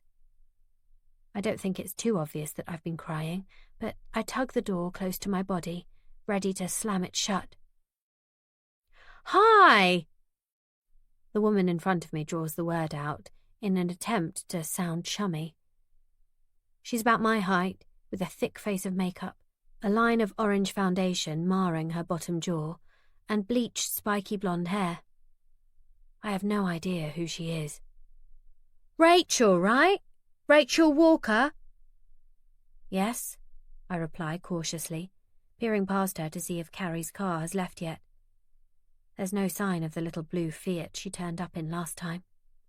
Hi, she says again, extending her hand to me. I don't shake it. My name is Helen Faulkner. I'm from the Marsham Echo. A journalist. Oh no, thank you. I go to push the door closed, but it seems that she's somehow wedged her booted foot in the gap between the door and the frame. Take your foot out of my door. I just wanted to speak to you, Rachel. I can call you that, right? She soothes, biro already in hand. No, you can't. Get off my doorstep. I push the door harder onto her foot, relishing the tiny wince that crosses her features. I heard about what happened to you at the party on New Year's Eve. Don't you want to tell your side of the story, Rachel? Only no one seems to know what really happened that night, so I thought you could put things straight. Tell us what you know and give us your version. She staggers as I manage to dislodge her foot, slamming the door firmly in her face. Here's my card. A small white square card rattles through the letterbox. Helen Faulkner's name, email, and telephone number typed neatly across it. Call me when you're ready to talk, Rachel. Only, maybe don't leave it too long. The story is already out there. People are already talking. I stay silent, leaning against the door, the small white card on the mat the only thing marring my vision. I hear the tap-tap-tapping of her heels as she marches back down the path towards the main road, waiting until the sound dies away and I am sure she has left. I slide down the door frame, sinking onto the doormat, in much the same position as I found myself that awful morning. So, people are talking about what happened. The police have spoken to everyone at the party and found nothing. Aaron has told the police that he wasn't at the party, but Liz told me he was there. Ted says I was slurring and staggering, but I'm sure I wouldn't have let myself get in that state. I can reach only one conclusion from the things I've heard today. Someone is lying. Chapter 10. September. 3 months before the party. I deleted Aaron's friend request as soon as it arrived on my phone the other night, but another now sits blinking at me on my laptop screen. Sighing, I take a sip of wine and angle the laptop to show Amy, where she sits across the kitchen table from me. Thor laid on her feet. "Yikes, he's keen," she says, as her eyes scan the screen. "Some people just don't know when to take no for an answer." I turn the screen back to face me and click onto his name. He hasn't got many friends, or even many posts. It's like he only just set it up. Creepy. The guy is definitely creepy. "So just ignore it," Amy shrugs, reaching down to pet Thor. The thin silver bracelets that line her arms jangle as she moves. "If you don't accept it and just leave it on your account waiting to be dealt with, at least that way he can't send another one." "Let's look at Ted's account instead." She waggles her eyebrows at me suggestively. "Oh, shh," I laugh, a little buzz of anticipation rippling through me as I type in his name. Angela moved out a month after the barbecue, moving straight in with Devon, the yoga instructor. It turns out Ted's instinct was right all along. I told Amy about the row Gareth and I had in the kitchen on the day of the barbecue, and I had even told her about Ted coming in to check on me in the bathroom. I told her he kissed me, but that's all. She doesn't know about the rest of it, all the other times we've been together since then, and what we've done together. Here, happy families pre-Devon. Amy gets up and comes to sit next to me, peering at the screen, filled with photos of Ted, Angela and Sean together on various days out, faces squashed together as they all huddle in. "Ugh," Amy says, a sour tang of wine on her breath. "The before pics, before Angela ran away with that stringy yoga dude. Imagine what their bedtime looks like."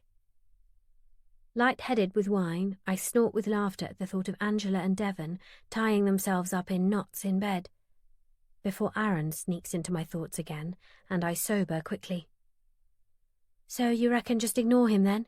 I ask, closing the lid of the laptop. I reach for the wine and top both of our glasses up, even though I already feel a little tipsy after that one glass. "Yeah, I reckon." Amy raises her glass to me before she takes a sip. "He's a bit of a weirdo, but he's harmless, right? Just ignore it, and if by chance he does ask you why you haven't accepted, just tell him you don't really use that account. No harm done." We move out into the garden, carrying our wine and a few snacks. September has brought with it a cool breeze and sunshine, and I sigh with pleasure as the warm sun strokes its way across my bare arms. Amy's right. He's harmless. My good mood fades when Gareth stomps into the house 2 hours later than expected. The dinner I cooked is wizened and dry from being kept warm in the oven too long, but I slide on an oven glove and pull it out, ready to dish it up to him anyway. "How was your day?" "Make an effort, Rachel. He's probably just tired." I sit across the table from him and watch as he wrinkles his nose at the congealed mess on the plate, resisting the urge to tip the food over his ungrateful head. There is a permanent frown etched into his forehead recently, and I can tell today has been another tough day, as his hair sticks up on end, as though he's been running his hand through it all day, a sure sign that something is wrong. "Fine." He takes a bite of dried-up chicken pie, ignoring his phone as it pings with a message alert on the table next to him. "You're late back. Everything okay?" I watch him as he shovels the terrible dried-up food into his mouth, a shrunken pea whizzing off his plate and disappearing somewhere underneath the kitchen unit. His phone buzzes on the table next to him again. "Shouldn't you get that?" "For fuck's sake, Rachel!"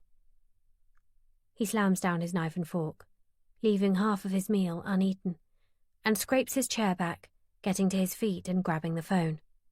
"Just leave it, okay? Just mind your own bloody business." He marches from the room, and a few seconds later I hear the door to his study slam shut. Closing my eyes, I rest my head on my arms on the table, the thud of a tension headache starting to thump in my temples. Is this it? Is this how it's going to be for the rest of our lives? I have no idea what is making Gareth behave this way, but I know that he's driving me towards Ted more and more with every bad mood, every curt response, every time he swears at me. Getting to my feet wearily, I start to clear the table, my mind turning Gareth's behaviour over and over in my mind, when a ping alerts me to a message on my own phone. Thursday, 10 a.m, West Marsham Woods. I have the morning off. I smile, my spirits lifting immediately. Ted Durrand wants to see me. I haven't saved his number in my phone for fear of being caught, but by now his number is as familiar to me as my own. More so, even. Yes, I reply, careful not to put anything else that could incriminate us. If anyone, read Gareth, sees the text, I can pass it off as someone who isn't Ted, a running buddy maybe. My lips twitch with a tiny, secret smile, and the weight of Gareth's, anger? Disappointment? Whatever it is that I seem to have done to annoy him, lessens slightly. I can make it to Thursday. On my way to bed, I pause outside Gareth's study. There is a chink of light showing under the door, and I tap lightly, hoping he'll let me in. Maybe now he's had some time to himself, he might be in the mood to talk. There is no response, so I press my ear tightly against the door, listening hard, feeling like a spy in my own house. I hear the low murmur of Gareth's voice and guess he's on the phone, maybe replying to whoever was so insistent at dinner. Or maybe Gareth is having an affair. Maybe that's why he doesn't seem to want you around lately. Maybe he's saving all his good humour for someone who actually deserves it. I shake my head and press harder against the wood of the door, trying to hear what he is saying. It sounds as though Gareth is pacing, and I draw back slightly in case he throws open the door, making his words even more indistinct. After a moment it goes silent, and I start to tiptoe away towards the stairs when the door flies open. Rachel! Gareth looks startled to see me. Did you want me? No, I say, my heart thumping at almost being caught. I just wanted to see if you were okay, that's all. Sorry, I'll leave you. I know you're busy. Turning away, I take a step towards the stairs, but Gareth lays a hand on my shoulder. Wait, before you go. He hurries back into the office, returning with 2 slips of paper in his hand. Can you give these to Robbie? I saw the email the school sent out about high-ability pupils with his name on the list, and I thought he might like these as a treat. I look down to see 2 tickets to Robbie's favourite band. Tickets that have been like gold dust. Wow, how did you get these? Rob will be thrilled. I didn't even realise that Gareth knew which bands Robbie was into. Don't ask. Gareth gives a wan smile. Look, Rach, I have to get on. I'll be up in a bit. Okay.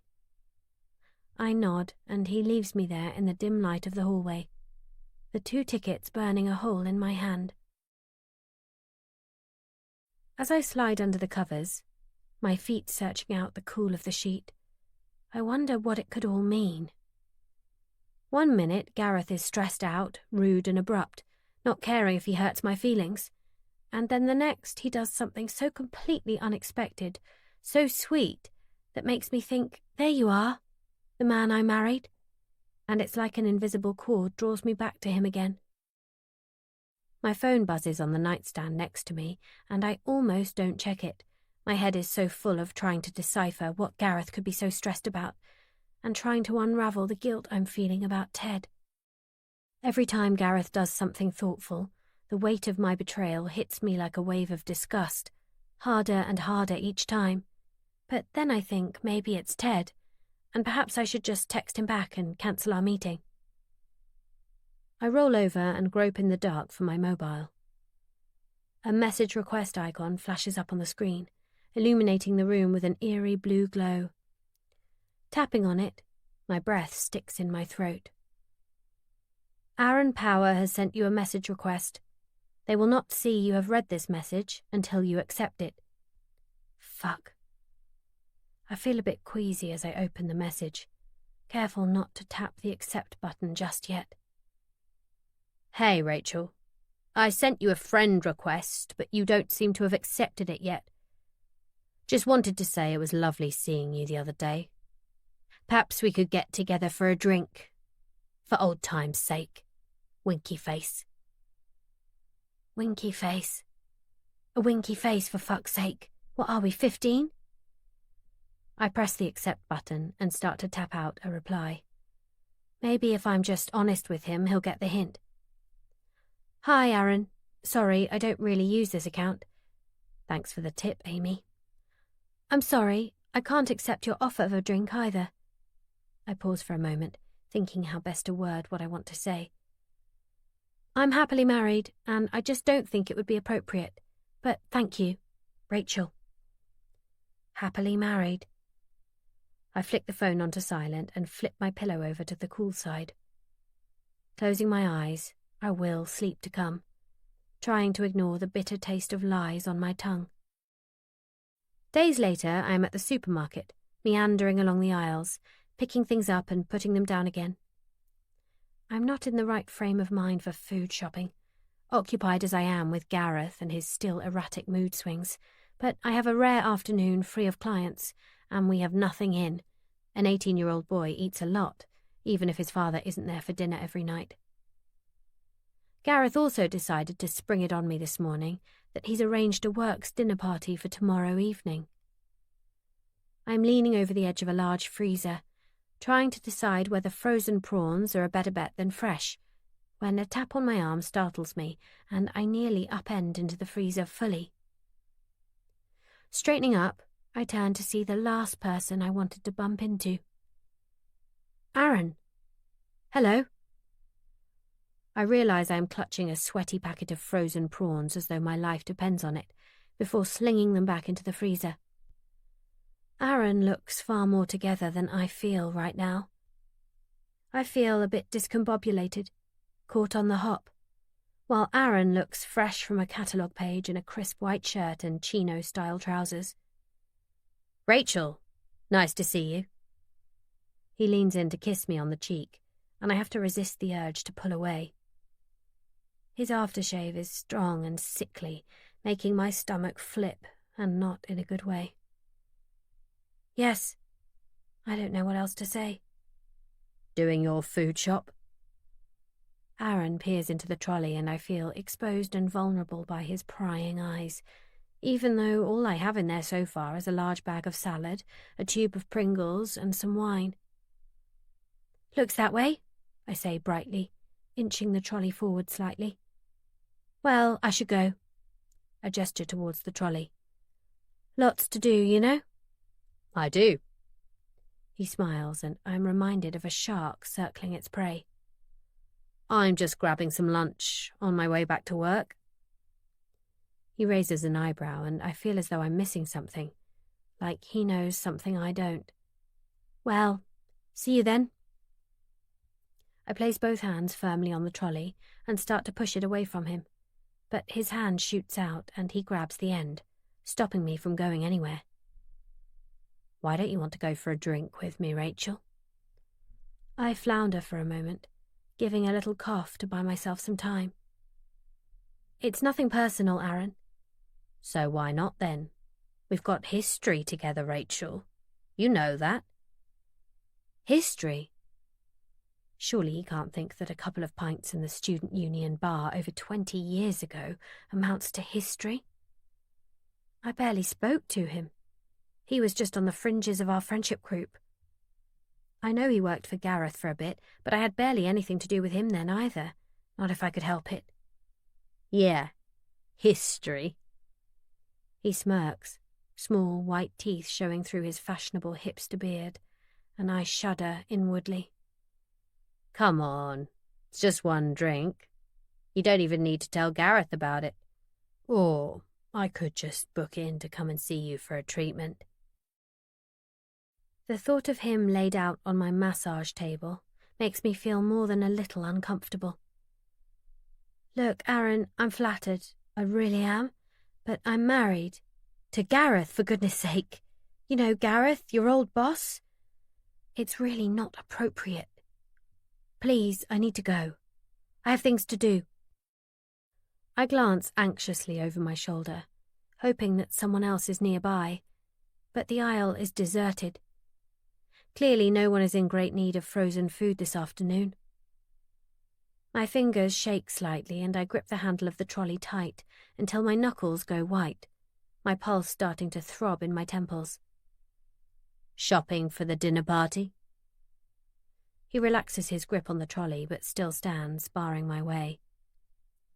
Excuse me? My mouth goes dry.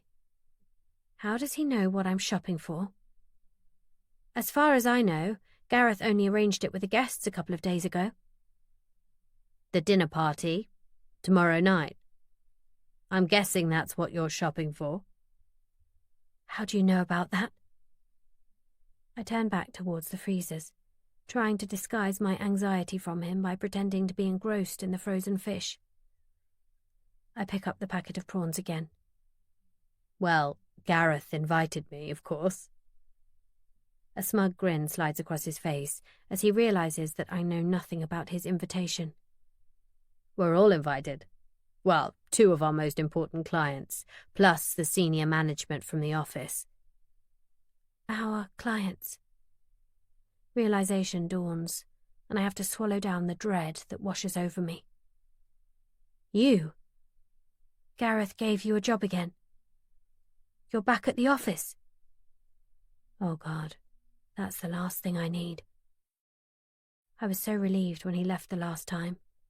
So thankful that I wouldn't have to avoid his creepy gaze every time I went to the office, that it never even occurred to me that he would come back. That's right. Aaron beams at me. So, I'll see you tomorrow. About 8 o'clock? We can have a drink together then. Although, it's not quite the same, is it? I say nothing, but my palms feel damp against the plastic of the trolley handle. Aaron steps closer to me, leaning down to whisper in my ear, that sickly aftershave filling my nostrils again. I swallow hard, fighting back nausea. You might want to throw those back in the freezer.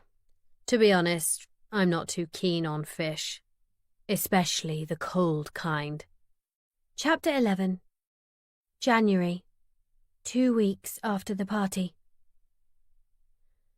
Are you sure you don't mind taking me? I'm happy to drive myself if you don't feel up to it. Gareth hefts the suitcase into the boot of the car and walks round to the passenger side to let himself in. I said I didn't mind. It's fine. I slide into the driver's seat and fiddle about with the settings, attempting to inch forward so my feet can reach the pedals. I'm trying not to be anxious about the fact that Gareth is going away for a week to look at property in Croatia, leaving me alone in the house with Robbie. He offered to cancel the trip, but I told him not to. Having him gone gives me the space I need to carry on my own investigation, even if the thought of being alone does terrify me. The thought of letting people into the house terrifies me even more, and I still haven't booked any clients in for treatments since before the party. Have you got everything? Yeah. Will you be okay? Gareth eyes me carefully as I reverse out of the drive onto the main road. If you need me, just call, and I'll try and come home. Try.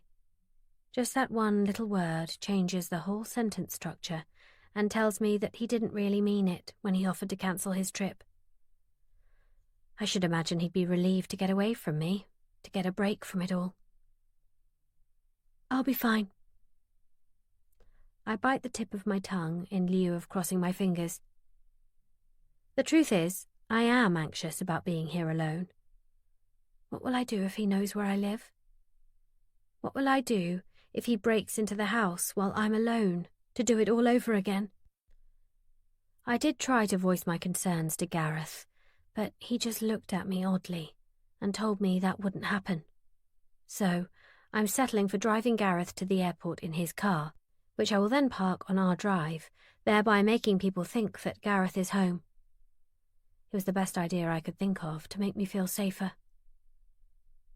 Maybe it's time to start thinking about going back to work, Gareth says, breaking the silence that has accompanied us on the journey so far. I indicate to move across into the left-hand lane, ready to turn onto the M23 towards Gatwick, my pulse fluttering at his words. You could always come in and give me a hand for a few days, if you don't fancy having clients at home just yet. Just to get you out of the house. Back to the office. I feel sick at the thought of it, especially as Aaron flits in and out of there all day, from what I can gather. He's worked his way up over the past few months to become Gareth's right-hand man. The bond that has forged between them, something I can't understand, especially now. Now I know Liz saw Aaron at the party, even if he is denying it. You have Aaron. My mouth feels dry and gritty, my throat sticking as I swallow. I don't want to go back there and have to come face to face with Aaron every day.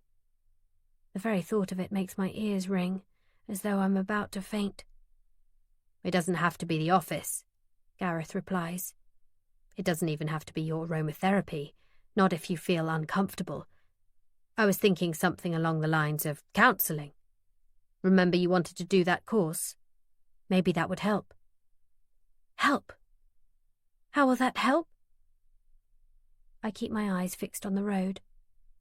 You don't just go on a course and what happened miraculously goes away, Gareth. You know that, right? I didn't mean. Oh, for God's sake. He swears under his breath and twists in his seat to face me, tugging the seatbelt away from his neck. All I meant was, maybe you need something to help take your mind off all of this.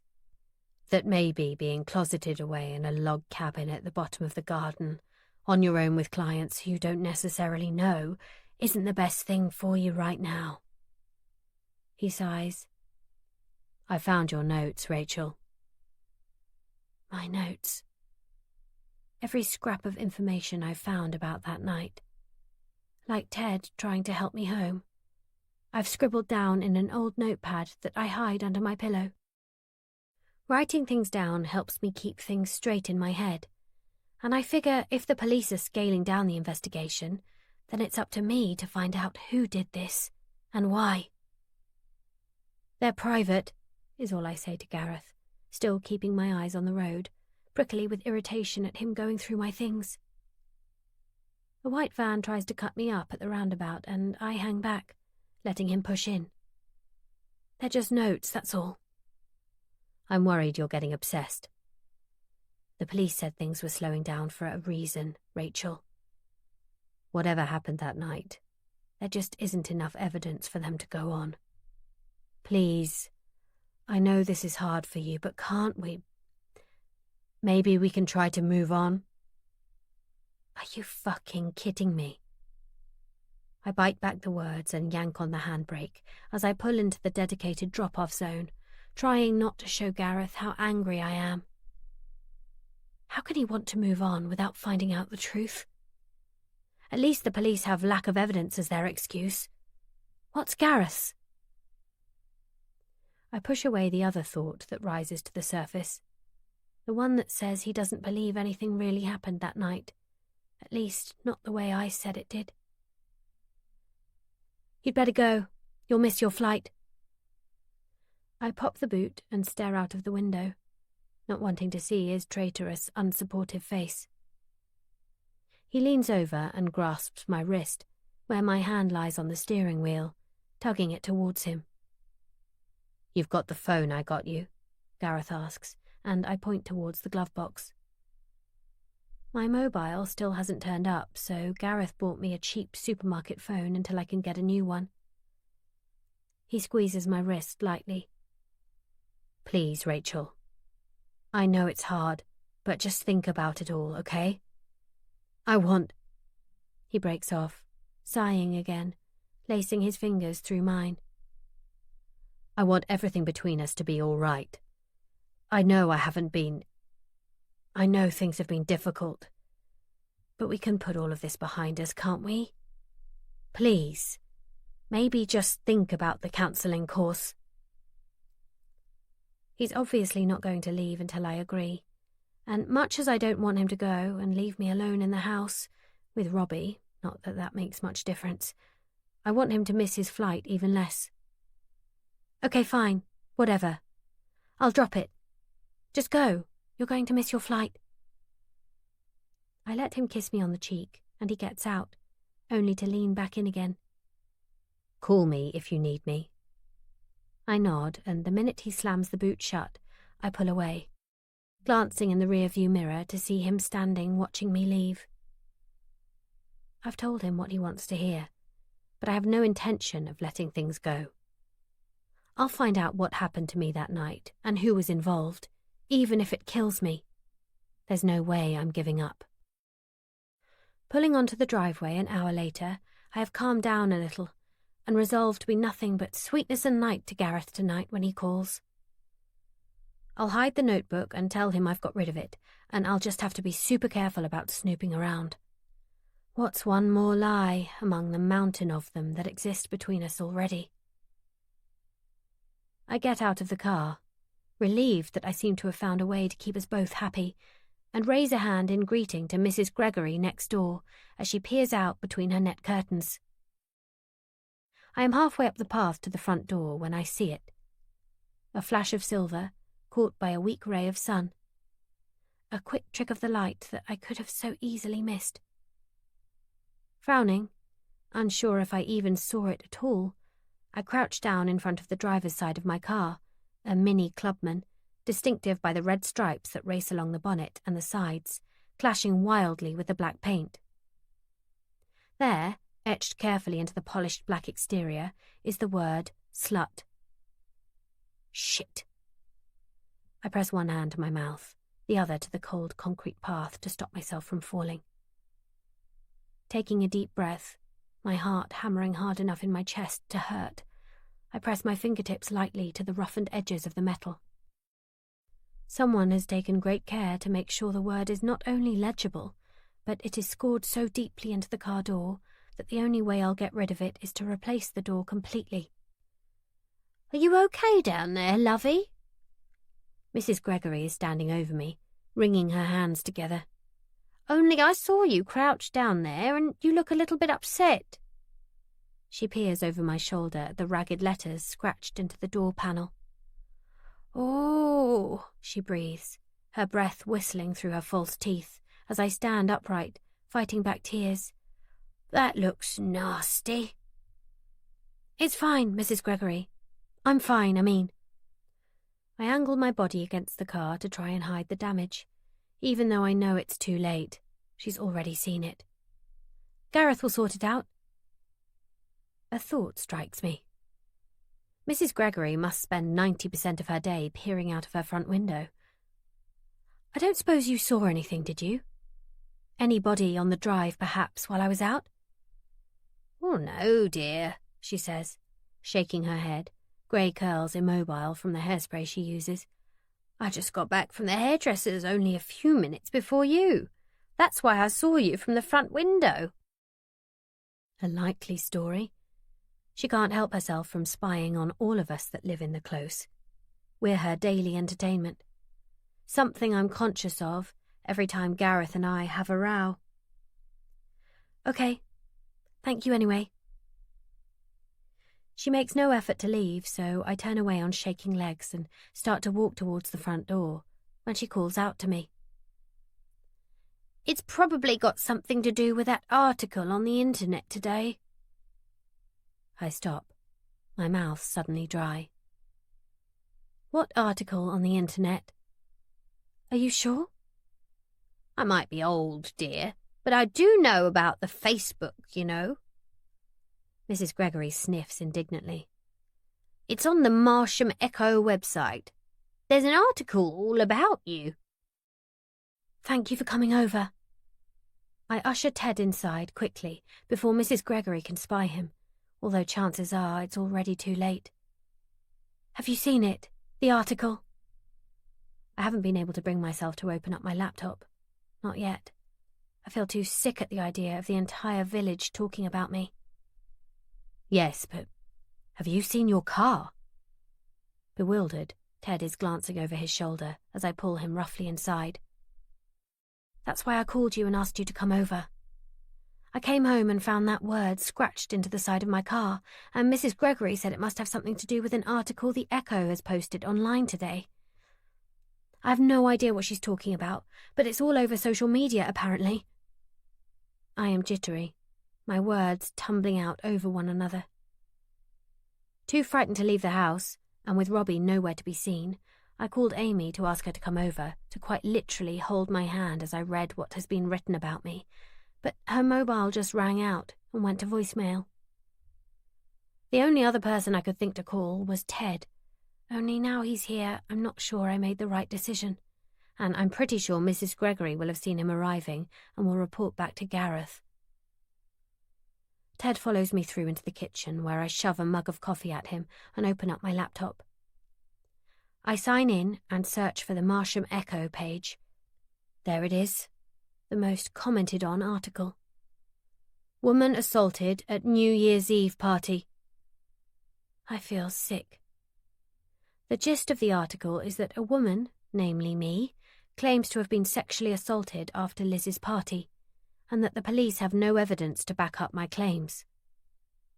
The article digresses into a long discussion on the failure of rape victims to be believed, and contrasts this with evidence of cases of men being falsely accused of rape. At the bottom of the article, a source close to the victim claims to have been at the party and says that no one else there saw anything. The byline is Helen Faulkner, and although she doesn't mention any names, my name is offered up repeatedly by people commenting on the post. People I don't even know, so God only knows how my name has got out there.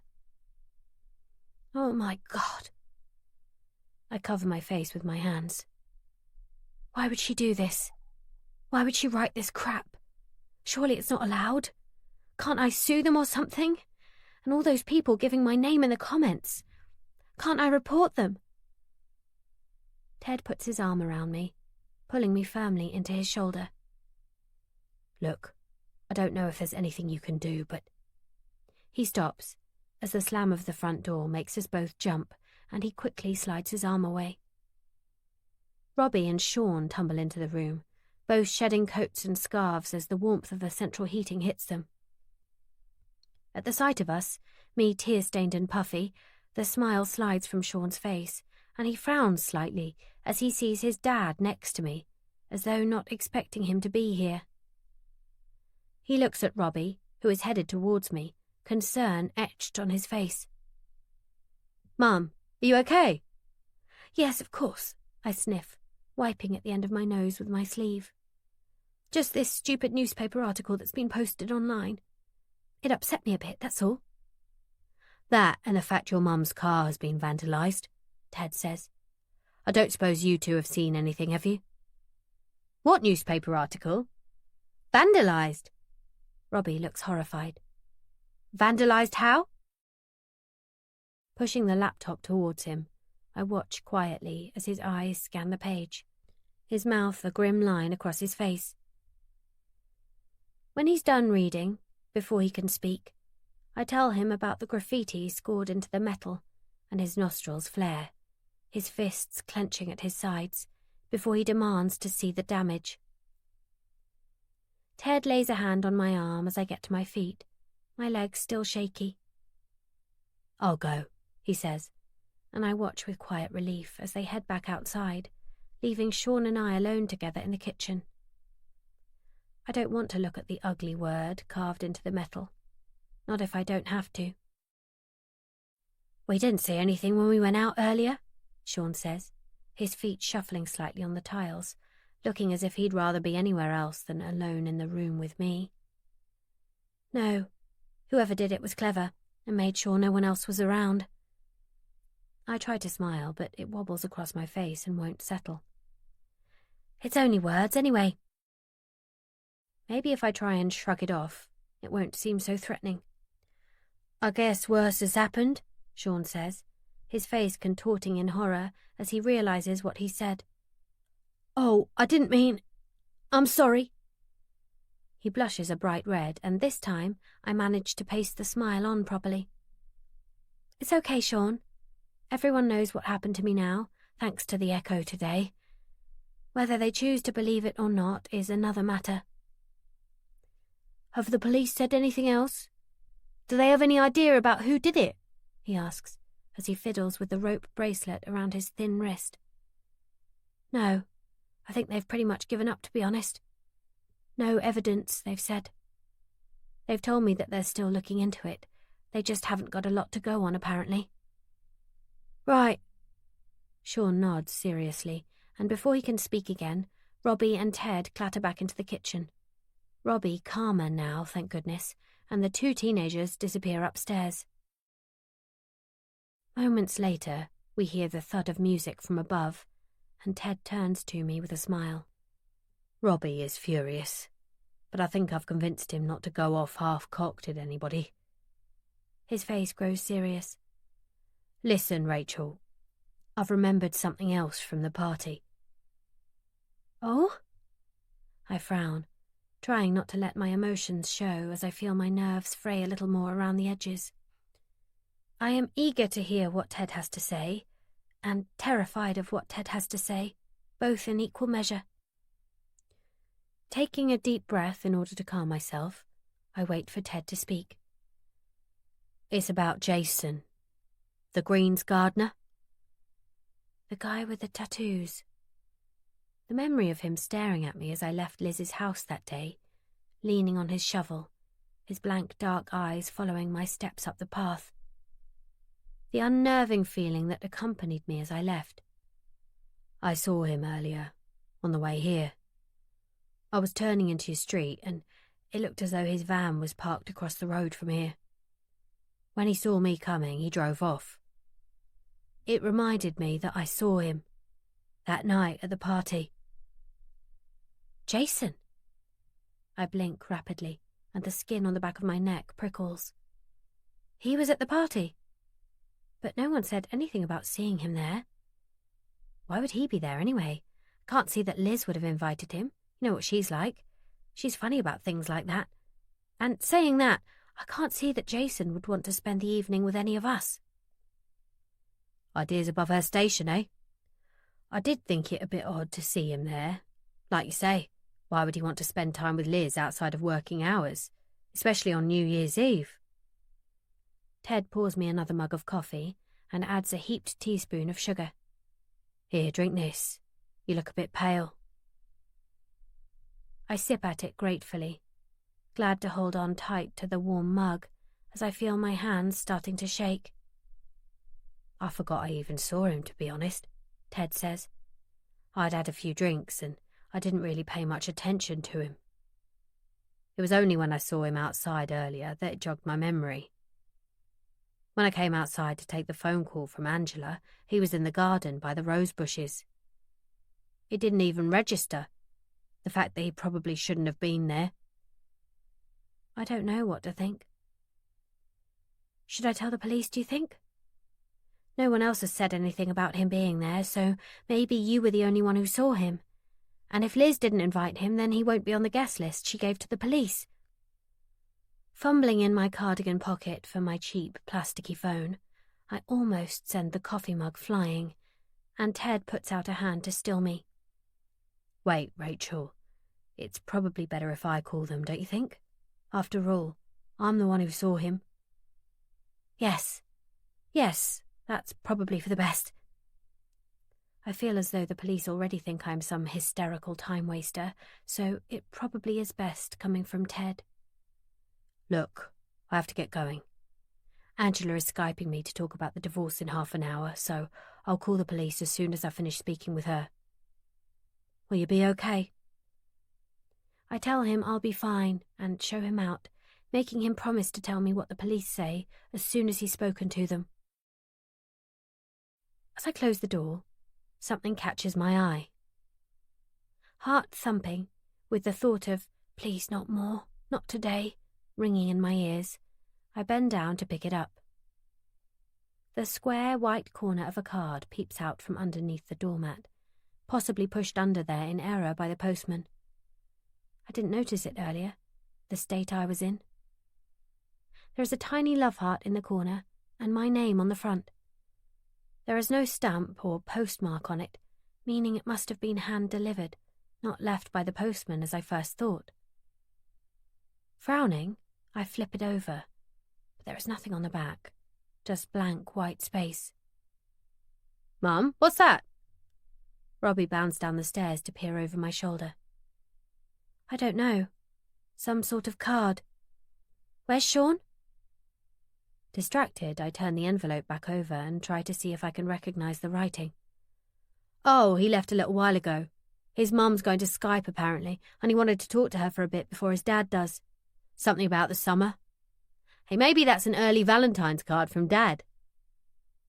He gestures towards the envelope before he squeezes past me into the kitchen, on the hunt for food, no doubt.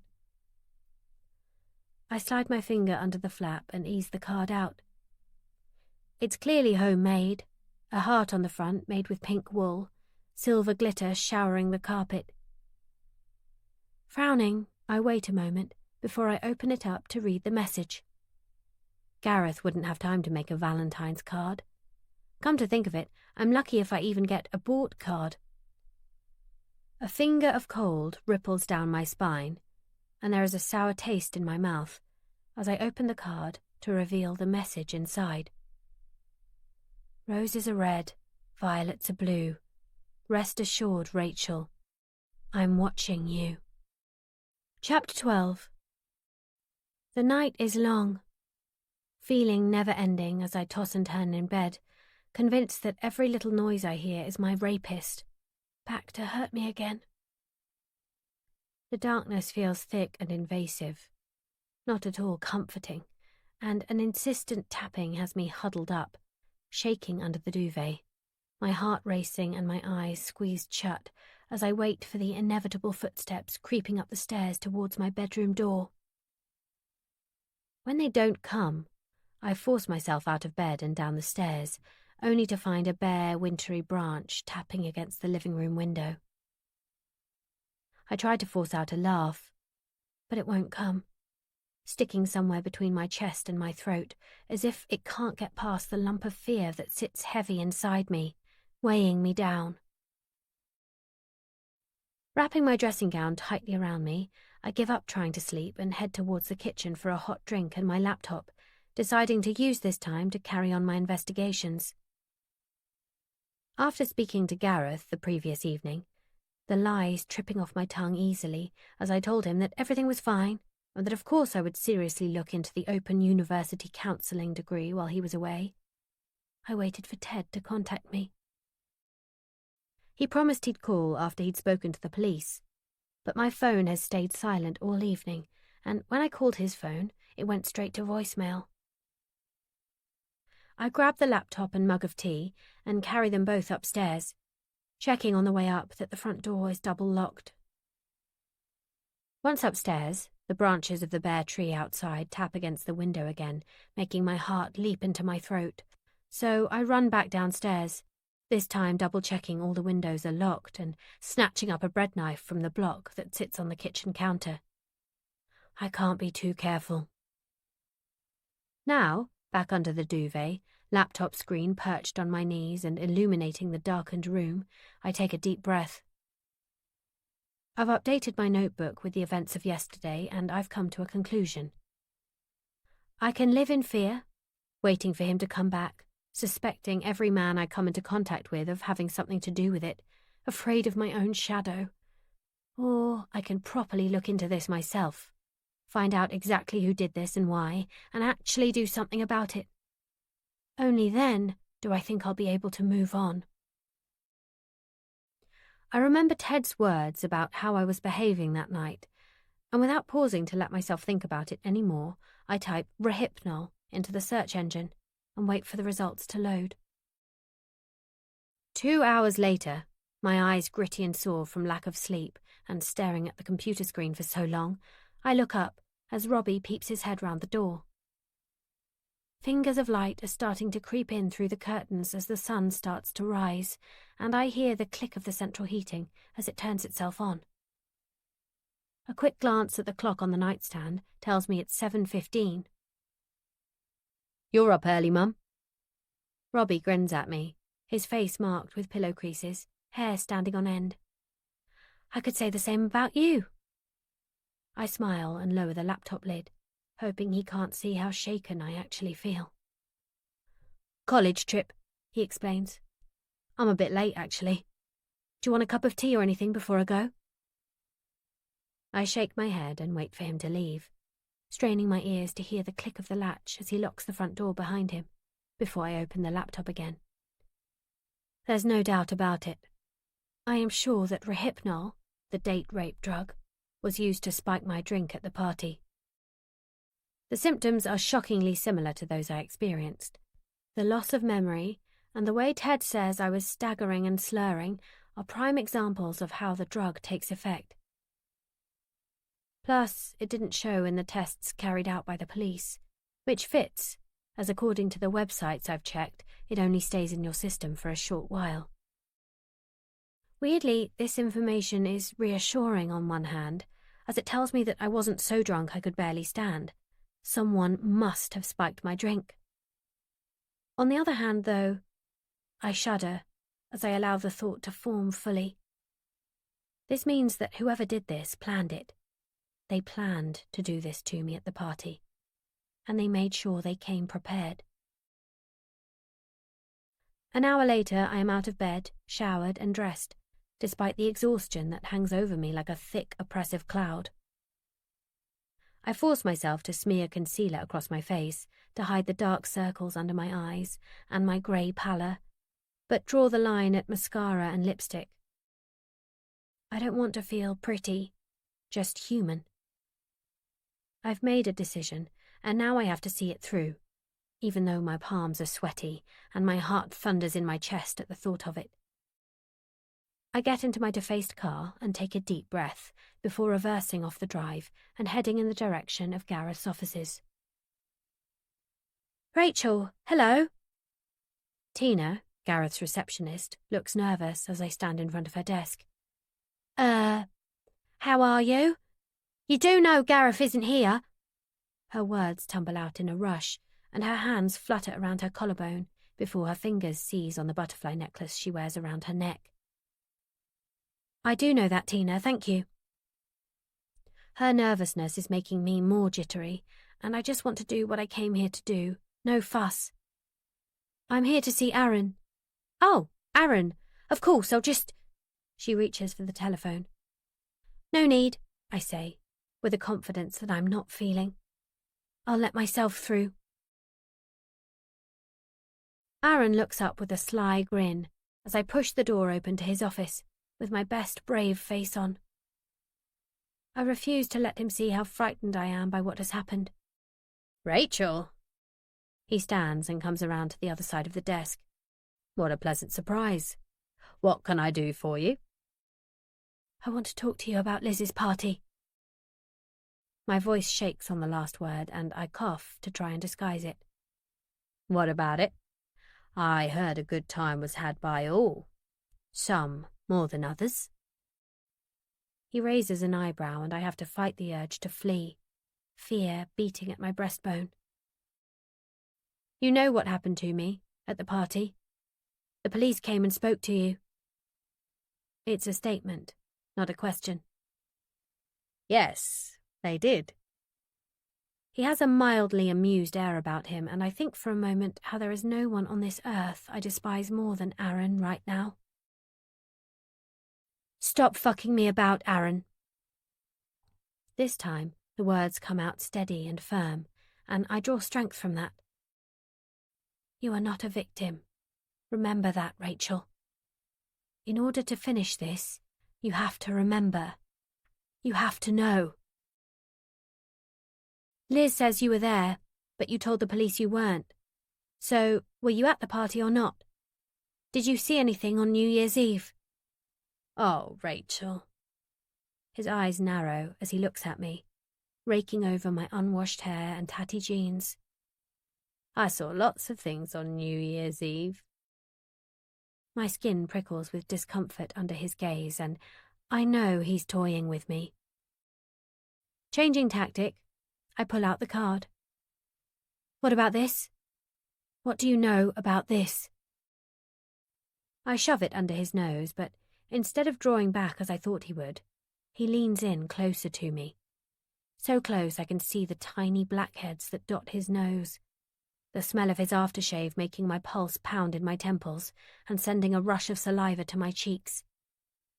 Pretty. It looks like you have an admirer. He is so close I can feel his breath on my cheek. I don't know about the card. It's nothing to do with me. But you know what? Sometimes, Rachel, we reap what we sow.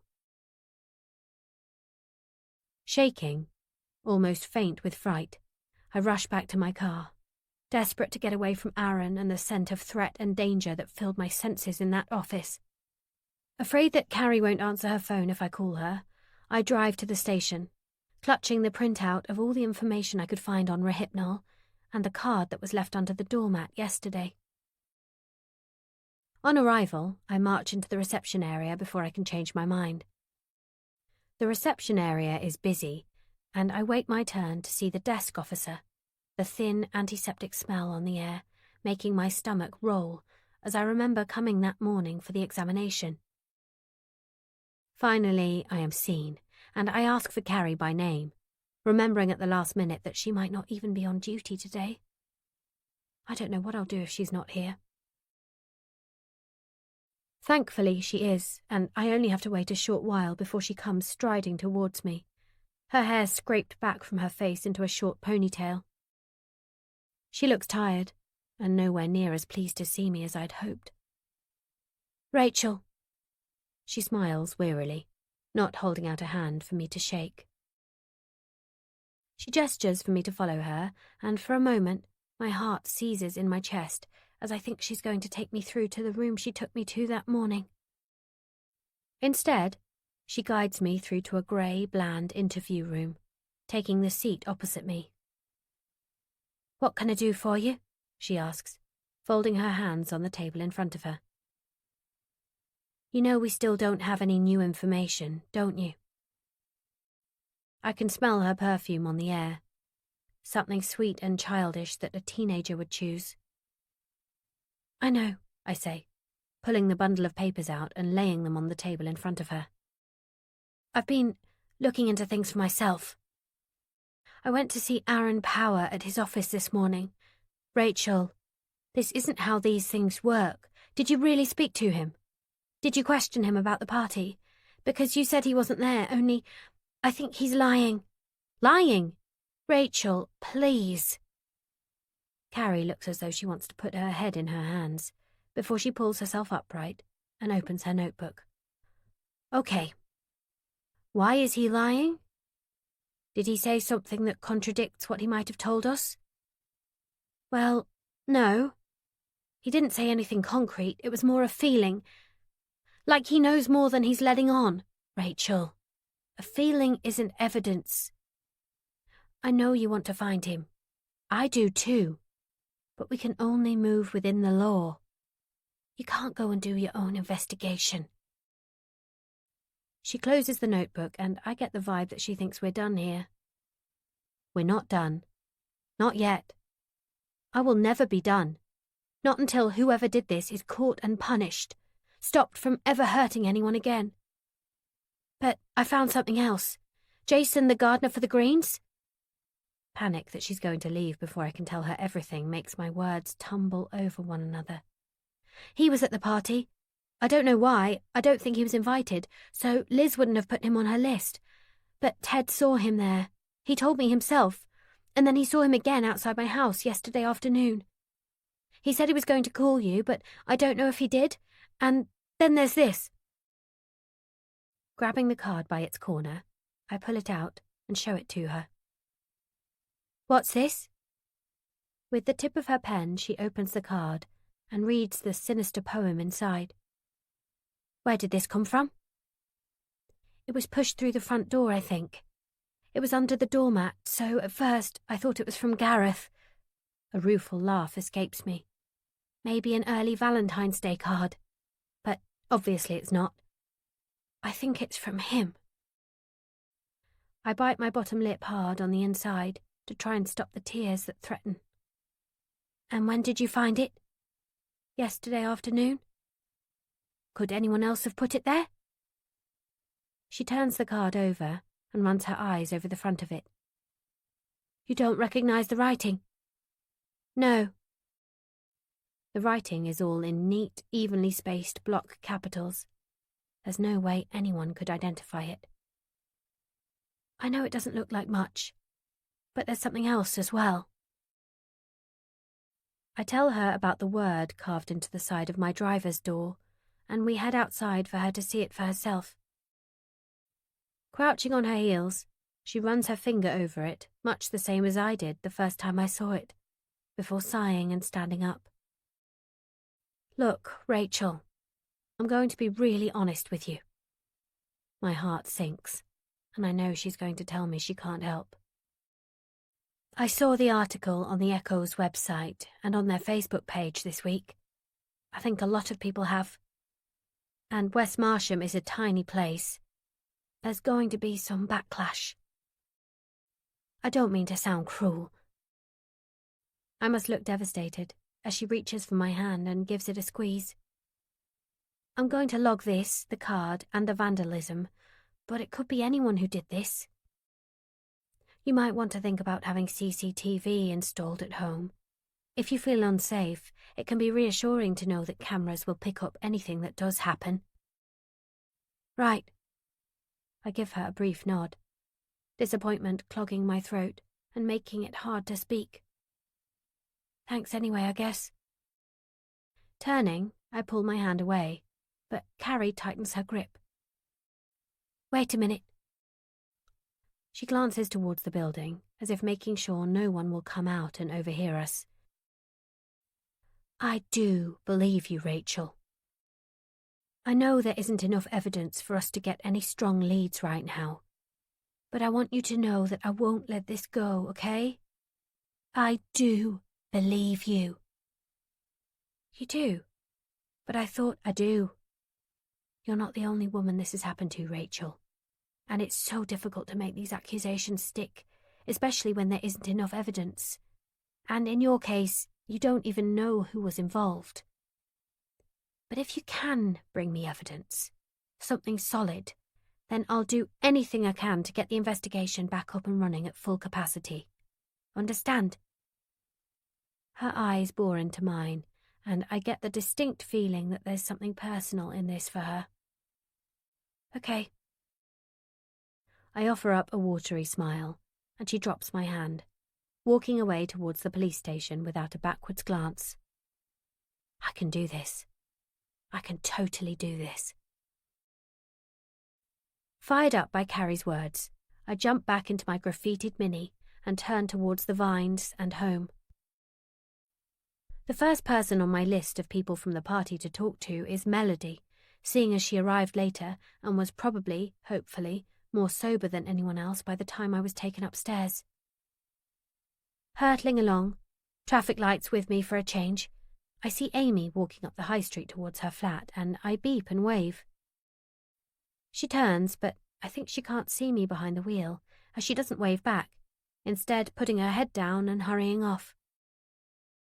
Anxious to reach Melody before I chicken out, I zoom along the high street, adrenaline making my nerves hum and buzz, before it fades as I pull up onto the drive, leaving me feeling drained and empty. I slide out of the driver's seat and take a deep breath before I make the short walk over to Melody's front door. Okay, Rachel, you can do this. Just go in there and ask her what she remembers. Tentatively, I knock on the slightly cheesy lion's head knocker before banging it down properly.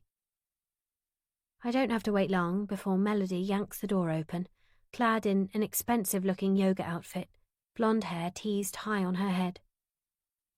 Rachel, how are you? She leans over to kiss me, and I smell the flowery, tacky scent of pressed face powder with a hint of cigarettes. I'm fine. I just wondered if we could have a chat. I resist the urge to stamp my feet. Despite the feeble sunshine that fights through the clouds, the temperature has dropped and the adrenaline buzz has left me cold and tired. Of course, sweetheart. Come in. You look half frozen. She shows me through to the living room, plushly carpeted and littered with photo frames, all depicting her and Jono swooning over each other. What's the problem? I fidget in the large, squashy armchair I've found myself in, feeling the cushion suck me down into its depths before I manage to squirm free to perch on the edge. The room is uncomfortably warm, and as fast as my toes thaw out, beads of sweat start to prickle under my armpits. It's about the party, the New Year's Eve party, at Liz and Neil's house. I watch as Melody's eyes slide away from mine, and she finds a piece of lint on her sleeve more intriguing than necessary. You know what happened to me, don't you? I did hear, and I'm so sorry. I've been meaning to call you. I'm not worried about that. I cut her off. So many have been meaning to call me, but haven't got around to it, it seems. I wanted to ask you if you saw anything, noticed anything. Did you see Gareth and me together at the party? Oh! She looks relieved, flicking the imaginary lint from her sleeve and meeting my eyes again. Yeah, I did see you two together. Not that I saw anything, you know. The hint of an estuary accent peeps through as her enunciation slides. So, you didn't notice anybody acting strangely? Everything was normal? Yeah, just normal. You were dancing in the living room when we arrived and you waved at me. You had a glass in your hand, but I don't know what you were drinking. You were fine, then at least, anyway. You were quite flirty, if you don't mind me saying. Flirty? Flirty how? This is the first mention of my behaviour before Ted found me, and I feel nauseous at the thought of someone thinking that my having fun, dancing and drinking meant that I wanted something else entirely. Just dancing a bit close to some of the chaps, that's all. Nothing serious. Gareth wasn't very happy when he left. Melody jumps as a door slams, and Jono's voice booms out. Instantly she is jittery, her knees starting to bounce up and down as she rubs her hands along her expensive yoga pants. Jono, we're in here. Jono's bald head appears round the doorframe, a scowl lifting from his face as he sees me sitting in the armchair. Rachel, how are you, love? Rachel was just asking if we saw anything at the party. Melody jumps in before I can speak. I told her we didn't see anything. She's just off now. Melody gets to her feet, but I'm not done yet. Wait, I say. You said Gareth wasn't very happy when he left. Why? Maybe you should ask him that, Jono says, the welcoming tone gone now from his voice, a hard look on his face.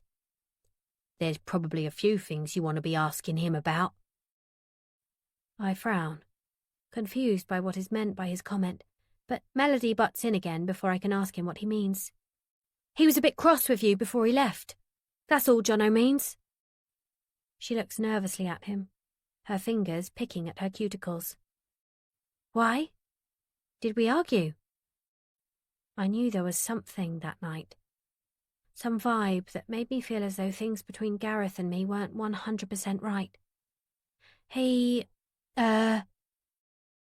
Melody flinches as Jono disappears from the doorway, slamming the door behind him. He wanted you to leave. You were both in the kitchen only a few minutes after we arrived, and he wanted to go. You refused. You said you wanted to stay for one more drink. He had hold of you by the arms like this. She comes towards me and grabs me by the upper arms.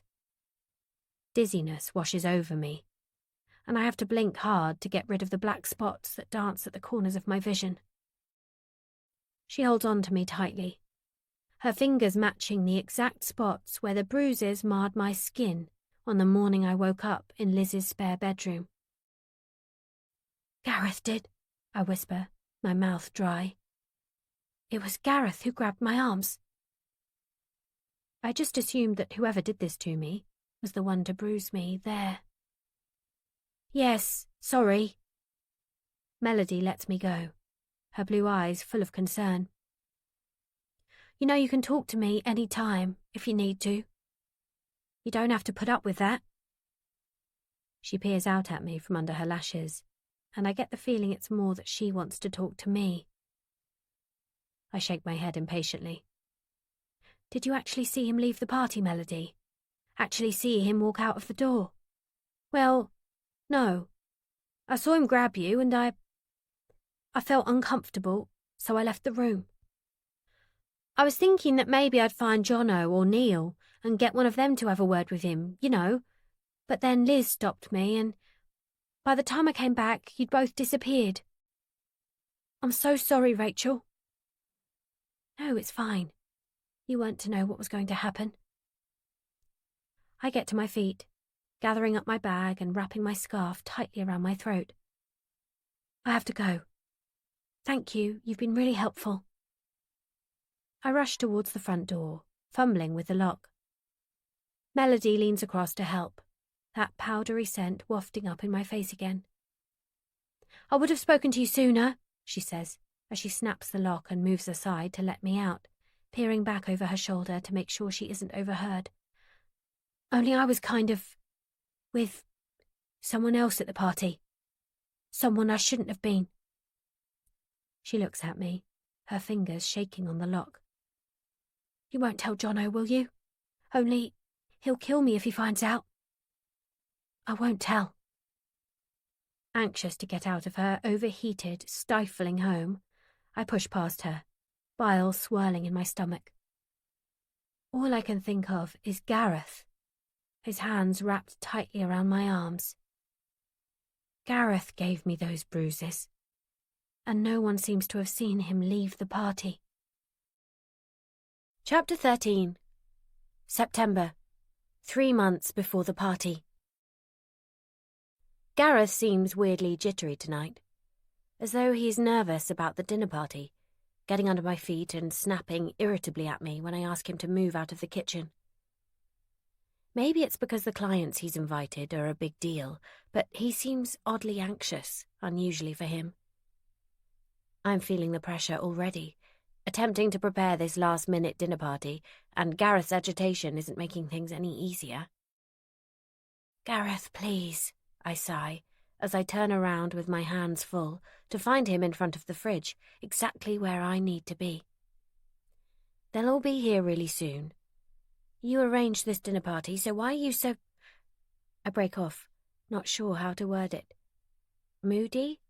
Out of sorts? Just plain old miserable? To my surprise, he doesn't storm out or snap back.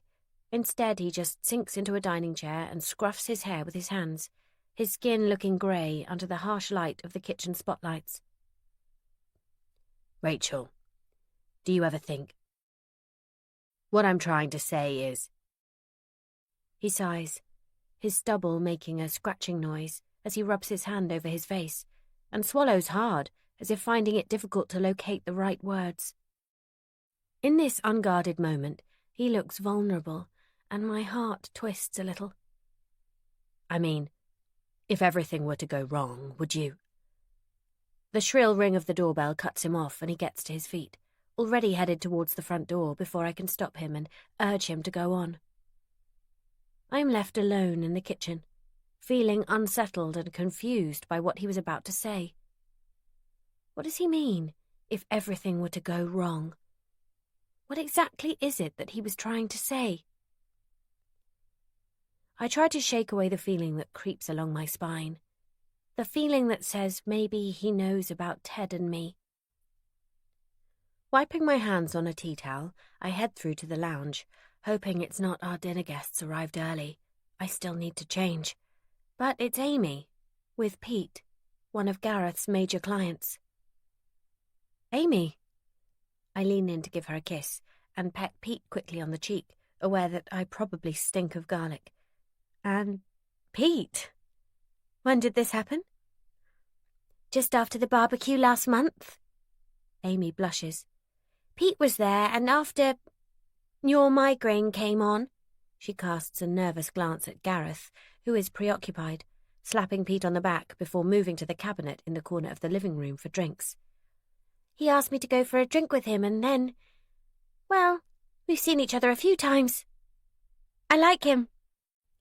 Her cheeks are flushed, a smile playing at the corners of her mouth, and I am thrilled that she finally seems to have found someone decent after her messy divorce 3 years ago. Excusing myself, I go upstairs to change out of my jeans into something more dinner party appropriate. As I rifle through my wardrobe, I keep an ear out for the doorbell. I'm still hoping that Aaron will, for some reason, not be able to make the dinner party, but if not, maybe he'll arrive while I'm still getting ready and Gareth can deal with him. I stretch out the time it takes to freshen up my makeup, lingering over the exact shade of lipstick to wear and dithering over what perfume to spray over my wrists, until I hear the doorbell ring twice more, and Gareth shouts up the stairs at me that our guests are here. I let out a long breath, check my hair once more in the mirror, and head for the stairs. I feel nervous, my heart jumping in my chest as I make my way down to greet our guests, slightly worried that Aaron will spend the whole evening making me feel anxious and awkward. I pause outside the kitchen door and give myself a shake. Aaron can only make me feel anxious if I let him. Plastering on a smile, I shove the door open, but when I enter the kitchen there is still one spare seat and no sign of Aaron. My eyes flick to the clock. 8:20. Gareth invited people for 8 o'clock, so Aaron is either aiming for fashionably late or, I cross my fingers behind my back for a second, he's decided not to come. I wave a hello to everyone, skirting around the edge of the table to let Jono kiss my cheek. Melody looks as over-made up and brittle as ever, and when I lean in to kiss her, there is the faint smudge of a bruise on her collarbone, plastered over with foundation. I give her a smile and avert my eyes, not wanting to alert her to the fact that I've seen it, sure that she would be mortified if she realized it wasn't covered as well as she'd thought. Maybe I'll speak to her about it later, when we're alone. Definitely not now, not with Jono sitting next to her. Gareth seems to have recovered his good humour, his nerves disappearing, and his voice booms out as he laughs with Pete about something, a bottle of champagne in his hand. The cork pops and a cheer goes up, the table starting to buzz with chatter as people begin to talk. I force a smile, the beginnings of a tension headache nudging at my temples, and move into the kitchen in a search for champagne flutes. You look nice. Gareth follows me into the kitchen, letting the door swing shut behind him. He wipes the neck of the bottle, smearing away the condensation before pouring the bubbles into the glasses I've lined up on the kitchen worktop, carefully tilting each glass as he pours so they don't run over. Thanks. I smile at him over my shoulder as I open the oven to check the beef. You seem better. A bit happier anyway. Fragrant steam puffs into my face as I peer into the oven, before slamming the door closed and turning to face him. He takes a sneaky sip from one of the glasses. I think Jono has agreed to invest. I'm hoping to pin him down a bit later on tonight, once he's got a belly full of your lovely meal. Winking, he plants a kiss on my mouth, the taste of champagne sour on my lips.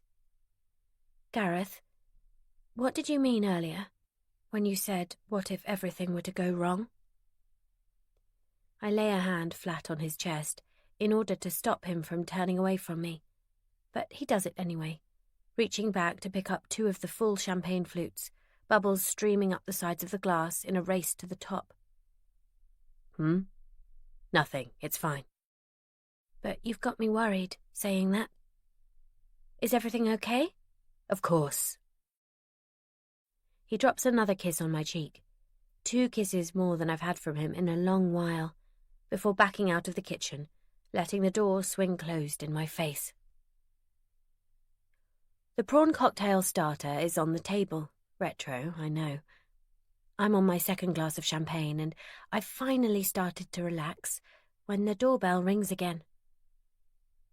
Gareth has excused himself from the table, and as everyone turns to look at me as the sound chimes through the house again, I have no option but to get up and answer it. I should have known that things were too good to be true. At the front door, I steel myself for a moment before throwing it open. Aaron. Hello. A slight tinge of ice to my voice. I stand to one side to let him in, but he pauses on the doorstep, holding out a bunch of brightly coloured blooms towards me. Rachel, these are for you, he smirks. I bet you thought I wasn't coming. He is so close to me that I can feel the heat of his breath on my cheek.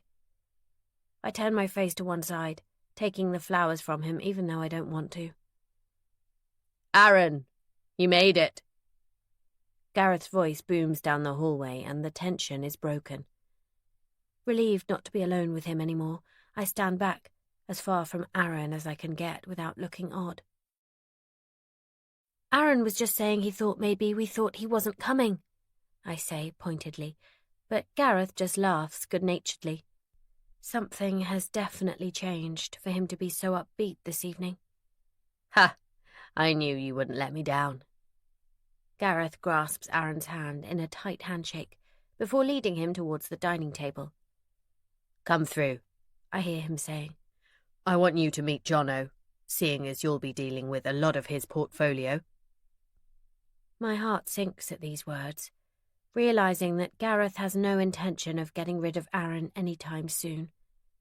He'll be referring to him as his right-hand man before too long, if I'm not careful. Not bothering with a vase, I throw the flowers into the sink and take the spare prawn cocktail into the dining room, resisting the urge to slam it down on the table in front of Aaron. Prawn cocktail? Smiling up at me, he digs in with his fork, a smear of Mary Rose sauce running along the stainless steel prongs, making me feel slightly sick. My favourite. Sorry to have kept you all waiting, folks. Busy day at the office. He winks at Gareth. Then Jono asks about a property on the other side of West Marsham, and the table is suddenly full of talk about rising house prices, leaving me to sit quietly for a moment.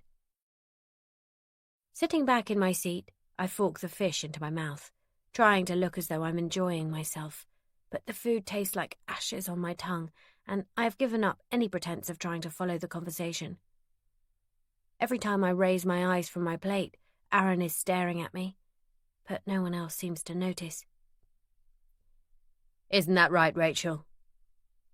My name on Gareth's lips pulls me back into the conversation, and I nod enthusiastically, even though I have no idea what I am nodding in favour of. Well, Aaron lets his knife and fork drop to the plate with a slight clang. That was delicious, Rachel. There's just something I can't resist about cold fish. Always tempts me. His eyes lock onto mine, and I fumble with my napkin as I shove my chair backwards, eager to get into the kitchen for a moment's respite. All done, everyone? I say brightly, smiling my thanks at Amy as she passes me her empty plate. My fingers are shaking, and the plates come together with a clatter as I stack them clumsily, drawing a frown from Gareth and an amused smile from Aaron. I look down, keen to avoid eye contact, snatching up the crockery and heading for the door. Once in the relative safety of the kitchen, I lean my head against the refrigerator door and heave in a deep breath. Only a few more hours to get through. The sound of the chatter from the table gets louder as the door swings open, and I raise my head to see Amy slipping into the kitchen, clutching 2 empty plates. "Thought you could do with a hand," she says, placing them on the counter. "Are you okay?" Her eyes are wide with concern, and I realise I must look worse than I feel.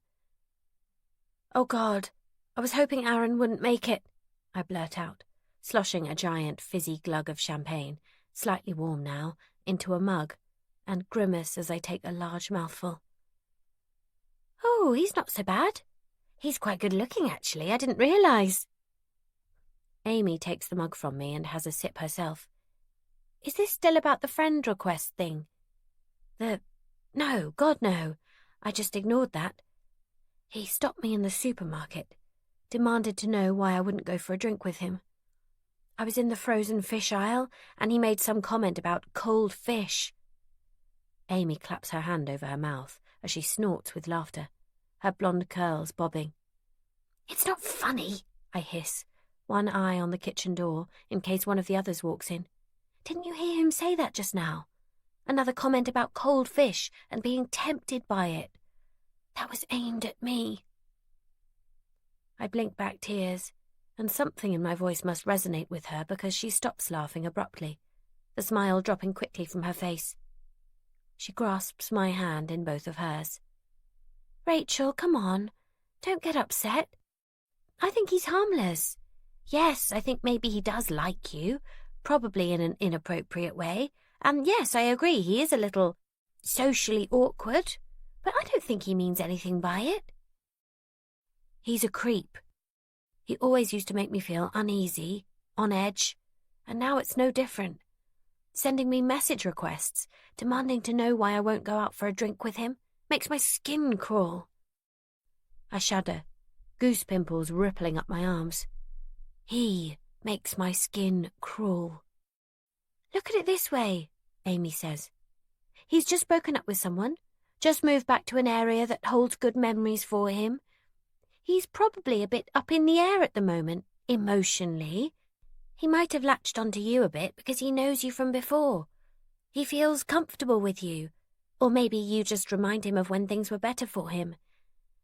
I think you're reading too much into it all. Just keep him at a distance, and I'm sure once he meets someone new, he'll forget all about you. I'm not entirely convinced, but maybe Amy is right. Maybe I am reading too much into all of this.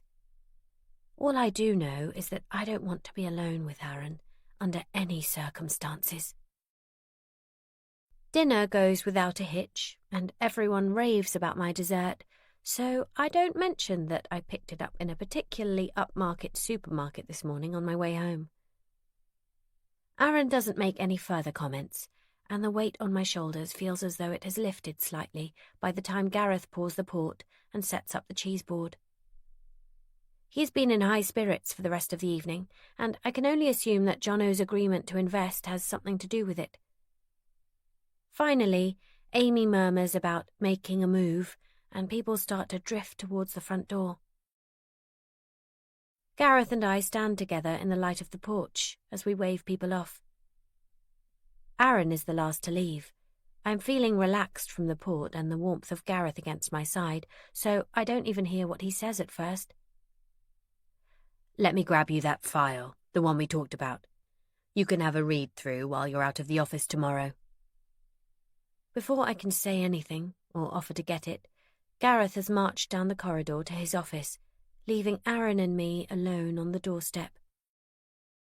Thank you for a lovely evening, Rachel. It was a pleasure spending time with you. And Gareth, of course. Aaron gives a small smile, letting the tips of his canines show below his upper lip. You're welcome. I say no more, reluctant as I am to engage in conversation with him. I'm sure I'll be seeing more of you, now Gareth and I are working so well together. Maybe. I wrap my arms around myself, as though cold, even though the night is still mild for September. I'm pretty sure I will. Smile gone now. His face has lost any geniality, and in the glow of the streetlights, his eyes look flat and cold. Unnerved, I take a step back, wanting to keep my distance as he leans towards me, as though he wants to whisper in my ear. Here you go. No rush. Gareth appears next to me, and I lean gratefully against him, exhaling a quiet, steady stream of air through my teeth as he hands Aaron the folder. Cheers, mate, and thanks again, Rachel. Brilliant night. Aaron turns and walks down the path, jacket slung over one shoulder, not looking back. I watch until I see him turn the corner onto the high street, until I am satisfied that he is gone.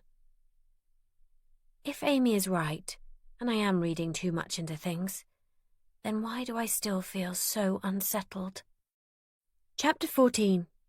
January. 2 weeks after the party. Amy is already sitting on the bench next to the small lake at the park, where we have agreed to meet. She has the last of a crust of bread in her hand, and as she sees me approach, she tosses it into the water, where it is immediately surrounded by ducks, all squabbling and fighting to reach it. She dusts her hands on her long, floaty skirt, entirely inappropriate for the damp, misty weather, and pulls me into a hug, Thor wrapping his lead around her legs. "God, Rachel!" She pulls back, holding me at arm's length. Her hands grip my biceps, and I resist the urge to wince, even though the bruises have faded to faint green smudges, ringed with yellow. "You look dreadful." "Thanks."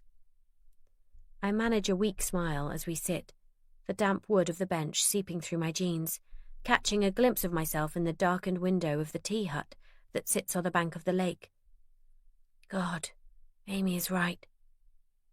After too many sleepless nights to mention, I look like a walking zombie. My face is pale, my fringe frizzing into wayward curls where my hat doesn't quite cover it. Dark circles ring my eyes, and I'm aware that my wedding ring spins on my finger, where once it sat snugly. The beginnings of a cold sore makes my upper lip tingle, and I run my tongue over it, unable to stop myself. "When was the last time you had a full night's sleep?" Amy takes my hand in hers, and I curl my fingers, not wanting her to see where I have picked off the skin around my nail beds, a nasty habit from childhood that rears its ugly head whenever I am stressed. "I don't know," I admit. I long for the nights when I used to fall into bed, struggle through 1 or 2 chapters of whatever book I was reading before falling deep into a dreamless sleep, oblivious to Gareth tossing and turning beside me. Probably the night before the party. "Here." Sliding her hand from mine, Amy leans down and rummages in her bag before handing me a tiny brown bottle. "Try this. It's rescue remedy. All herbal, so don't freak out. It might calm you down a bit, de-stress you." I take the bottle, tucking it into my coat pocket, even though I'm not convinced by it. Perhaps Valium would go down better. "Amy, listen," I say, before she can go off on a tangent. She loves anything herbal, any kind of alternative remedy, and I don't want her to try and convince me that I should be seeing one of her therapists. "I wanted to ask you, did you actually see Gareth leave the party?" "Well," she scrunches her nose up slightly as she thinks. "I saw you guys in the kitchen. But you mean actually, physically see him leave?" "Yes," I say, my heart starting to hammer in my chest. "Please, Amy, please have seen him go. Tell me he wasn't there till the end. Actually saw him leave Liz's house." "No," she says, frowning, as she catches sight of the look on my face. "I saw you both in the kitchen, and then that was it. I didn't see you or him again. I did look for you both when Pete and I were leaving, but someone said both of you had already left." "Who?" Maybe they saw Gareth leave and just assumed that I was with him. "Do you remember who it was who told you that?" "No, sorry." She shakes her head, blonde curls brushing her shoulders, and rubs her hands together, trying to warm them up. "Why? You don't think—" She stops, fingers in front of her mouth as she blows on them. "Melody said she saw him in the kitchen. He was angry with me and he had me by the arms." I swallow, feeling bile rise up and scorch my throat. The way she said he was holding me, that's exactly where the bruises were the next morning. He said he left just after midnight. but no one seems to have seen him leave the party. Oh, Rachel! No! Amy's mouth twists into a grimace, and she reaches for my hand again. You really don't think Gareth did this to you? I don't know, I whisper, hot tears stinging my eyes. I don't know what to think anymore. Why would he grab me like that? What did I do to make him so bloody cross that he would grab me hard enough to leave bruises? He's never, ever been violent with me before. Apart from that one time, a voice whispers at the back of my mind. The night he found out about Ted. And why is he so keen for me to get over it? That's what he said, that he thinks we need to move on. Does he think maybe I deserved it? No! No! Amy puts a finger under my chin and forces me to meet her eyes. Whatever happened that night, whoever did this, Gareth had nothing to do with it. He loves you, Rachel. He wouldn't have... She breaks off and looks away. He wouldn't have what? He wouldn't have stayed with you after the whole thing with Ted if he didn't love you. You and Robbie are everything to him. I know he can be a shit. I know he makes you miserable sometimes, but come on. You don't seriously think he could be responsible for hurting you? No. Deep down, I don't. Not really. At least, I don't want to. We've been married for almost 20 years, and Gareth has never shown any signs of being violent before. But I still don't know why he grabbed me like that, or what I did to make him lose it. I don't know what to think, if I'm honest. I need to know, Amy. The tears spill over, creating dark splotches on my jeans where they fall. I don't think I can ever sleep again, ever feel safe again, until I know who did this. Rage simmers low down in my belly. I don't want to be a victim, you know? I don't want people to look at me and think, oh, poor thing. I want to find out who did this and make sure they get punished for it. I can either live in fear, scared in case he comes back, or I can make sure he doesn't ever get to hurt me or anyone else, ever again. Emotion makes my breath catch in my throat, and I struggle for a moment to draw breath. Look, there was something else I wanted to tell you, Amy says. She pauses for a moment as a woman pushing a baby in a pram walks slowly past, casting me a side-on glance as she passes. Have you spoken to Liz lately? No, not since I went to her house to ask her what she knew about that night. Right. Amy takes a deep breath. The thing is, she's had to fire Jason. You know, the guy who does her garden? My breath sticks in my throat, and I get the same sensation in my belly as when you get in a lift and it descends too quickly. My stomach flips over, and I have to fight to hear Amy over the roaring in my ears. Are you okay? Rachel, you look as though you're about to faint. Finally, I manage to suck in enough oxygen to speak, the rushing in my ear canal dying down. I'm fine. Tell me what happened. Why did she fire him? Okay. Amy gives me another hard look before she speaks again. Apparently, the police showed up at Liz's looking for him. They had a report that someone had seen him at the party, although I didn't, not that I remember anyway, and I really can't see Liz inviting her gardener, can you? You know how snobby she can be about things. I shake my head but say nothing. Anyway, they asked him if he was there, and he said yes. Tucking my fingers under my thighs so I resist the urge to start pulling at the skin around my nails, I suck back the little gasp that rises to my lips. Ted said he would call them, but he never let me know whether he did or not. I had the feeling that he wouldn't say anything. Perhaps he did, after all. Or maybe Carrie has taken my report seriously. He said he'd left some sort of gardening tool behind in the shed at the bottom of the garden. He needed it for another job early the next morning. That's why he came back to get it.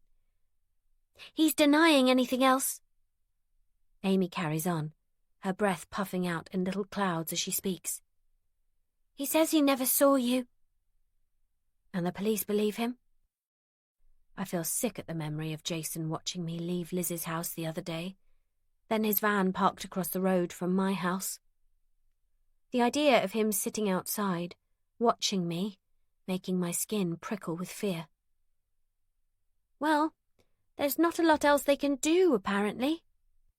No one else saw him at the party, not that I know of anyway, and there's nothing to place him inside the house at any time during the evening.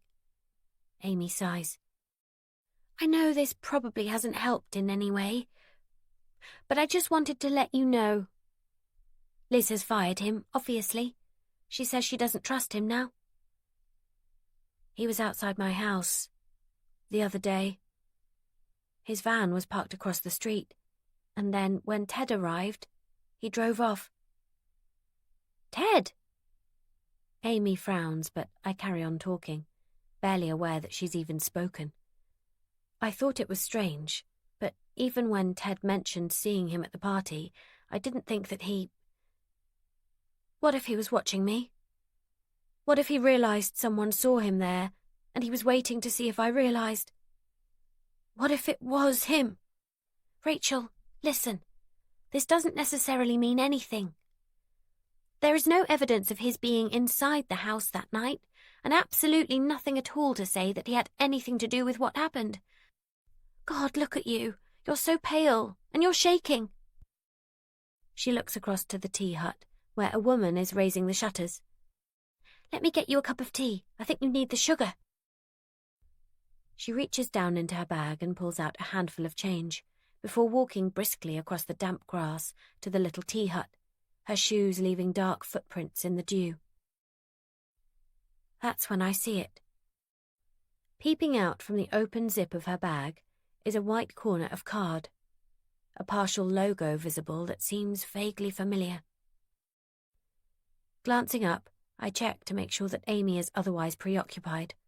I see her standing at the hatch, gesturing to the woman at something behind the counter, before leaning down and snatching up the card. Dizziness washes over me as I run my eyes over the wording, before that tiny flicker of rage in my belly flares into life. I am looking at Helen Faulkner's business card, the blood-sucking journalist who made sure to discredit me so thoroughly in her article, quoting a source close to the victim. I stare blankly at the white background, trying to process why on earth Amy would have this in her bag. Here you go. I put 2 sugars in it, but hopefully it won't be too horrific. Amy trails off as she sees what I'm holding in my hand. I look up to see her face pale, her teeth biting down on her lower lip. It was you. I get to my feet, wrapping Thor's lead tightly around my wrist. He lumbers to his feet, not at all happy to be on the move again so soon. I shake my head. Jesus, Amy. How could you? Me? What? Amy's eyes flick from my face to the card. Oh, Rachel, no, listen. Listen? To what? Bullshit? I yank the zip of my coat up so hard it traps a piece of my sweater in it. I hope she paid you a lot of money, Amy. I really hope it was worth it. Telling that bitch what happened so she could twist it and make me look like a liar. You were supposed to be my friend. I was supposed to be able to trust you. Obviously, I can't. Without thinking, I knock the hot cup from her hand, tea spilling out across the tarmac path, steam rising, before I march away towards the park gates. She shouts something after me, but I can't make out the words through the pounding of my feet on the pavement, the wind carrying her words away from me. My breath hitches in my throat, and by the time I am through the gates and around the corner, I can barely see, my eyes swimming with tears. I thought Amy was my friend, my best friend, And I've poured my heart out to her over everything. I thought I knew her. Thought I was safe to tell her my innermost thoughts and darkest secrets. But it's looking more and more as though you can never really, truly know anyone. Chapter 15. Gasping, I pull back in shock as I collide with someone coming the opposite way. I'm blinded with tears and sick with anger and humiliation as I try to come to terms with the idea that Amy has completely sold me out. Shit, sorry. A hand steadies me, keeping me upright. Rachel, are you all right? I wipe my eyes, pushing my tangled, windswept fringe back under my damp hat, the mist that sat low on the ground when I left the house this morning finally lifting. Oh, Sean, sorry, I wasn't looking where I was going. Aware that my eyes are puffy and my face is blotchy, I keep my head down, intent on getting past him and heading home, away from the prying eyes of neighbours and villagers and any other people who might have seen the online article about the party. You look like you've been crying. Is everything okay? Dressed in jeans and super dry hoodie, he looks younger than Robbie, even though he's nearly a year older, the two of them only ending up in the same school year by the skin of their teeth. There is a large pimple on his chin, and I feel my eyes being drawn to it, the pale pink bump almost exactly in my eyeline. A faint aroma of smoke lies on his clothes, and I recognise it as not your usual plain old tobacco smoke. Yes, just... I let out a breath that I didn't realise I was holding. A silly argument, that's all. I smile to try and hide the hurt that Amy's betrayal has caused. Are you going to meet Robbie? Yeah, he's at mine. I'm just nipping out for supplies. Crisps and stuff, you know. He scuffs his foot into the mulch of damp leaves that have fallen on the pavement from the tree above. I suppress a smile, remembering the days of suffering attacks of the munchies, before I remember Robbie, and the smile drops from my lips. I'll be having a word with him later. Did you hear about the gardener? Sean asks, his voice tentative. The police have been to see him about being at the party. Yes, well, I heard something. I'm not sure how true it is. A thought strikes me. Was it your dad who told the police he saw him there? My dad?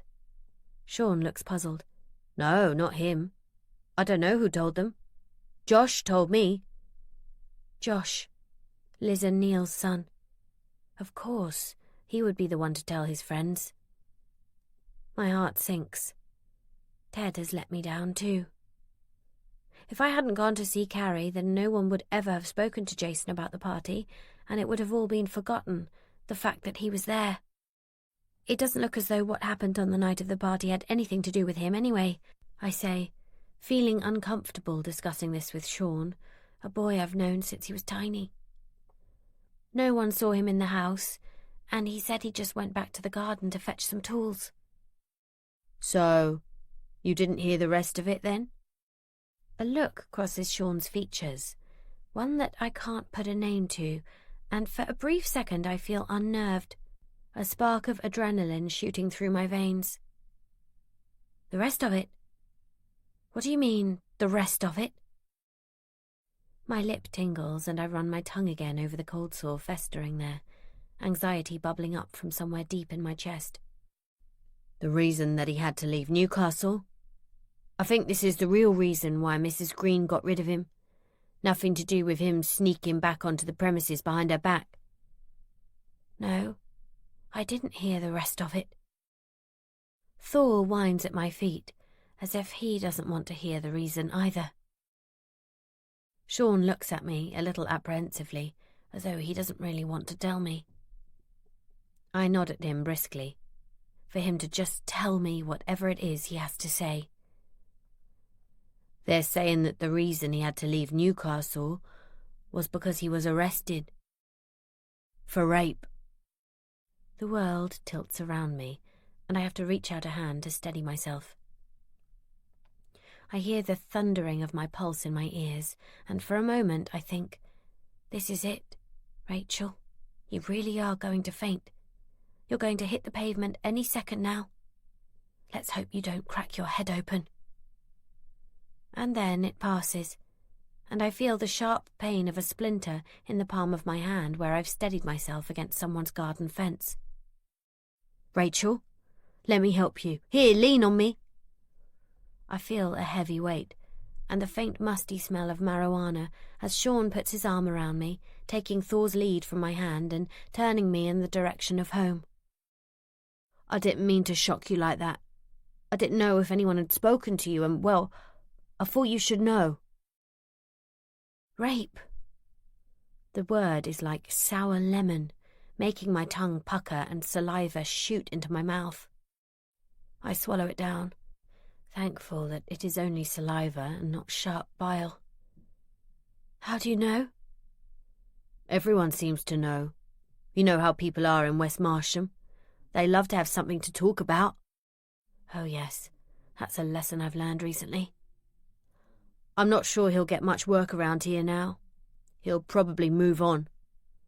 Sean shrugs, dropping his hand to his side now that I'm steady on my feet again. What happened? I mean, does anyone know the full story? My head is swimming with this new information, and I feel the familiar thud of a headache pinching at my temples. I should have drunk that sugary tea, not knocked it out of Amy's hand. Not really, just the basics. Josh overheard the police talking to his mum when they came to speak to Jason. They asked her if she'd had any police checks done before hiring him, and she said no. Didn't think they needed it for a gardener. You wouldn't, would you? Sean stops, reaching into his pocket to pull out a cigarette. He offers the pack to me, and I take one, despite giving up smoking when Robbie was little. He lights my cigarette and then his own, blowing out a long stream of smoke. Look, don't worry, Rachel. It doesn't mean that he had anything to do with that night. Right. I suck on the cigarette, resisting the urge to cough. The ashy taste coats my tongue, and I wish I could stub it out, but don't want to offend Sean. Sorry, it was just a shock to hear it. I had no idea. I didn't mean to upset you. If you need anything, or if you're worried... Sean takes one last drag on his cigarette before grinding it out under his shoe. You can always call us. Even if you just want to talk about it, you know? How the police are getting on and stuff. I know Gareth is away at the moment, and he wouldn't want you to feel frightened. We've reached the gate at the front of my garden, and Thor is straining at his lead to get to the front door, home, and inside away from the cold, damp weather. Thank you, Sean. I'm touched that he's being so considerate. Ted and Angela have brought him up well, pot habit aside. And thanks for letting me know. About Jason, I mean. No worries.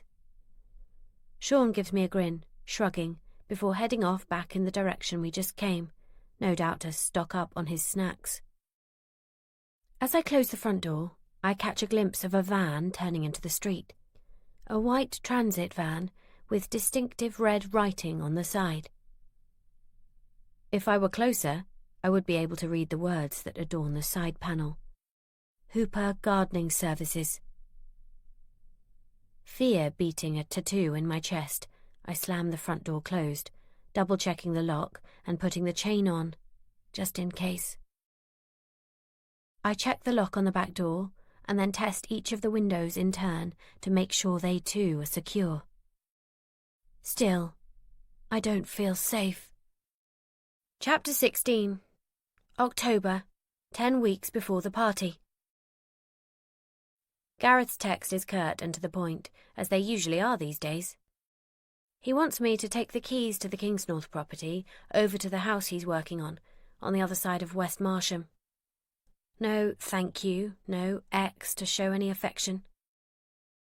I thought after the dinner party, his much improved good mood was here to stay. It did, for approximately 3 days, and now he seems to have withdrawn into himself even more, only communicating with me when he wants something.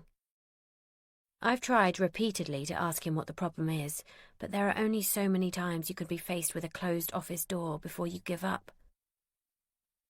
Despite the guilt and self-loathing I feel every time I leave Ted's bed, if I didn't have him, I wouldn't have any human affection at all.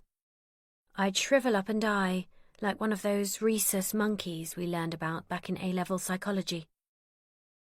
Resisting the urge to tell Gareth to shove his keys where the sun doesn't shine, I text back an acknowledgement, making sure I put an X at the end, and grab Thor's lead.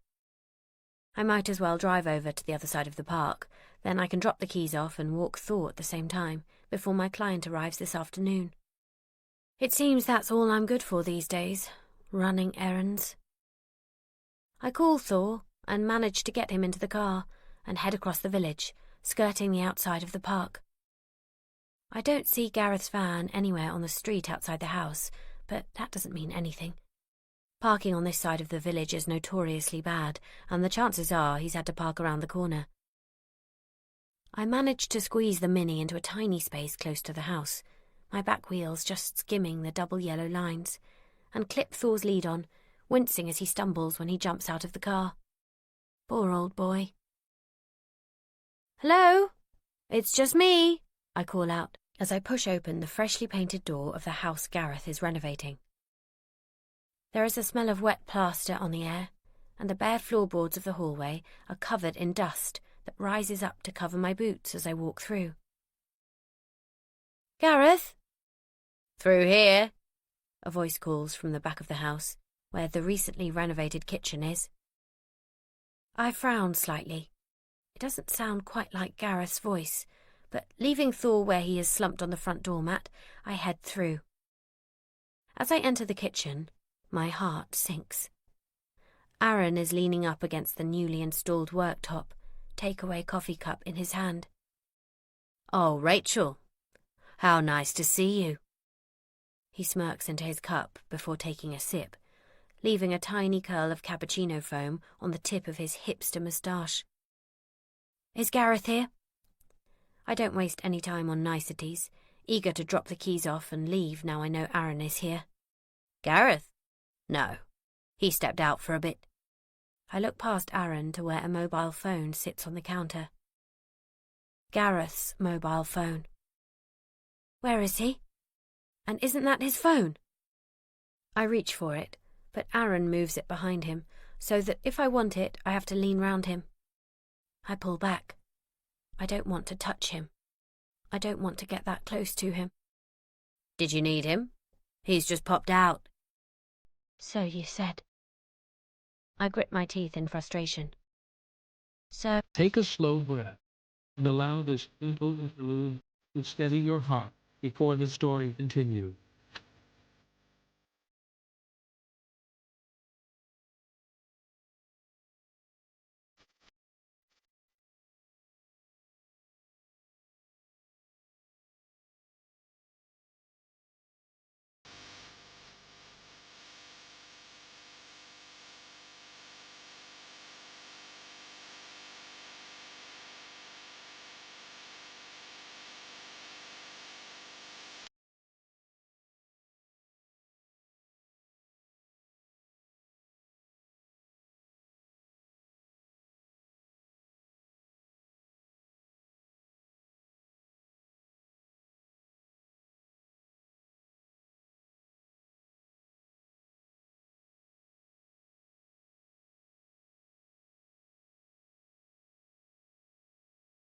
Where is he?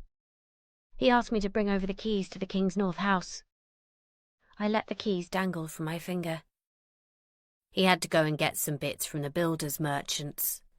The plasterer is coming tomorrow, and we said we'd provide the materials. I'm not sure Gareth needs those keys now." Seriously? Irritation scratches at my skin as I realise I've had a wasted journey. "Listen, just tell Gareth..."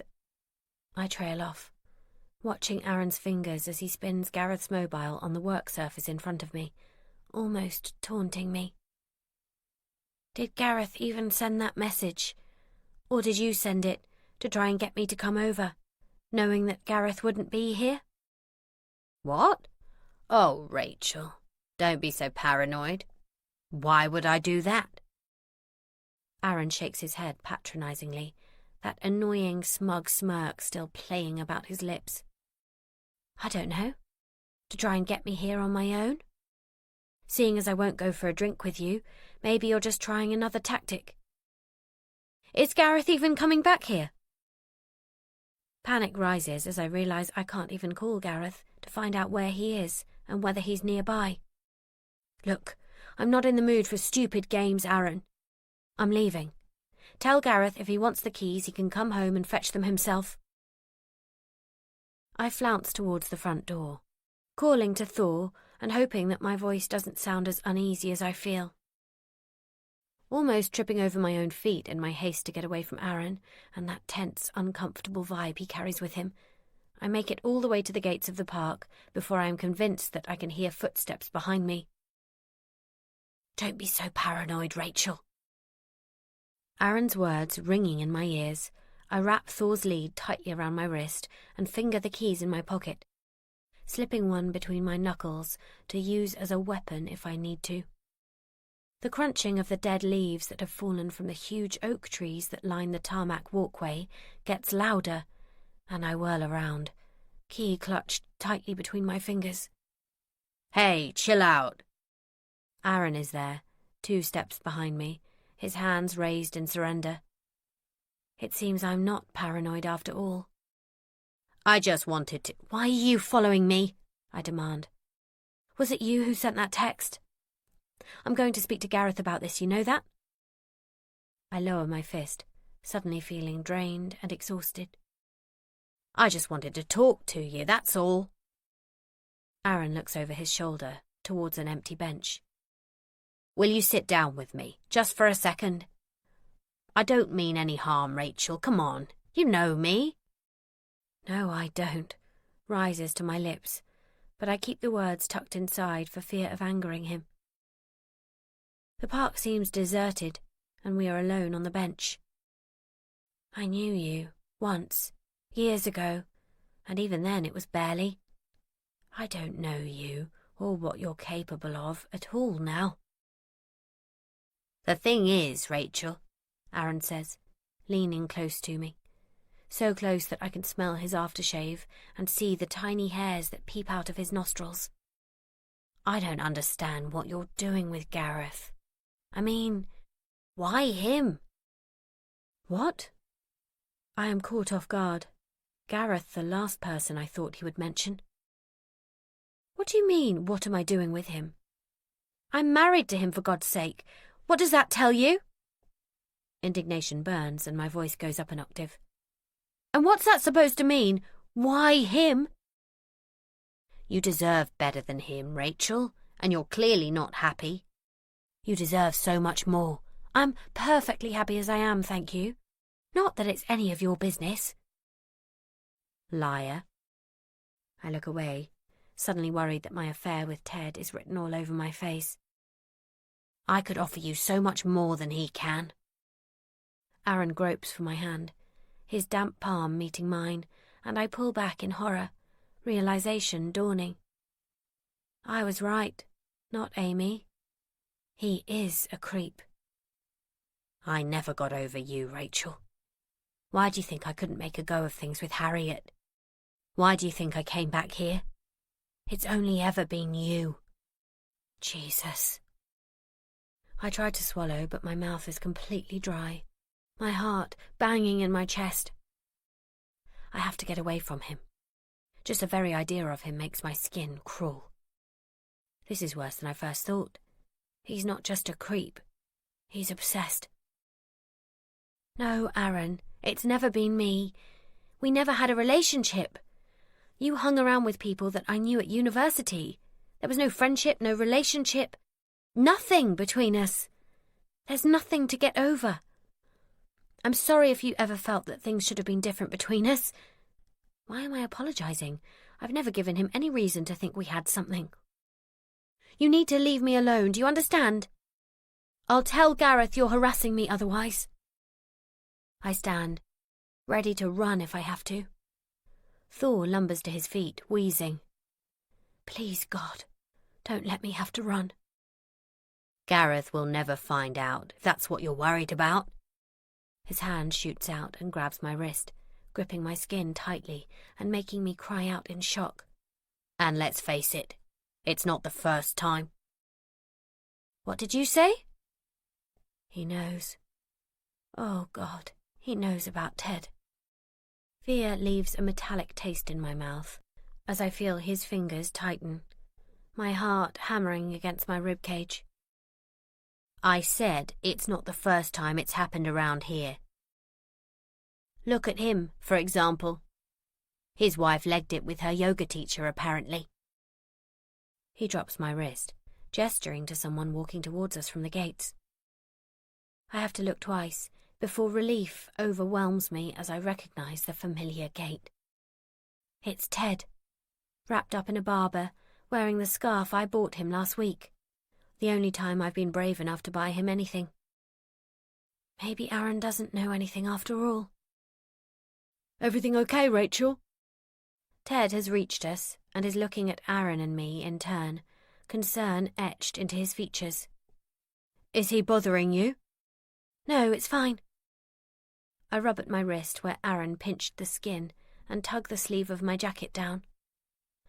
Are you walking this way? Do you mind if I walk with you?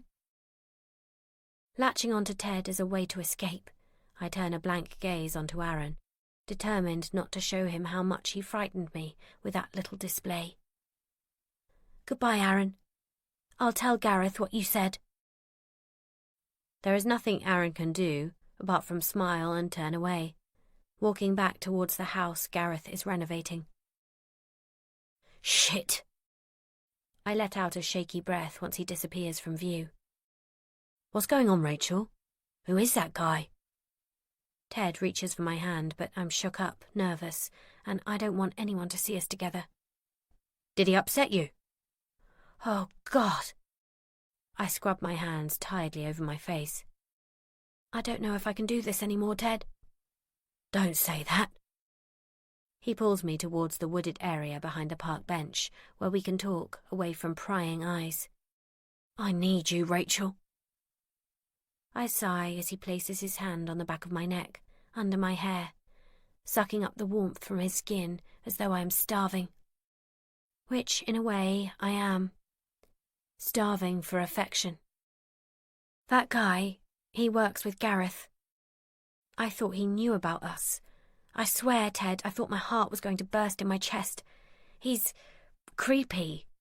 He keeps following me, saying things to me. He scares me. Do you want me to speak to him? Warn him off? Ted's blue eyes gaze intently into mine, until I almost feel uncomfortable. I squirm out from under his hand, pulling Thor closer to me. No, leave it. I don't think he knows, and I've told him that if he carries on, I'm going to tell Gareth what he's been saying. But I just don't know if I can carry on with all this. Us. The fear of discovery isn't exciting anymore, and I hate the way I feel when I leave Ted's bed, disgusted with myself for my lack of willpower. Don't say that, Rach. Ted's mouth twists up slightly as though disappointed, before leaning in and kissing me until my breath comes in tiny gasps.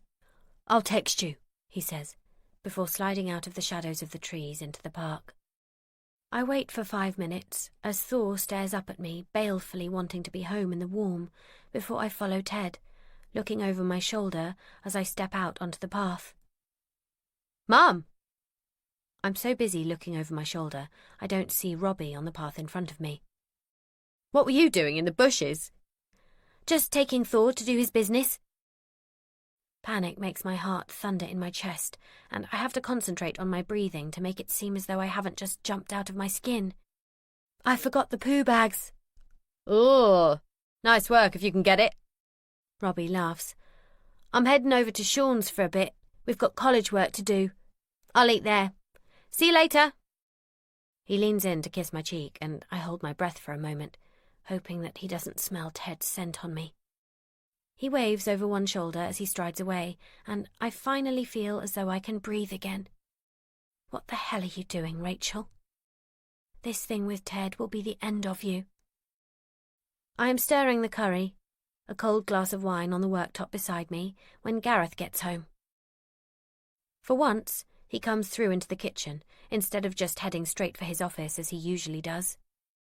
My thoughts whirl, and I slop curry over the side of the pan onto the hob in my frantic stirring, as I wonder, panicky and nervy, if Aaron has told him about Ted and me. The more I thought about what he said to me earlier, the surer I am that he didn't say, "the first time it has happened around here." I tut and wipe at the hot glass on the hob in an attempt to appear normal. "Did you have a good day?" I ask, still wiping at the hob in a bid to avoid eye contact. "There's wine open in the fridge."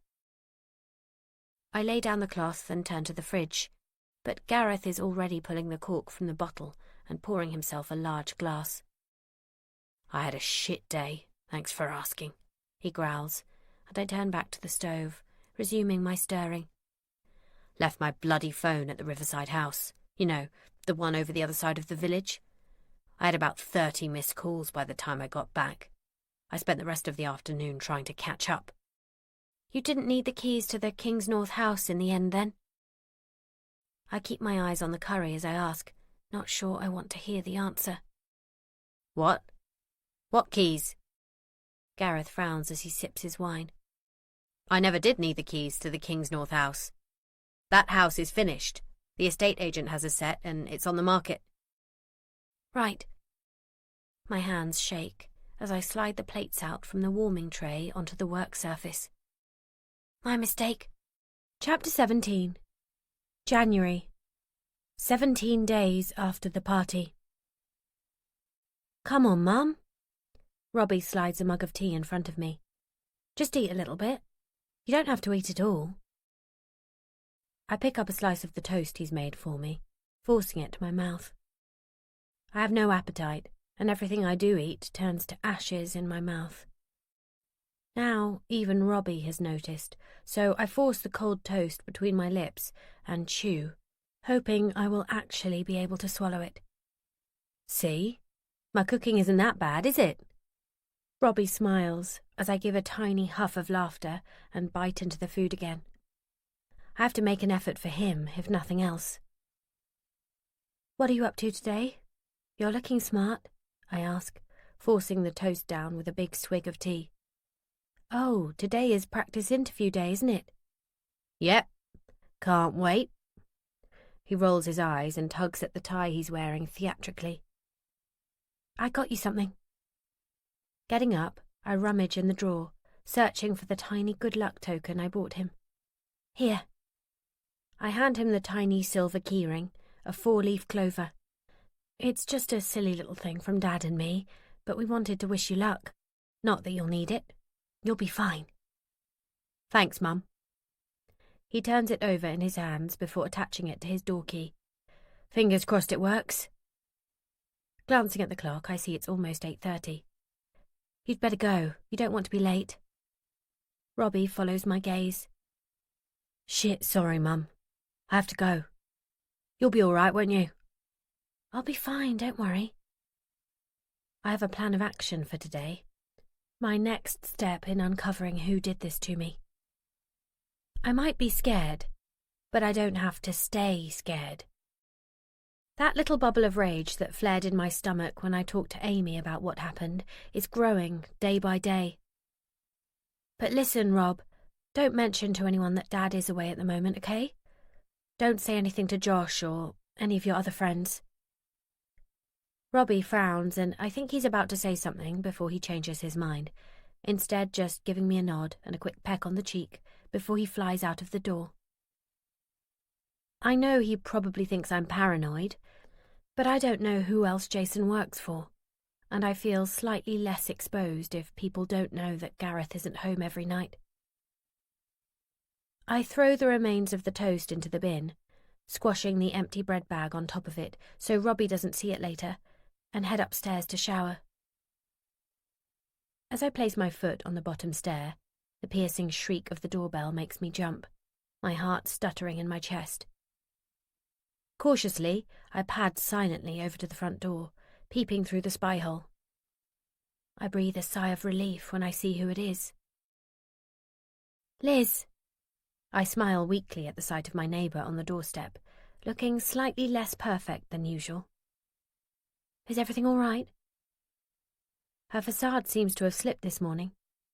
Her hair ruffles in the breeze as opposed to its usual rigid style, held in place with acres of elnet, and she doesn't seem to be wearing any makeup, highly unheard of for Liz. I'm sorry to call round so early, Rachel. Liz pushes past me into the hallway, as though she can't bear to be outside for another minute. I've hardly slept, thinking about it all. I need to talk to you. About the party. Oh, I don't know what to say. Come through. I lead her into the kitchen and make more tea, even though Liz ignores it in her agitation. What did you want to talk to me about? I hold my cup protectively in front of my face, my armpits prickling with nerves. I don't know what Liz wants to tell me, but I'm frightened to hear it. I know that much. I'm so dreadfully sorry. About all of it, she says, her hand shaking as she reaches for her mug. As she raises it to her lips, the tea slops over the edge, leaving light brown splash marks on her cream blouse. I move to grab her a cloth, but she waves it away, and I know then that she isn't herself. Not at all. I feel as though it's partially my fault. I mean, I had the party in the first place, and I'll be honest, when you first came to see me after that night, I wasn't entirely convinced that you didn't believe me, I say flatly. So why are you here now? What's happened that's made you change your mind? I am assuming, of course, that you have changed your mind. Unbeknownst to Liz, she has just fanned that little flame of rage that burns low in my belly.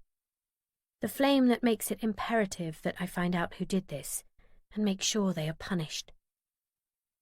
She looks suitably shamed and takes another sip of tea to compose herself before she speaks.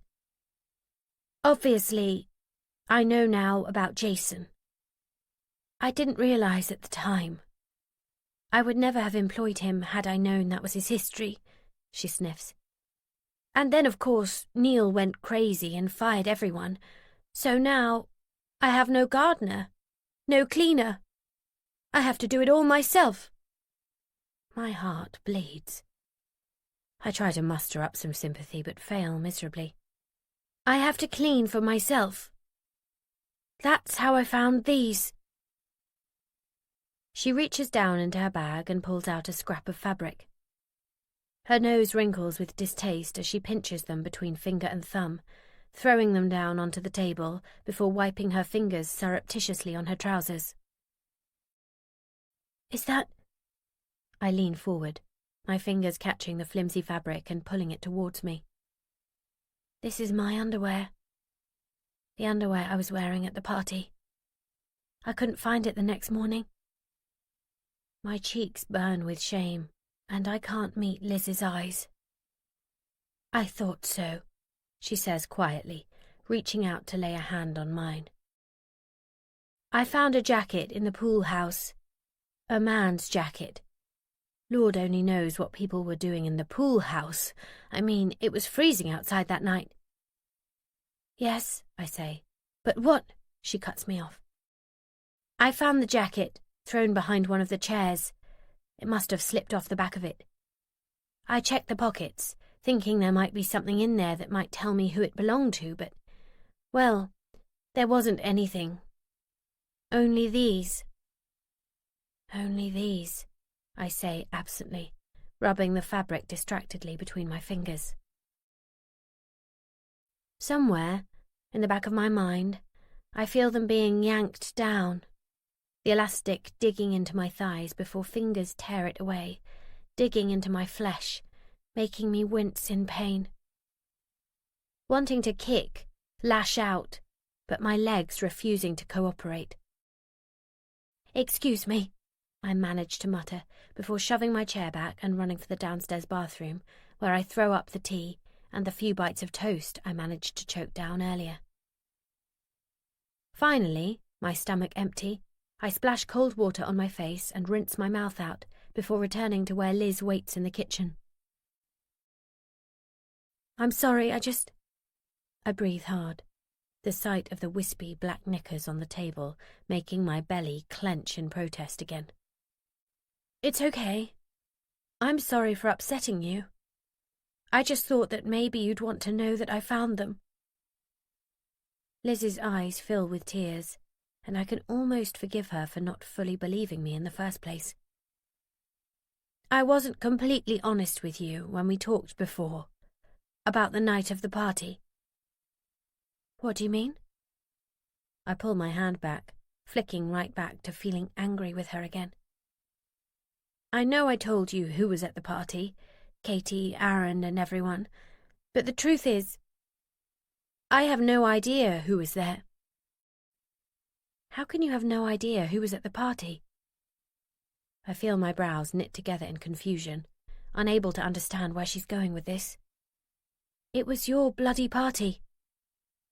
I know who I invited, but I have no idea who actually came. Liz averts her gaze and her shoulders slump as she battles with what she says next, the words seeming to stick in her throat. I'm an alcoholic, Rachel. By the time you arrived at the party, I was already well on my way to being drunk. I'd been drinking since about 2 o'clock that afternoon. Neil had to put me under a cold shower about an hour before our guests arrived to make sure that I was at least sober enough to welcome everybody. Jesus. This is one revelation that seems to have passed the West Marsham rumour mill by. Liz has somehow managed to keep this well hidden. I wouldn't ever have known, not on the surface. But now she has told me, some things do come together to make sense a little.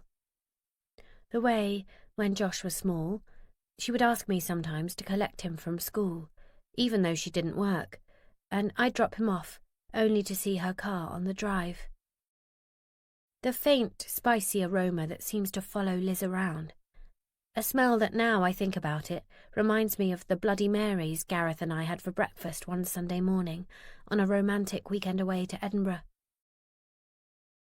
So, what are you saying? I ask, my fingers tapping anxiously on the tabletop. That when you told me people were there, they might not have been? My stomach does a slow flip as I try and process what she's telling me. I snatch my fingers away from the table as they drum harder and tuck them into my lap. I'm saying that I didn't give the list of party attendees to the police. Neil did. When you came over and I told you who I saw there, I was just reeling off whoever's name I could remember seeing on the list.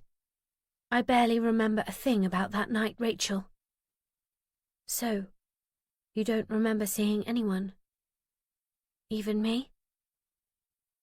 Liz shakes her head, a tear plopping onto her blouse and adding to the beige stains left by the spilt tea.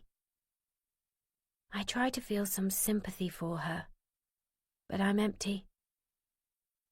And so, you said you saw Aaron there, when really you don't remember seeing him at all? I don't remember seeing anyone. Neil is the one who said he saw these people. Neil is the one who gave the list to the police. Neil is the one you should speak to. I nod vaguely, my mind already racing. Does this mean Aaron was telling the police the truth? He really wasn't at the party? Was he being deliberately vague with me, just to taunt me and upset me? Thank you, I say, nodding towards the fabric still left lying on the table. I don't know what else I can say. My thoughts are crashing and tumbling over each other in my mind. For bringing these over, and for being so honest. If you don't mind, I think I need to be on my own for a bit. Get my head round things. Of course. Liz jumps to her feet. Now she's done what she came here to do, she can't get away fast enough, it seems.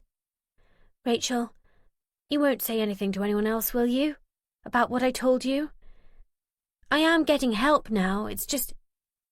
I don't want Josh to know. I think she's mildly deluded if she thinks that Josh doesn't know already. He's Robbie's age after all. but I just nod and promise to keep it to myself. Once Liz has left, and I have the house to myself again, I begin to think things over. I don't feel as though I'm any closer to getting to the bottom of it all, and Liz's visit has muddied the waters somewhat. I did think, when I heard that Aaron had attended the party, that he could be the one responsible. He hassled me for months before, after all, and I honestly believed that he lied to the police about not being at the party. But now I know that Liz didn't actually see him there. I'm not so sure. I only have Neil's word for it that Aaron was at the party at all. Previously, it never even crossed my mind that Neil would have had anything to do with this. Good old, dependable Neil, always there when you need a recommendation for a handyman or financial advice. But now a seed of doubt has been planted. Would he lie about Aaron being there? Or did he just not remember things correctly? I'm not even sure that he and Liz know Aaron that well. Liz couldn't even remember his name when I asked her about the party originally, so why would Aaron be invited? Has Neil added his name to the list, knowing that I had problems with Aaron before Christmas? Then there's Jason. Another name that never occurred to me, not until Ted said he saw him at the party. Now I find out that he's left Newcastle after being accused of a similar offence. Not that that necessarily means anything, but it's something else for me to think about. And then, of course, there's Ted. Ted, who said he'd call the police about seeing Jason, but didn't. Why not? A thumping starts up in my temples, and I lay my head flat down on the cool oak of the kitchen table. I don't know what to think anymore. Black dances at the corner of my vision, and I sit up, pulling the underwear towards me, letting the flimsy fabric run through my fingers. Something catches my eye, and I stop, the hair prickling on the back of my neck. With clammy fingers, I lay the fabric out flat so I can see clearly. There is a tiny stain on the front panel on the outside. Small, silvery, and hopefully full of DNA. Raking my hands through my hair, I grab the phone and punch in the number I know by heart. It rings, and when the voicemail cuts in, I hang up abruptly, not leaving a message. I forgot I'm not speaking to Amy, forgot that she can't be trusted, and my instinct was to call her straight away. My eyes flick to the kitchen clock, checking the time, and then I dial Gareth's number. Hello? Gareth, it's me. Can you talk? If you're quick. I'm about to go into a meeting. His voice softens for a moment. Is everything okay, Rach? Yes, I'm fine. I'll be quick, I say, racing to get the words out before he has to go. Liz came over. She found my underwear, the stuff I was wearing the night of the party. Someone left a jacket in the pool house and they were in the pocket. Gareth, there's a stain on it. You know what that means? Shit. Listen, Rach. Don't do anything stupid. The line muffles for a moment, as though he's put his hand over the mouthpiece, and I hear him call out to someone. Gareth, are you even listening?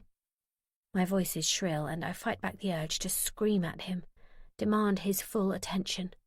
What? Yes, I'm listening. I'm just saying don't do anything rash, okay? I thought we agreed. Maybe just call... The line breaks up, crackling and stuttering filling my ears. What? I can't hear you. The line goes dead in my hand, and I hang up. I don't need Gareth to approve what I'm doing. Dialing, I wait, my pulse sounding in my ears until I hear just the voice I need to.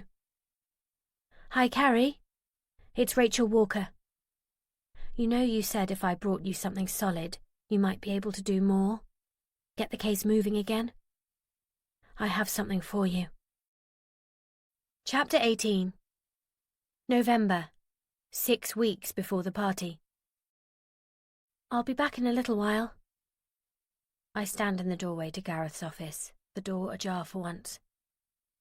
He looks up for one moment, his eyes flicking over me, but seemingly not taking anything in.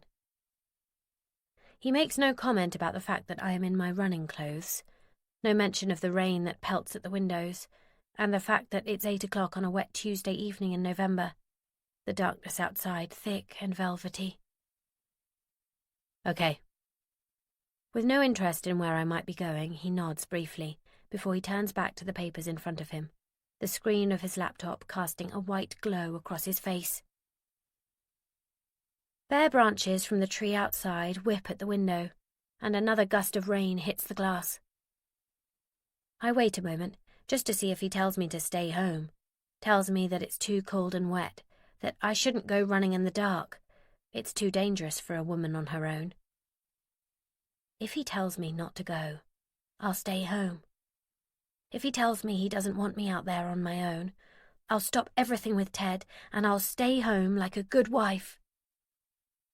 But he says nothing, just reaches for the whiskey glass next to the monitor, his other hand shoved roughly into his hair as his eyes run over the computer screen.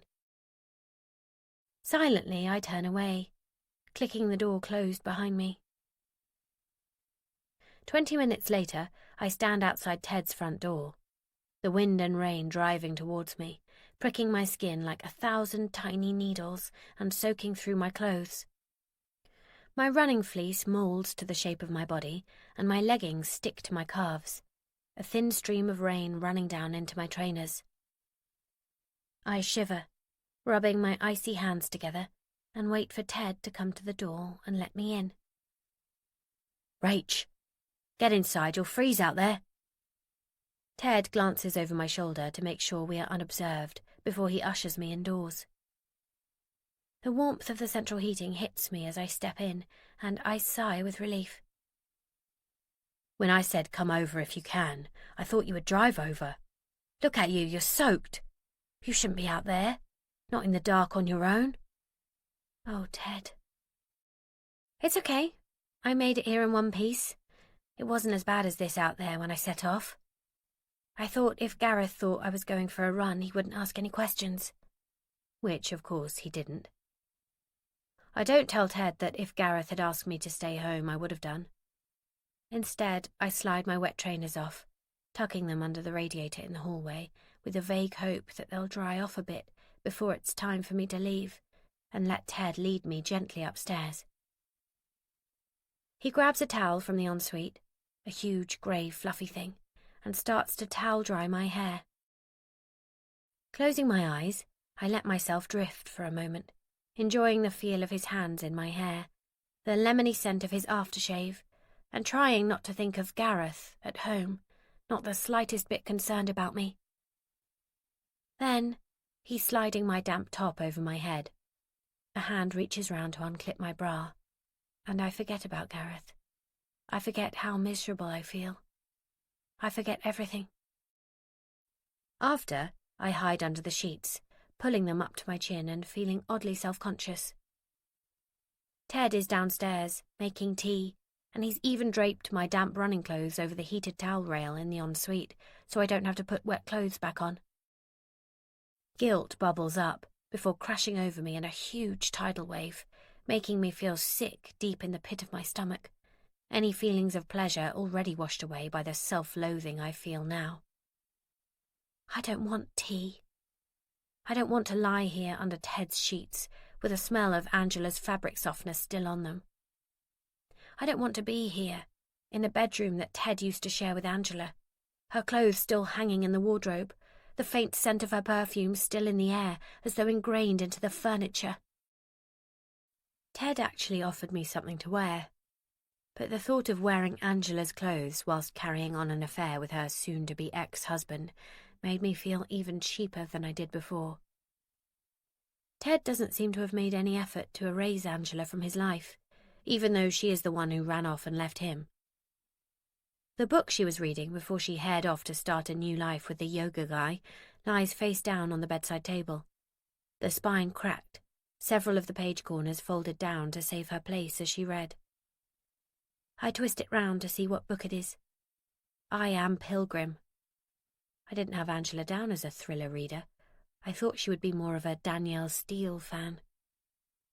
Ted enters the bedroom, a cup of tea in each hand, kicking the door closed behind him. "Sorry," he smiles, holding a cup out to me. "It's not very romantic, is it? I did think about opening a bottle of wine, but I didn't quite know how you would explain away the smell of alcohol to Gareth." "Oh, I doubt he would even notice," I say lightly, and make up my mind to open a bottle as soon as I get home. A silence stretches out between us, and for the first time I feel a little awkward. Maybe it's because this is the first time we've been together in Ted's house instead of some cheap hotel outside of town. Or maybe it's just that I've realised that having an affair with Ted isn't doing anything to fix my relationship with Gareth. All I know is that I shouldn't be here. "Listen, Ted," I say, thinking it's now or never, that familiar feeling of regret hovering over me. Perhaps it's time to tell Ted that we should think about stopping this thing, whatever it is between us. "Rach, before you say anything, I just want you to know that—" Ted breaks off, linking his fingers through mine. "I really enjoy spending time with you, you know. I know whatever we're doing here isn't ideal, but I'm in a better place when I'm with you. Ted, I know things are hard for you at home, and I hope that when you're with me, it makes things a bit easier for you. I've found it hard adjusting to life without Angela, but being with you makes me feel less—" His fingers trace a pattern over the skin on my wrist, and I shiver despite myself. "Less?" It's hard to form a coherent thought when he's making my nerve endings sing under my skin. "Less of a failure. I just let her go after all, didn't I?" His mouth twists up in a sad attempt at a smile, but I can see the hurt in his eyes. "I thought you and Angela breaking up was more of a mutual decision. I know she left to be with Devon, but I always thought you thought being apart was the right thing." I do. We weren't right together. Things between us had gone stale a long time before Angela ever met Devon. I don't blame her for leaving. But maybe I wouldn't have let her go so easily. Maybe I would have fought a bit harder for Angela to stay, if I hadn't met you." "God, Ted, you've known me for years. You can't say I had anything to do with it." I gave a tiny laugh, but it sounds hollow to my ears. The intensity of his voice unnerves me a little. I thought we both knew that this was just a bit of something to make the days feel not so drab, not so long. Ted can't change the rules now. "Well, you made things easier. Let's just say that." The thump of the front door slamming closed makes both of us jump, and I spill tea in the bed, my heart racing. "Fuck, Ted!" I hiss. "There's someone here!" Footsteps sound on the staircase, and I look to Ted in panic. My phone is down there, and my trainers are in the hallway. I feel sick at the thought of being caught, now, just when I've more or less made the decision to stop seeing Ted. He is already out of the bed, wrapping the huge grey towel around his middle, and striding towards the door. "Dad?" Sean's voice calls up the stairs, and I close my eyes, feeling as though I might faint. "Coming!" Ted opens the door a fraction and slips out into the hallway. I dive into the ensuite and start to pull on my still damp clothes, shivering slightly as the cold fabric meets my skin, and tying my hair back into a ponytail. Heart thumping, I crouch with my ear pressed to the bathroom door, trying to make out their conversation. "Sean, what are you doing home so early?" "Tone it down, Ted. You sound like you've been up to something you shouldn't." I would laugh if I wasn't so terrified. "Football was cancelled. The weather is too crappy, so they called it off. Are you okay?" I imagine Sean on the landing, frowning at Ted wrapped in a towel this early in the evening. "Yeah, of course. Just got a bit of a migraine coming, I think. I'm going to jump in the shower and get to bed early. Are you on your own?" "Yeah. Robbie went straight home." Leaning my forehead against the cool grain of the door, I close my eyes in relief. I just need to get out of here without Sean seeing me, and I'll be home and dry. I hear the two of them chat briefly again, and then jump as the bathroom door handle rattles under my hand. "Rach!" Ted hisses, and I step back to let him in. "Jesus, Ted, I thought I was going to have a heart attack. Did he say anything?" I catch sight of myself in the mirror. Cheeks pale, with an odd ghostly glow from the weird trendy bathroom light Ted has installed. I let out a long, shaky breath that I wasn't aware I was holding. "No, it's fine. He's gone to his room. He didn't notice your trainers, and your phone is still on the table in the hall. If you're quiet, you can sneak out without him hearing." Ted leads the way, pushing the bedroom door open and checking the hallway before waving me through. I feel like I'm in a spy movie, only I doubt James Bond has shaky hands and a crampy belly at the thought of getting caught. Once at the front door, trainers safely back on my feet, I pull back slightly as Ted goes to kiss me. "I'll call you," I promise, ignoring his puzzled frown, before a quick glance up and down the street, and I'm off, feet pounding along the pavement, the pulse that beats in my throat, the familiar thud of my heart working to keep up with my feet instead of the panicky thump of fear. The rain has died down to a misty fizz as I run all the way home, stretching my stride and aiming for maximum push in order to work up a decent sweat. I've been gone for over an hour, so I want to make sure that I look the part when I arrive home. "Hello," I call out as I fall through the front door, suitably out of breath and hair plastered to my head in a combination of sweat and rainwater. "Hi, Mum. Good run?" Robbie appears in the hall, a bowl of noodles in one hand. "You've been gone ages." "Not that long, and you were out when I left." The beefy smell of the noodles makes my stomach roll, and I lean down to slide my wet feet out of my trainers for the second time this evening. "Dad said we got rained off. I've only been back for a bit." He forks food into his mouth, splashing noodle sauce on his t-shirt. "And already eating?" I laugh and ruffle his hair as he ducks away from me, the panic I felt at being caught earlier already slipping away into nothing, to be forgotten until the next time. Maybe Gareth did pay attention when I left the house after all. I pause on my way to the stairs, goosebumps prickling along my cold arms as I reach the door to Gareth's office. I test the handle, and it isn't locked. But when I inch the door open and stand there, damp and cold, Gareth isn't there. Sighing and shivering slightly in my damp clothes, I head upstairs, eager to jump into a hot shower, but as I reach the landing, Gareth calls my name. "Rach? That you?" He appears in the bathroom doorway, warm light spilling out behind him, a cloud of fragrant steam wafting through the open door. "Here, you must be freezing."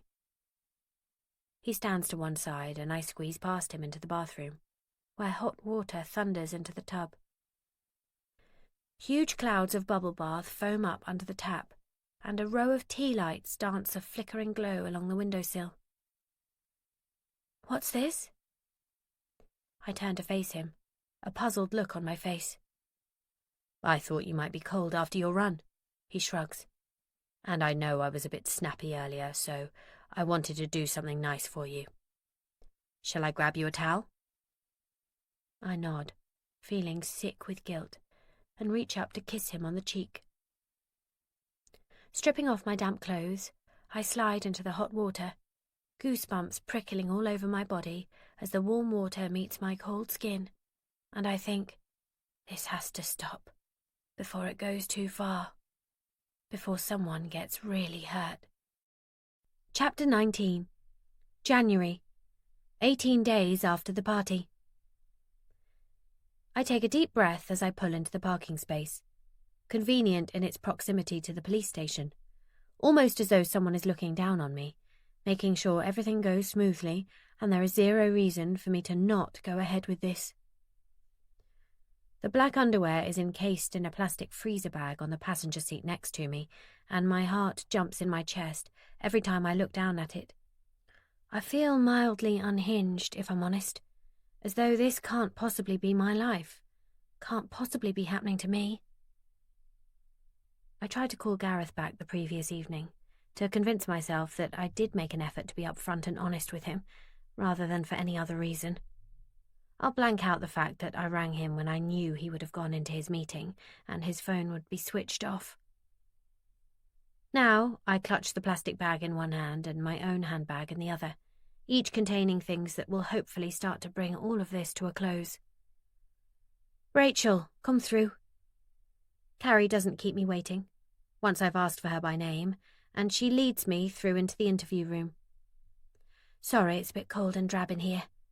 I didn't think you'd want to use the room we used before. You said you've got something to show me?" "Yes." The air in here is chilly, and I wish I'd worn something warmer instead of just grabbing the first thing I touched in the wardrobe. "Here, Liz Green brought these to my house." I pass her the freezer bag containing the underwear. "She should have called me herself."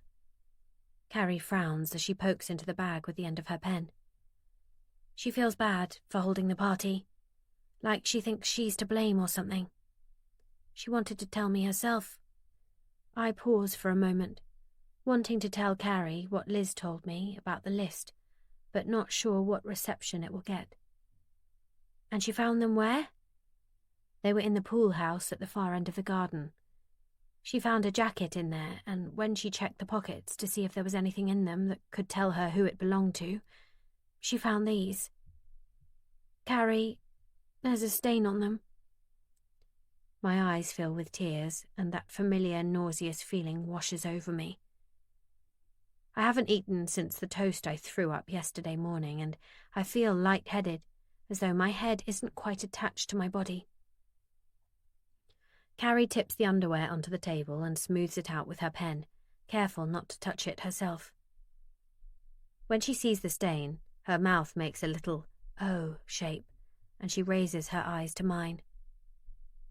"You're 100% certain that these belong to you?" "Yes," I nod frantically. "They're definitely mine. That's what I was wearing that night." "Okay, this is good," she says, and my heart does a little skip of excitement.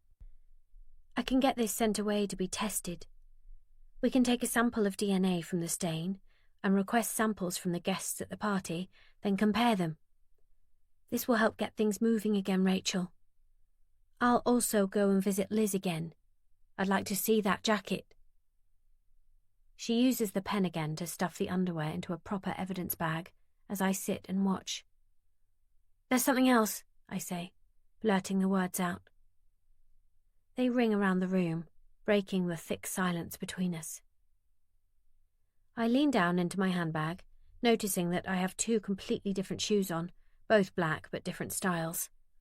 I must be in more of a state than I realized. Tucking my feet under the chair and out of sight, I pull out my notes and lay them on the table. "What's this?" Carrie frowns as I flip the notebook open to the first page, the lines covered with my hurried scrawl. "Notes," I say. "I've been making notes about everything. Look, I understand, Carrie, I really do. I understand that without sufficient evidence there aren't any leads to follow, and I know that you're all busy on newer cases, but I thought that maybe I could just keep digging, try and find out what really happened, you know?" I flip the pages over to show her how much I've written, the things that I've uncovered. "Oh, Rachel." She holds out a hand to stop me, but I carry on flipping through, the pages slicing briskly through the air as I turn them. "Look, see? Here's a list of names. I thought at first it was Aaron because of how he bothered me so much before Christmas, but then—" I break off, remembering that she doesn't know what Liz told me yesterday. "When Liz came to see me yesterday, she told me something. She said she's an alcoholic. She doesn't remember anything about the party. The list she gave you was from Neil, not from her. He could have said anyone came, and I was thinking, why would they invite Aaron? They barely know him. What if Neil said he was there to throw the scent off him? Rachel, please. Carrie's voice is firm, and she lays her hand flat on the page, obscuring the words. This isn't for you to investigate. Let me do my job, okay? But I know exactly how you're feeling. You're feeling helpless and vulnerable, and you think that we don't care. But we do. We have to tread so carefully, Rachel. You have to let us do the work. If you don't, there's a chance that if we do find him, any evidence we have could be compromised. Her eyes meet mine and hold my gaze intently, not letting me look away. You have to trust me now. I'm going to take these. She holds up the evidence bag, and I'm going to get them tested, and then I'll hopefully have some answers for you. You've done brilliantly to get them to me, and I swear to you, as soon as I have anything for you, I'll call you. But please, Rachel, you have to let it go. You have to let me do the work, not you. Okay. I nod, adrenaline fading and leaving me exhausted and drained. I get to my feet, anxious now to be away from here, away from the chilly air, the faint antiseptic smell that seems to cling to my clothes. There is a feeling of relief that sneaks up on me as I step outside into the grey, chilly January air. I have given Carrie evidence, something tangible she can use to finish this once and for all, and I feel the burden on my shoulders become a tiny bit lighter. I slide into the driver's seat and rest my head on the steering wheel. Maybe, when this is all finally over, I'll be able to sleep for more than a few minutes at a time before I jolt awake, my heart thumping. Maybe I'll feel hungry again, craving the taste of rare steak and good red wine. A tap on the window startles me, and I utter a small shriek. Sean peers in the window at me, a look of concern on his face, and I lower the window. Rachel, you all right? He looks up at the building behind us, the station casting a shadow over the pavement. Did something happen? No, everything's fine. I just needed a moment. I feel ridiculous, being caught like this, napping on the steering wheel by my son's best friend. I give him a watery smile and flick away the hair that has stuck to my lip. Are you sure? I can help you home if you're not feeling well. You look dead pale. He places his hand on my arm and I stare down at it, a rushing noise sounding in my ears. It morphs into Ted's hand, only it's not laid on the maroon wool of the jumper I'm wearing now. It's on my bare forearm. It's hot, and I can hear music. Christmas music, even though it's New Year's Eve, and surely Liz can't think that that is appropriate party music. We're all done with Christmas music now. Time to move on. There is cigarette smoke on the air, and I feel sick, the tinsel and glitter of the baubles seeming to spin as I try and stay upright. Looking pale. Let me help you. It's Ted's voice, and I want to shake him off. Tell him Gareth is here somewhere, and he'll kill us if he sees us together. But I can't seem to make my arms move in the direction I want them to. When I turn my head to try and tell Ted to leave me, I'm fine. Everything moves in slow motion, and I feel nauseous, bile scorching the back of my throat. Rachel? Rachel! Hearing my name brings me back to myself, and all I am left with is the certain feeling that I am about to be sick. I have to get out. I shove the driver's door open, catching Sean in the stomach, and lean into the gutter where I heave and heave until nothing is left. Oh God, I'm so sorry, Sean. You didn't need to see that. Fumbling in my pocket for a tissue, I spit uncouthly into the gutter before wiping my mouth, my cheeks burning with shame at showing myself up in front of Sean like this. He hands me an opened packet of Polos. I take one and pop it into my mouth, the cool mint flavour taking away the acid sting at the back of my throat. What happened? His voice carries a tinge of concern. I'm not sure. A flashback, maybe, to the night of the party? I could smell the cigarette smoke, hear the music. I trail off, shivering as though someone has just walked over my grave. Did you remember something? Sean's eyes are wide. We should probably go back in there and tell someone if you did. I shake my head. I don't know. I can't be certain that it was a memory or whether... I don't know. Are you sure you're okay? Do you want me to come back with you? Sean looks more than a little uncomfortable, and while I would love nothing more than to be at home with a cup of tea and a toothbrush, I want to be home alone so I can think about what I just experienced. Was it a flashback? A real memory? Or something I dreamed up? It felt real. I'm fine. I wipe at my mouth once more with a tissue. Honestly, maybe don't mention it to Robbie though, eh? I don't want him to worry about me. I smile weakly, sweat making my fringe stick to my forehead. Sean nods uncertainly, and I jump into the Mini and drive away before he can offer any more help. I'm sliding my key into the lock, still feeling shaken from my vomiting bout, when a voice behind me startles me, making me drop the key with a noise of surprise. Mrs. Walker. The voice is softly spoken with a faint hint of an accent, and I don't recognize it.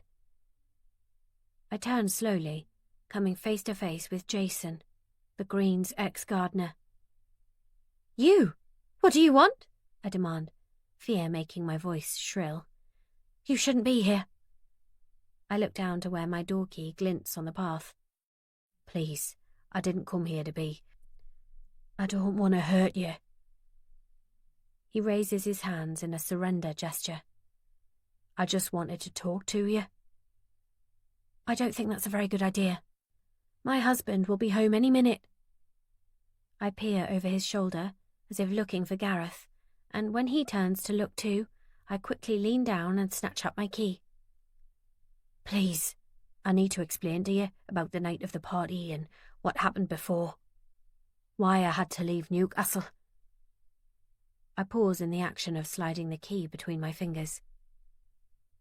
All right. My curiosity is piqued. Why would he want to talk to me, unless he had something important to say?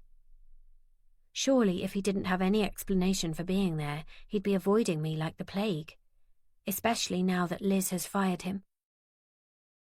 I'll listen to you. We'll talk out here, though. You're not coming in. There's a good chance Mrs. Gregory is watching us out of her window. She'll call the police if I scream loud enough. Okay. He rubs a hand raggedly over his stubble, and I notice the dark rings around his eyes. His face is thin and slightly baggy, as though he's lost a lot of weight quickly, and I almost feel a pang of sympathy for him. I did come back that night, he admits, watching me warily. But it really was only to get a saw that I'd left in the shed. I needed it for a customer after the bank holiday, one who would have sacked me if I couldn't do the job properly. It turns out he's sacked me now anyway. He gives a sad little huff of laughter and shrugs. I didn't do anything to you, Mrs. Walker. I'll admit that I was in the garden the night of the party, but for only a few minutes. It was just bad luck that I was seen. I didn't come anywhere near you, though. I didn't see you or speak to you. I didn't even come into the house. Right. I think for a moment, trying to process what he's telling me, still unsure as to whether to believe him or not. You say you didn't see me. What about other people? Did you see anything out of the ordinary? I ask. Anything that didn't seem quite right? Nothing. He shrugs again. But then I didn't look. You people aren't really my kind of people. Let's just leave it at that. He wrinkles his nose with distaste, and I realise that we must seem overprivileged, money-obsessed and spoilt to him. I had nothing to do with any of this, and now people are spreading rumours about me, about why I left Newcastle, and I'm struggling to get work. Why did you leave Newcastle? I ask, any fear I might have had of him forgotten for a moment. I was a teacher. He blinks rapidly, as if his eyes are stinging. There was a girl, a student. She thought she liked me, and when I told her it wasn't reciprocated, she told stories about me and said I did things that I didn't. Nothing was ever proved. I was found not guilty, and she eventually admitted lying, but by then it was too late. I lost me wife, me job, me home, everything. That's when I moved down here, to get away from the gossip, to start over. And now it's happening to me again.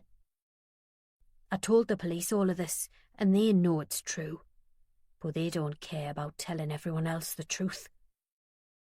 Why should I believe you? You could be telling me anything. You should believe me because it's the truth. His guard drops, and I catch a glimpse of desperation in his eyes, his mouth twisted in frustration, and in that moment, I do believe him. I recognise the look as the same one I carry when I've tried to tell Gareth that I know something did really happen to me that night. I'm sorry, Jason. I didn't know. There is a lump in my throat and I cough gently to clear it. I'm sorry this happened to you. I'll speak to Liz, on your behalf. He gives me a nod and turns away without speaking again, his heavy steel toe-capped boots leaving flakes of mud as he strides down the path away from the house. I slide my notepad from my bag, reaching inside for a pen, and slowly and deliberately etch a thick blue line through Jason's name, striking him from my list. Chapter 20. I let myself in, and immediately I know that someone has been in the house. I listen carefully, straining my ears to hear if Robbie is in his bedroom, but there is only silence.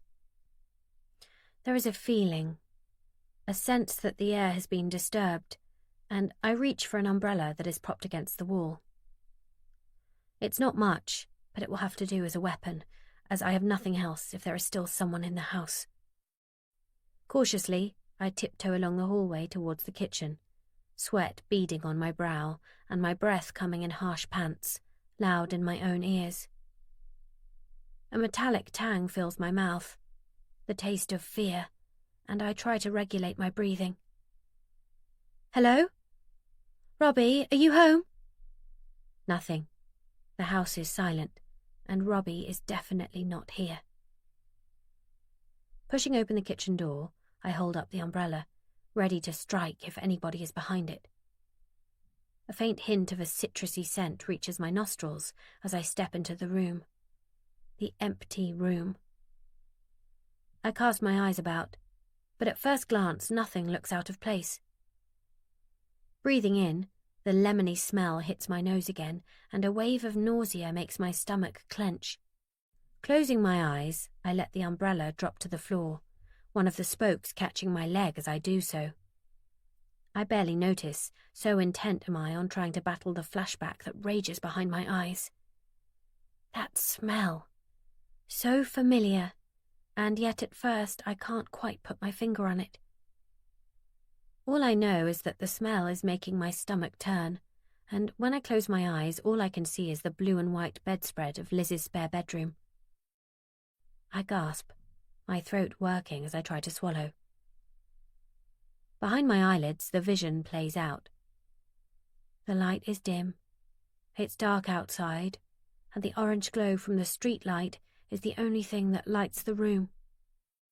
I feel hands pushing at my top, ruching the fabric up into my armpits, exposing my black bra and pale skin to the chilly air. A figure looms over me, but try as I might, I can't make out the features. My stomach flips, half with fear, half with the alcohol I've drunk, and I want to be sick. I try to push them off, try to buck my hips so I can roll out from beneath whoever is straddling me, their knees pressing hard into my ribcage, but my limbs feel leaden and won't move. Somewhere below me, I hear the thud-thud of the music, and I turn my head to try and scream before a hand clamps over my mouth, the citrus scent filling my nose. Now, back in my empty kitchen, that faint smell is still tainting the air, and I lose the battle against the bile that rises in the back of my throat. I manage to reach the sink before leaning over and throwing up for the second time today. Jesus, I breathe, grabbing an empty glass from the draining board and filling it to the brim with cold water. I rinse my mouth out with half of it and take a few sips from the water that remains. Running a shaking hand through my hair, wincing at the faint sheen of grease it leaves on my fingertips, I take a better look around the kitchen. At first, I don't think anything is different. Everything appears to be as it usually is. Then I notice the back door key. It lies on the work surface next to the fruit bowl. Frowning, I move towards the back door itself. Usually, I leave the key in, a legacy of too many going missing, and Gareth's irritation at having to replace the lock. I place one hand on the handle and gently press it down. It doesn't move under my hand. The door is locked, just as I'm sure I left it. Robbie must have used the back door, then locked it and taken the key out without thinking. I pick up the key, the metal cold against my hot, sweaty palm, and push it back into the lock. That may explain the key, but it doesn't explain the lingering smell of that lemon-scented aftershave. I take another sip of water, my mouth dry and my throat scratchy, and cast my eyes about once more. That's when I see it. The magnetic letters that have clung to the fridge door since Robbie was at preschool have been rearranged. Usually they sprawl across the fridge in no particular order, holding up various reminders, appointments, and in the old days, school trips. Now they spell out the words, "Still watching." On shaking legs, tripping over the umbrella that still lies in the middle of the kitchen floor, I run upstairs, slamming my bedroom door behind me. I lean against it, the handle digging into my back as I press hard against the wood, convinced that any second now I'll feel fists hammering on the other side as someone tries to batter their way in. Shit, shit, shit! My hands cover my mouth as if holding in a scream. Does that mean he, whoever he is, has been in the house? Is he still there, hiding somewhere, waiting to jump out on me? Calm down, Rachel. I suck in a deep breath through my fingers, letting it out slowly and repeating the action until I feel my blood stop thumping in my ears and my pulse returns to normal. I press my ear to the door, but there is only silence. Am I being paranoid? Maybe Robbie just got a new aftershave. But why would Robbie rearrange the magnetic letters? Is Jason really so innocent, or was it him in the house? All of these thoughts run through my head, but none of them make me feel better or any safer. I have to get out of here. I flick my wrist to look at my watch. It's after lunchtime. Robbie should be home in a couple of hours. If I can just stay out until Robbie gets home, maybe things will be okay. I shake my head. Once again, tears are not far away. I need to speak to someone. I need some reassurance that I'm not going crazy, that everything is going to be okay. I pull the cordless phone towards me from where it sits on the bedside table and dial Gareth's number. He's probably in a meeting, but I just need to hear his voice, even if he does tell me I'm being paranoid. I wait, nausea subsiding as the call connects and it starts to ring. I frown as I listen to the ringtone. It's the double ring of the UK. The call goes to voicemail and I hang up, feeling puzzled. Is Gareth back already? Did he get an early flight? Maybe he's going to surprise me. I wait a moment, letting my pulse return to normal. Gareth will be home soon. We may not be getting along, and he may not be as supportive as I would have hoped, but at least I don't feel so vulnerable, so exposed when he's here. Feeling better for knowing that Gareth is on his way home, I dig in the wardrobe for my running skins and pull them on. Tying my hair back into a ponytail, I tug on my trainers and slide my door key into the tiny pocket in the back of my shorts. I can run, blow away all these paranoid thoughts, try and figure out if I even am paranoid, and with any luck by the time I get home, Gareth will be back. Gatwick is only an hour away, and if his phone has a double ringtone, then he must be back. His flight must have landed. I fasten the rape alarm to my wrist and turn towards the edge of the woods. Carrie has the underwear now, and it's only a matter of time before a DNA match is found, and all this will be over. I won't be beaten by fear. It doesn't take long to lose myself in the rhythm of my feet pounding the pavement, then the mulch of the dead wintry leaves squelching underfoot as I turn into the woods. I stick to the trail closest to the edge of the woodland, the one that runs parallel to the pavement on the other side of the thin row of trees that marks the edge of the woods. My headphones dangle loosely on either side of my neck, irritating in the way they swing across my chest, but habit is to bring them and I don't want to wear them, too anxious to allow myself to shut myself off completely. Weak sunlight dribbles its way through the bare branches of the trees overhead, and as it touches my skin, I could almost be convinced that spring is on the way. My thoughts collide in time with my pulse as I follow the winding trail, thinking over everything I've discovered since the night of the New Year's Eve party. Everyone seems to have a different take on it, and everyone seems to have their own reasons for not wanting to speak about that night. I remember Melody telling me that she was with someone she shouldn't have been, Liz telling me about her problem with alcohol, Jono's veiled comments about Gareth and how I should ask him about things directly. And then there's Aaron. I've only got Neil's word for it that he was at the party, and despite Aaron telling the police he wasn't there, he was deliberately vague with me when I asked him. Is he being vague for a reason, or is he just toying with me? I stop, unscrewing my water bottle and taking a sip. My palms rest on my thighs as I lean over, gulping in great lungfuls of clean, crisp air before I start to run again.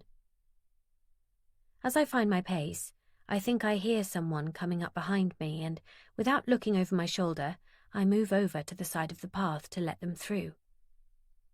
The path is popular with joggers, cyclists and mums pushing their toddlers in all-terrain buggies, and it's rare to run without crossing paths with a few people. I wait for whoever it is to overtake me, even slowing my pace a little, but the rustle of footsteps stays a small distance behind me, as though whoever it is tracking me. A prickle of fear runs down my spine, and my breath catches in my throat. Why won't they overtake me? I speed up, hoping to outrun whoever it is. One glance over my shoulder is all it will take for me to see who is behind me, but some irrational part of me, the part that is broken, the part that was smashed to pieces at a New Year's Eve party nearly 3 weeks ago, tells me not to look, tells me to run harder than I ever have before back to the safety of the main village road. I'm running at full speed now, my chest hurting, every breath painful as lactic acid builds up and makes my muscles burn. At the crossroads I sprint straight over, headed towards the bustling main road of the village. As I see the archway of branches that will lead me back to concrete, I risk a glance over my shoulder before tripping and crashing to my knees, my ankle twisting brutally as I fall. I bite back the shriek that rises to my lips as pain shoots from my ankle to my knee. I look up to see my pursuer, but there is no one there. The pathway empty apart from a tiny grey squirrel that blinks beadily at me from the foot of a huge oak tree. Fuck! I hiss the word out through clenched teeth and rest my head on my knees as hot tears spring to my eyes. My ankle is already throbbing and swollen. Rach, are you okay? I raise my head slightly to see a battered pair of Dr. Martens in front of me. Give me your hand, I'll help you up. Amy stands in front of me, one hand held out. Thanks. I take her hand and let her pull me to my feet, taking care not to put too much weight on the ankle I have twisted. Let me help you home. Amy tucks my arm through hers, the warmth of her seeping through her jacket into my skin. I'll be fine, honestly. It's just twisted. My teeth are starting to chatter, and as it's not especially cold out, I think it must be the shock of the fall. I tried to put my foot down fully and let out a little hiss of pain, immediately taking the weight off it again. Amy gives me a sideways glance, her brows knitted together briefly before she shakes her head. I don't think so, Rachel. Look, I know you're not talking to me, but let me take you back to mine. It's closer than your house, and I've got some ice and some bandages we can use on that ankle. Without much choice in the matter, I let Amy help me, and we half walk, half hop in silence back to her house. Having Amy beside me is a comfort I've missed, but I still don't know how I feel about what she did. Who does that to a friend? I trusted her, and she sold me out for a few quid. She doesn't seem to know what to say either, and I'm relieved when we reach her front door. She manoeuvres me into the cramped sitting room and gets me sat down with my foot raised. The pain pulses up my calf, making me wince every time I try to get comfortable, and I gulp down the painkillers Amy brings me. She returns to the room moments later with a tea towel wrapped around ice and a box of bandages. I didn't do it, you know, she says, avoiding my eyes as she holds the freezing tea towel to my purple, swollen ankle. Talk to that journalist, I mean. I would never do that. I hiss through my teeth as she holds my foot a little too tightly. But you had her card in your bag. That doesn't mean I spoke to her. She finally raises her eyes to mine, and I look away, not sure what to think. You jumped to conclusions, Rach. You saw one thing and put two and two together. Only you didn't make four. You really didn't speak to her, I ask. She knew things that I'd only told you. Only me? Or Gareth as well? And Liz? Amy drops the tea towel and moves back to the armchair behind her. Not that I'm blaming them, but you can't just assume it was me that spoke to her. Maybe, I say, as I realise that Amy isn't the only one who I told everything to. I was so caught up in my own reasoning, once I saw the card in her bag, that I never even stopped to consider that maybe it was someone else who talked. I'm sorry. She wanted to talk to me, Amy goes on. She picks up the box of bandages, and I think that maybe I've been forgiven. But I told her to sling her hook. She must have slid her card into my bag on the way out. I wouldn't ever have told her anything, Rach. You're my friend. I'm sorry I jumped to conclusions. My eyes water, and it's nothing to do with the fat, swollen mess that my ankle has become. I've missed you. And I have. So much.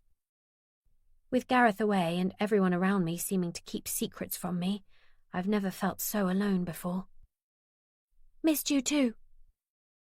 Amy grins, pinning the bandage with a flourish, before her smile dies on her lips. What's happening, Rach? You look exhausted. I tell her about Liz bringing the underwear to my house, and that Carrie has taken them for testing. Then I tell her about today, in the house. The overwhelming feeling that someone had been there, going through my things, leaving clues to mess with my mind. Shit, Rach, she breathes, her eyes wide. You don't think... I don't know. I don't honestly know if he's there, watching me, waiting for the next time that he can. I break off, the thought too frightening to complete. Or if I'm going mad, seeing things that aren't really there. And you spoke to everyone at the party? Asked them what they saw? Nearly everyone. There's just one person, Katie Fielding. I haven't been able to get hold of her, so I'm going to go and see her later, if I can walk on this. I gesture to my ankle. She's the only person I have left. Let's just hope that she did see something, and she didn't realize it. I have to find out who did this, Ames. I have to finish it. An hour later, I hobble up the path, having taken a cab from Amy's to home.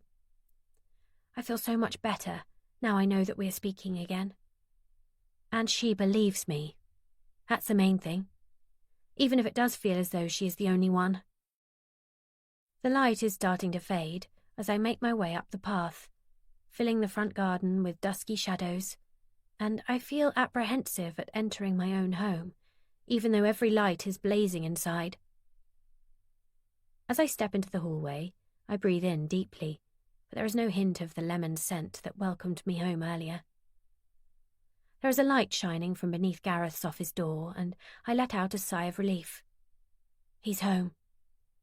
Even if he is shut away in his office, inaccessible to me, at least he is in the house if whoever came in earlier decides to come back. I shuffle along the hall to the office door and gently push it open. But when I peer in, I realise it's not Gareth sitting at his desk. Rob, what are you doing? Robbie's head snaps up and a deep shade of crimson starts creeping up from his neckline to his cheeks. Mum, I didn't know you were home. He closes a drawer and gets to his feet. I was at Amy's. I hobble further into the room and he frowns at me. What have you done? He comes around to my side of the desk, spying the bandage wrapped tightly around my foot. Shit, Mum, what happened? I fell over, running. Amy rescued me. I give a tired smile. Where's Dad? Dad? He's not back yet. Still in Croatia, isn't he? I thought... What are you doing in Dad's office? My mind feels fuzzy and I wonder what painkillers Amy gave me. Hopefully not her leftover tramadol. Just looking for a ruler. I've got college stuff to do and I've lost mine. Come on. He wraps his arm around my shoulder and I lean against him gratefully. Let's get you a cup of tea, and I'll order a pizza if you want. Yeah, I say, my gaze drifting to the pile of papers on the side of Gareth's desk. But I'm too tired, and my ankle hurts too much to make sense of any of it all. Least of all why Rob would be in Gareth's office. So I accept his excuse and offer of pizza, and let him lead me into the kitchen. Chapter 21. November, 4 weeks before the party. I am heading out of the vet surgery at the other end of West Marsham Village, a very grumpy Thor walking along beside me. If he could talk, he'd probably be swearing. There is no dog that hates the vet more than Thor, even when it's something as simple as a worming tablet. I pull gently at his lead as he stops to sniff yet another lamppost on the way back to the car, relieved when he finally starts walking, albeit slowly. The temperature has dropped right down now we're at the tail end of November, and although it's only 6 o'clock, ice crystals glitter on the pavement as I walk as briskly as Thor will let me to the ticket machine to pay for my parking. I hate the village car park at this time of night. Tucked around the corner from the high street, it is deserted by not long after 5 o'clock on a weeknight, and is poorly lit, with plenty of shadowy corners. But this was the only time I could get an appointment for Thor. I chatter to him under my breath as I tuck his lead into the crook of my arm, juggling my purse and the ticket in one hand, the cold making my fingers thick and clumsy. I am thinking about getting home, hoping Gareth has lit the fire in the front room, and whether I have time to cook something decent from scratch when I get in before the first of my evening clients arrive. so I don't hear the footsteps approaching, don't realise that anyone is standing behind me until I hear his voice. "Hello, Rachel." I jump, my heart skipping in my chest as coins shoot out of my purse and roll across the tarmac of the car park. Shit! You made me jump! I glare at Aaron before stooping down to start picking up the coins I've lost. "Let me." He scoops up the last of the coins and hands them to me, his fingers lingering on mine for far too long. I suppress a shudder and start feeding the coins into the machine without thanking him. "So, how have you been, Rachel?" Fine. I yank my exit coin from the slot and start walking back to my car, Thor panting next to me. "I haven't seen much of you, not since you visited me at the Riverside house." He smirks, amusement in his voice. I didn't bloody visit you and you know it. I whirl round to face him, anger making my cheeks blaze red. I spoke to Gareth, you know. I told him that you lured me there, telling me Gareth wanted me to drop these keys off. I told him you've been harassing me. But I've always been useless at lying, face to face anyway. I push away the thought of how I lie to Gareth every time I see Ted, and I can't quite maintain eye contact. Of course you did. "I'm just being friendly, Rachel. It's hardly harassment." He raises one eyebrow, a smile playing about his thin lips, as I scoot round to the other side of the car, hefting Thor onto the back seat and opening the driver's door. I wrench the door open, letting it slam shut behind me with a metallic thud, fumbling to get the key into the ignition with shaking fingers. I just want to get away from him. Even sharing the same airspace as him makes me feel uncomfortable. I drop the key somewhere in the footwell and grope around in the dark for it, finally snaring it in my fingers. But before I can shove it into the ignition, the overhead light goes on and the passenger door slams. Aaron's aftershave fills my car, and I have to swallow to beat the nausea that washes over me. Get out of my car, I say, trying to hide the tremor in my voice. I want to shrink back, press myself as hard against the driver's door as I can to keep as much distance between us as possible, but then he'd know I am afraid of him. So I force myself to sit in the same position, one hand on the ignition, fingers curled under so he can't see them shaking. "Rachel, I'm just trying to be friendly. I told you that. Don't you think you're overreacting?" He puts his hand on mine and pulls it away from the ignition key. My mouth goes dry and I blink, scared to move. He rubs his thumb over the skin on my palm and I stop breathing, waiting to see what he does next. "I told you I never got over you, didn't I?" I nod and he tightens his grip on my fingers. There was nothing to get over, Aaron, I say, every muscle in my body tense, ready to yank my hand away and get out, get away, as soon as he loosens his grip even a fraction. "Maybe not for you, but there was for me." He drops the smile before turning to face me, my hand still wrapped in his fist. "You forget. I know you, Rachel. I know everything there is to know about you." What do you mean? You don't know me, Aaron. You've never known me. I shake my head, wishing that Thor was a little younger, a little braver. Brave enough at least to bark and growl and maybe frighten Aaron off. I barely knew you then, and I barely know you now. "I know, Rachel." He leans in close to me and I can smell him, the aftershave, and something else, something more animal underneath. There is a tiny piece of something green stuck in his front tooth, and hysterical laughter threatens to bubble up, the way it always does when I'm trapped in a corner and don't know how best to react. "I know about Ted." The laughter immediately retreats and my blood freezes. A chill runs down my spine and I cough, trying to buy myself a few seconds before I have to respond. What about Ted? There's nothing to know. I manage to whisper, my head itching under my hat and my scarf feeling as though it is strangling me. I've gone from freezing cold to overheating in a matter of seconds. I need to get out of this car. Aaron adjusts his grip and I wince as he crushes my fingers. You're hurting me. I know all about you and good old Ted, he says in a hushed sing-song. Aren't you a pair of lovebirds? I shake my head and try to pull my hand free of his, but he just holds tighter, and I have to give up for fear he'll break the tiny bones in my hand. Yes, you are, Rach. He lets out a gurgle of laughter. Don't be shy about it. I saw you two at the pub that day back in the summer. You might not have been obvious to other people, but I knew, Rachel. I knew then that you and he were at it. Or, if you weren't then, you soon would be. And then you just confirmed it for me after you came to the house. I saw you both in the bushes. I saw him kiss you. That wasn't just a friendly peck, was it? Eh? I don't say anything. I keep my eyes down and hope that this is all he wanted, to scare me and to let me know that he knows about Ted and me.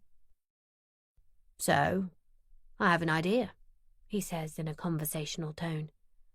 I'm happy to do you a favour, Rachel. I'm willing to keep this to myself. I won't tell Gareth, okay? Thank you. Tears of relief spring to my eyes and I give Aaron's hand a tiny squeeze, in the hope that now he'll let go. If you sleep with me. What? I pull back in horror, thinking that surely I didn't hear that right. What did you say? I said I'll keep it to myself about you and Ted. I won't tell Gareth that you two are friendlier than he would like, if you sleep with me. I think that's fair, don't you? I can't believe him. He's serious. I see the vet leaving his surgery, turning the corner into the car park, and headed towards the only other vehicle here. No. No way. Never. I let out a gasp of disbelief. I can't believe you think I would actually do that. It wouldn't be the first time. He leans in close to hiss the words in my face, spittle landing on my cheek, the pungent smell of garlic on his breath. And I know then, I know that I didn't mishear him the last time. He did say that. No! I shout, and yank my hand out of his, banging it down hard on the car horn. Get out! Get away from me! I fumble for the door handle, wrenching the door open, and the vet looks up from where he's unlocking his car. Are you okay? Mrs. Walker, is that you? The vet has thrown his bag into the car and starts to walk towards me. Aaron gets out of the Mini, holding his hands up in a gesture of surrender, an amiable grin on his face. Oh, it's okay, thanks. Lover's tiff. Women, eh? He winks at the vet, who takes one more look at me before nodding and turning back to his own vehicle, no doubt his mind already on getting home. I stand, car key in my fist, ready to jab if Aaron comes anywhere near me. But he stays where he is. This isn't over, Rachel. He gives me a wink this time, and turns and saunters away like nothing happened, leaving me wild-eyed and panting, fear sending shots of adrenaline through my body, my hands and knees shaking. I get back in the car, lock all the doors, and sob. Gareth barely raises his eyes from the laptop when I walk in half an hour later, not until I ask him to pour me a whiskey. Tough day. He raises his eyebrows at me, as though it's inconceivable that I, who no longer has to go into a proper office, who just gets to light candles and mix up oils for a job, should have anything other than the easiest of days. A bit. I take the glass from him and sip gratefully. The whiskey burns on the way down, finally warming me up. Gareth, are we okay? What do you mean? a sharp tone to his voice. His hand pauses as he lifts his own glass to his mouth and he frowns, managing to tear his eyes away from the screen for one moment. Us. Do you think we're good together? I don't really think about it. Taking a sip of whiskey, he goes back to the screen, shuffles some papers next to him. The words smart a little, and I blink, blaming the water that comes to my eyes on the burn of the whiskey. What I'm trying to say, Gareth, is, are you happy? Am I risking everything for nothing? Should I just let Aaron tell you and deal with the fallout, or do I try and salvage what we've got? I do love Gareth. I do. I want to be with him, not Ted. I need to end things with Ted before it all gets out of hand. I have to make sure Aaron doesn't tell. For Christ's sake, Rach. Gareth sighs and pushes his hand through his hair, leaving it standing up on top of his head in a little mohican before slapping his hands down on the desk. I'm really fucking busy right now, trying to keep the business going so you can live the life you do. Do we really have to talk about this now? Is this really important? His phone beeps on the desk next to him, and he holds up a hand to silence me before I can speak. I have to take this. Knowing when I've been dismissed, I leave the office, closing the door quietly behind me and heading out in the freezing November air to the cabin at the bottom of the garden to wait for my evening clients. The urge to call Ted, or to jump in the car and race over there, to feel his hands in my hair and him telling me it's okay to talk about my day, is overwhelming. But I don't. Instead, I light the aromatherapy candles and drain the whiskey glass, making sure I am over the limit to drive, and text him. Tomorrow, I tell him. The Rising Sun Hotel at 6 o'clock. One more meeting. Then I'll break it off. Chapter 22. January, 19 days after the party. Katie Fielding looks as though she's only just woken up when I knock on her door at 10 o'clock the next morning, and she still looks better than I do. Shaken up by the idea that someone, he, might have been in my house, in pain from the throbbing that shot through my ankle every time I turned over in bed, I didn't manage more than a couple of hours' sleep, until 2 o'clock in the morning when I finally caved in and swallowed 2 sleeping pills of Gareth's, left over from a particularly harsh bout of insomnia. There is still no word from Gareth, despite the UK ringtone on his phone yesterday, and that was another thing that kept me tossing and turning through the night. If he's back in the UK, why isn't he home yet? I tried his phone several times during the night, but it went to voicemail every time. Now I feel groggy, my head muffled by cotton wool, and I almost wish I hadn't taken them at all. Rachel? What are you doing here? Katie's eyebrows, perfectly plucked, knit together in a frown, and she angles her body across the doorframe, making it perfectly clear that I'm not exactly welcome. Sorry to disturb you, I say. Katie peers past me and I look over my shoulder, where behind me Jono is leaving the house he shares with Melody across the street, unlocking his fancy Range Rover with a beep and a flash of headlights. Do you mind if I come in for a moment? Okay, if it's quick.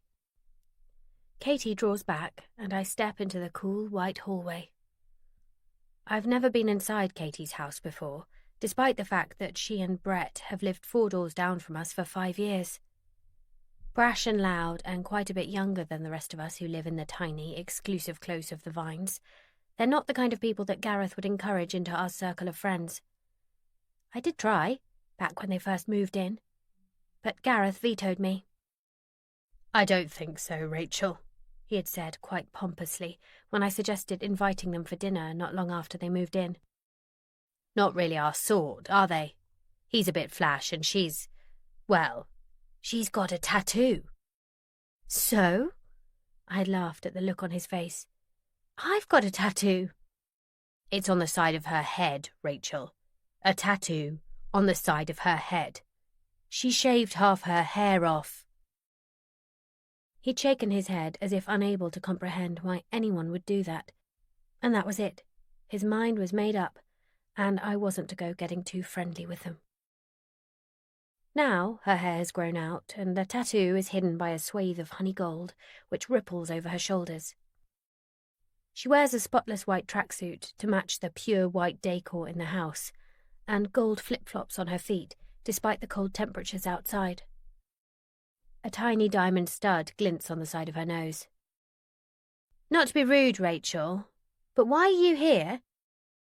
I wanted to ask you about the party on New Year's Eve. Can you chat for a minute? I won't keep you long.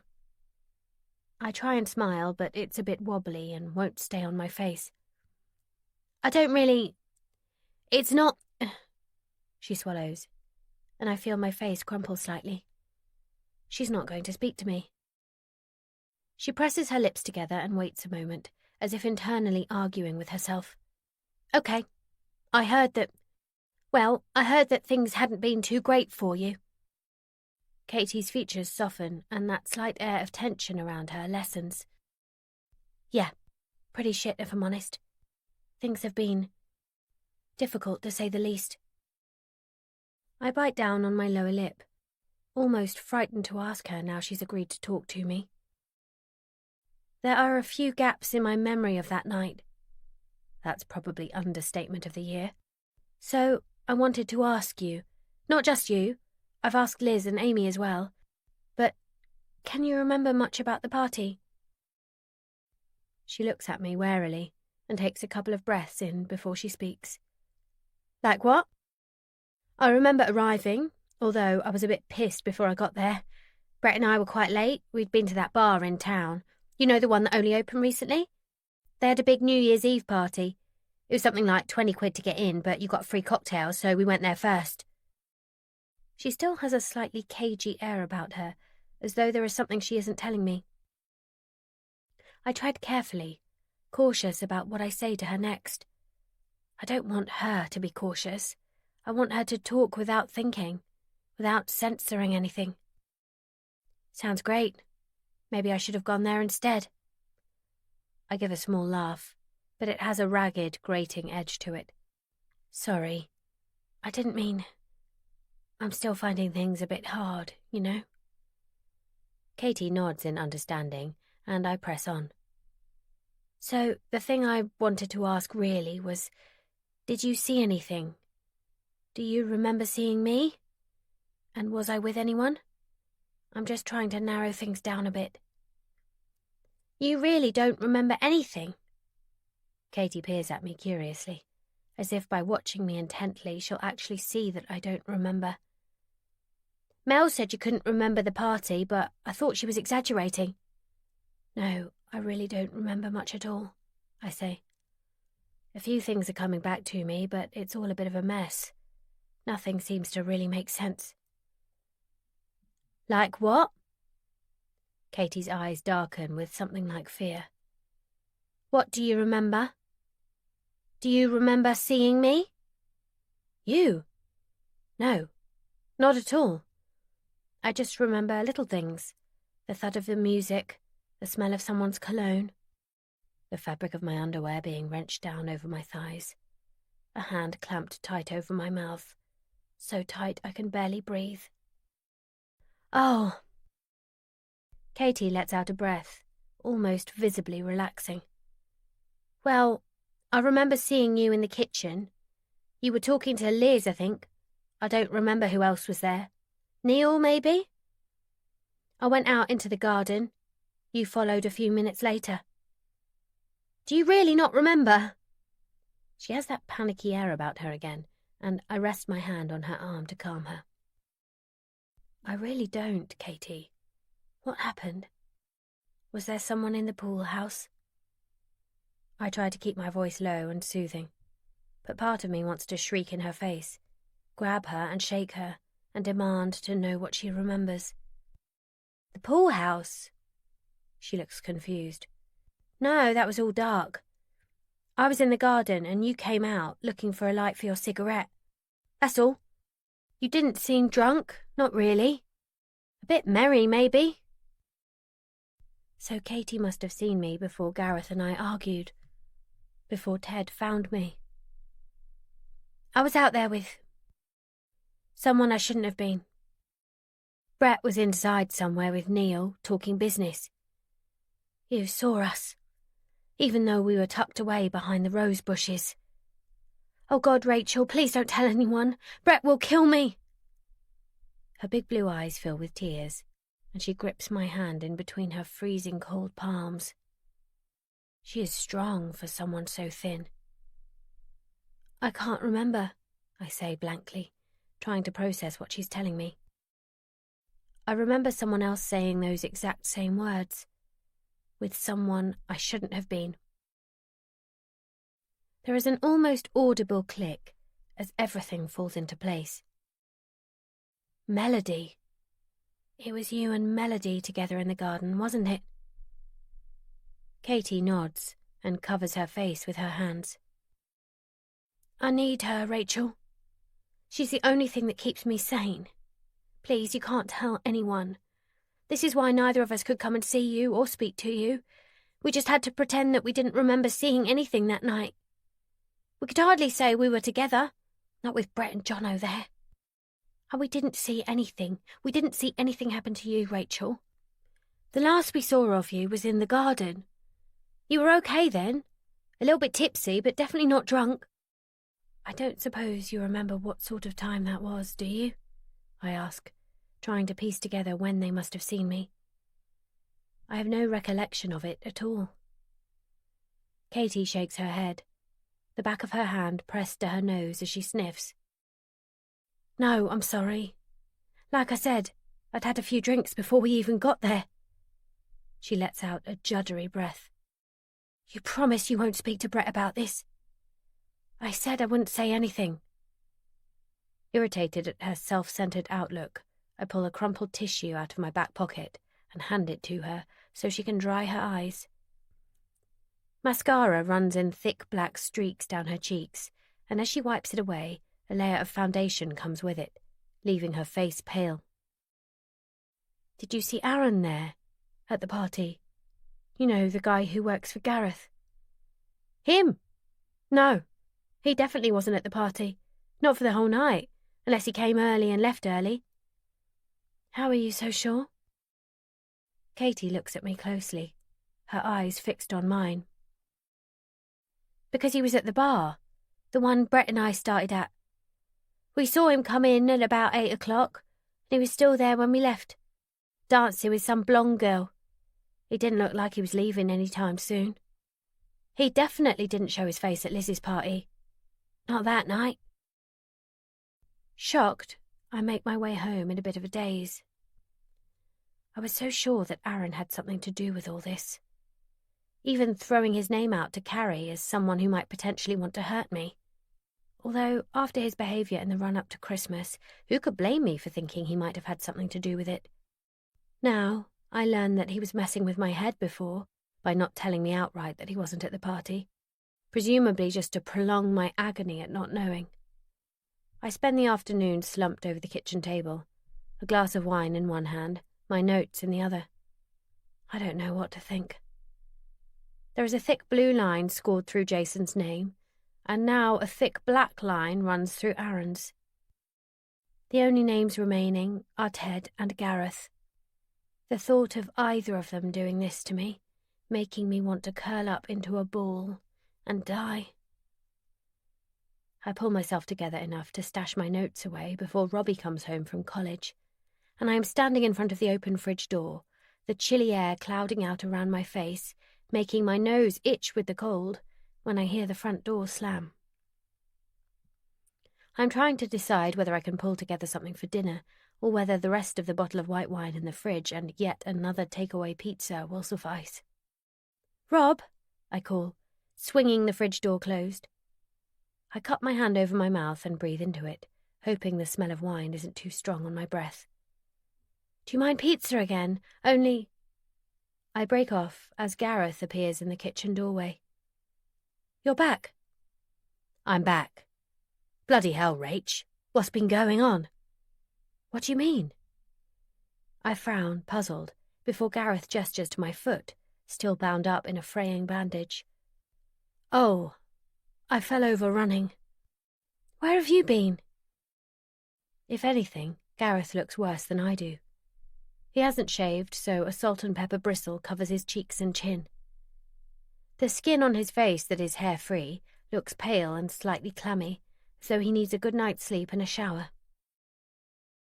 The skin around his eyes is faintly purple, and could either be caused by tiredness or bruising. It's hard to tell. Croatia.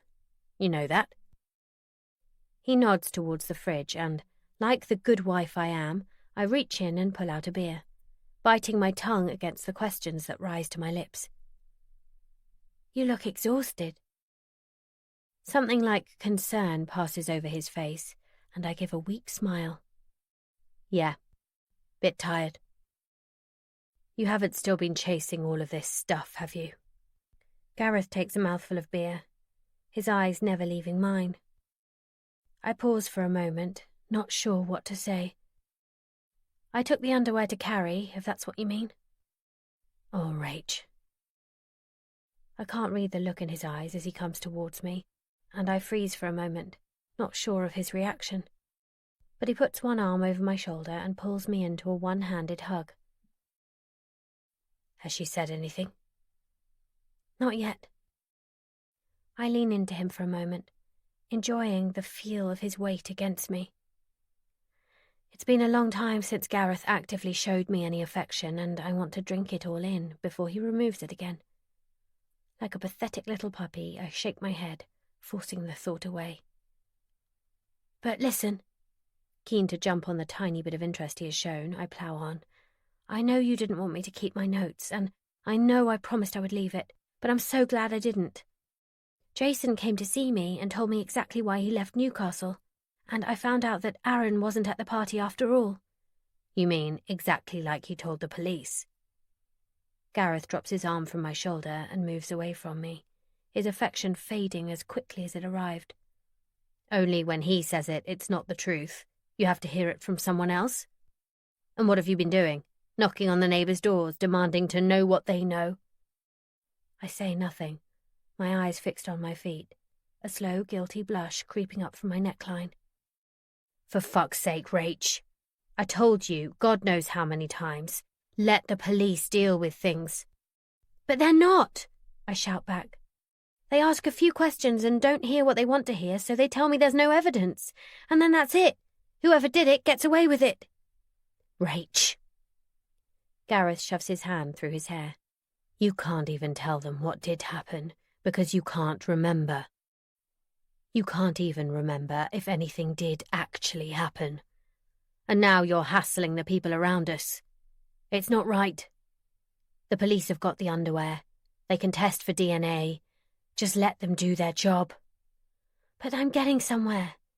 If I hadn't spoken to Liz, she might never have brought round my underwear in the first place, and—" "I don't need this," Gareth roars, throwing his beer bottle into the sink, where it smashes into shards. I stop, my mouth hanging open in shock. "Jesus, Rachel, you have no idea. You have no clue what's going on under your nose, do you?" He scrubs his hands over his face, and when he pulls them away, there are tears in his eyes. "What are you talking about?" I whisper, my mind racing as to what he could mean. "What's going on? Where were you yesterday? I rang you and it was a UK dial tone, but you didn't come home last night." "Forget it." Gareth turns to the sink and starts picking the shards of glass gingerly from the stainless steel. "It's nothing, okay? I'm tired. I've been in non-stop meetings for days, and I just want to relax when I get home. I don't want people complaining to me that you've been hassling them. I have to go into the office tomorrow and face Aaron, knowing that you've been questioning him about that night, even though he wasn't there. I know you've had a shit time, and I want to be supportive, but honestly, Rach..." He turns to face me, and my heart flips at the desolate look on his face.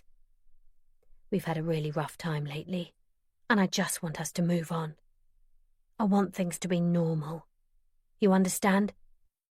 Shell-shocked, I nod, but inside I am screaming. unable to comprehend why he doesn't understand how important it is to me to get this resolved. Only then will I be able to move on.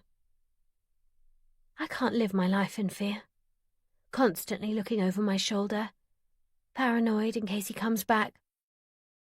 Fine, I say, and leave him to his glass picking, not sure that if I stay in the same room with him, I can be certain not to tell him that things will never be normal. Not until my rapist, because that's what he is, whoever he is. That's what happened to me, I know, even if I can't remember, is caught. Chapter 23. January, 20 days after the party. I need to see you. Meet me at the coffee shop on the high street. The phone call comes early, the buzz of my mobile dragging me from a dream-ridden sleep, one that I'm not entirely unhappy to be woken from. Okay, give me half an hour. I hang up, rolling out of bed and heading towards the shower, feeling groggy with lack of sleep. Yet another headache starts to thump behind my eyes, and I grab 2 painkillers from the bottle next to the bed as I go, swallowing them dry. Gareth's side of the bed is untouched, and when I peer out of the window, his car is gone from the drive. I assume he must have spent the night on the sofa bed in his office, and part of me is relieved that he didn't try to share a bed with me, not after the things he said last night. I shower at speed, giving my hair a quick wash, wishing I could stay in for longer, leaving the conditioner on for minutes instead of seconds, attempting to make myself feel more like the old me. Instead, I hurry, pulling my clothes on even though my skin is still slightly damp, my leggings clinging and twisting as I tut in frustration, before rushing out of the front door, calling an apology to Thor for leaving him behind as I go, his head raising briefly from his basket before he closes his eyes and goes back to sleep. I'm still late, though, shoving through the door of the coffee shop 10 minutes later than expected, my cheeks flushed with the cold and the rush to get here. Hey, I got you a latte and a muffin. Amy stands up to kiss my cheek, and I whip my hat from my head, static making my still damp hair stand out around my head like a halo. Thanks. I take a sip, letting the coffee soothe me as I swallow, getting my breath back. What's the urgency? Why did you need to see me? Not that I don't appreciate an early morning phone call from you. I smile to show her I'm kidding, but my stomach does an anxious roll as I wonder what she has to say. Something's happened. Amy's green eyes are serious as she watches me over the rim of her coffee cup, and the smile dies on my lips. I wanted to speak to you before the gossip patrol are out. It's about Ted. What about him? The sound of his name gives me a little shiver, raising goosebumps on my arms as I remember the flashback of Ted's hand on my arm at the party. He's been arrested. What? Why? Oh, God. I feel sick, saliva spurting into my mouth, and I swallow hard. I picture Ted's name alongside Gareth's in my notebook, only in my head now there is a big neon light around it. Is this it? Is it all over? Thoughts tumble over one another in my mind before sense reels me in. Wouldn't the police have called me if they thought it was Ted who did it? Oh shit, no. It's nothing to do with... God, sorry. Amy reaches across the table, knocking her coffee over in her haste to reassure me that this is nothing to do with the party. He's been arrested for drink driving. She dabs ineffectually at the coffee spill with a tiny napkin. God. I feel like I can breathe again, although my hands tremble slightly with a shock. That's awful. Not like Ted at all. I'm struggling to get my head around what Amy is telling me. Ted is usually just so good. This is completely out of character. What happened? How do you know this? I have a million questions. I shouldn't really be repeating this. It came from Vanessa. Vanessa is Amy's sister-in-law who works at Kings North Police Station. I'm not too entirely sure what she does there, something to do with administration, but I do know she walks around with her eyes and ears open and often repeats things she shouldn't to Amy. This is the first time Amy has ever repeated anything to me. There was an accident. Ted went up on the curb and clipped a cyclist. Well, I say clipped. He knocked the poor bugger right off. The bloke is in hospital. They think he's probably broken his leg. The problem with it all is that Ted didn't stop. Oh no. My heart sinks. This is far worse than I first thought. He just drove off and left the guy there. What was he thinking? I don't think he was. Anyway, someone saw it happen and took Ted's number plate. They reported it, and obviously the plate came back in Ted's name. The police went straight over to the house, and the car was on the drive. Parked terribly, but still on the drive. Apparently, when he opened the door, the stink of whiskey on him was overwhelming. So, what will happen to him? I can't help but feel some sympathy for Ted, despite my suspicions about his involvement the night of the party. Although what possessed him to get in the car after all that booze, I have no idea. Guilt? A snippy little voice at the back of my mind asks, has he got something to feel guilty for? I take a hurried sip of my coffee, the dregs now lukewarm and horrid. I don't know. Dangerous driving charge, maybe? There was blood on the steering wheel, and apparently Ted has a cut on his nose, so that kind of puts him there. They'll test the blood anyway to confirm it's his, and then that with the alcohol reading will probably be enough to get him a driving ban, at the very least. That's what Vanessa thinks anyway. This is awful. Poor Ted. Poor bloody cyclist. I should probably go and see him. Who? The cyclist? Funny. Ted, of course. Now that Angela isn't there, he hasn't got anyone. Amy arches an eyebrow in my direction. Not your job anymore, Rach. No, I know. But he doesn't have anyone to talk to. And when something like this happens, you need support. It's awfully lonely otherwise. I should know. I lean down and pick up my bag from under the table. Thanks for the coffee, and thanks for letting me know. I shouldn't imagine Ted has too many people feeling sorry for him at the moment. Rachel Walker. I have an appointment at 10:30 with Mr. Durand. I give the receptionist a confident stare and dare her to argue with me. I'm at Ted's office on the other side of town, fudging my way into an appointment so I can talk to him. I can't find it on the system, Mrs. Walker. Are you sure you have the right day? The receptionist eyes me coolly, and I shake away the idea that she knows who I am, knows that Ted and I were having an affair a matter of months ago. It might not be in the diary. I made the appointment with Mr. Durand himself. She holds up one finger as she makes a call, presumably to Ted. She speaks quietly into the receiver, her eyes never leaving my face, before pointing me in the direction of Ted's office. I smile sweetly and make sure I slam Ted's door a little behind me. Rachel, what are you doing here? You don't really have an appointment, do you? Behind his desk, Ted looks confused and more than a little battered, a tiny sticking plaster on the bridge of his nose, the green and purple of a bruise radiating out from beneath it, spilling down towards his cheek. I heard what happened, Ted. At least some of it, anyway. I cross the room to him, wanting to touch the tender skin on his nose, but something stops me. Perhaps the tiny ripple of fear that snakes along my arms, raising goosebumps on my skin, as I once again remember his name etched into my notes. Are you all right? Ted sighs, wincing as he gingerly presses his fingers to his bruised nose. I'm an idiot, Rachel. I drank too much, hit that poor guy, and then panicked. I drove home, for goodness sake. I didn't even stop to make sure he was okay. Everyone makes mistakes. You just have to take the punishment. I sound unfeeling, a harsh edge to my words. What on earth made you drink so much? I have to know.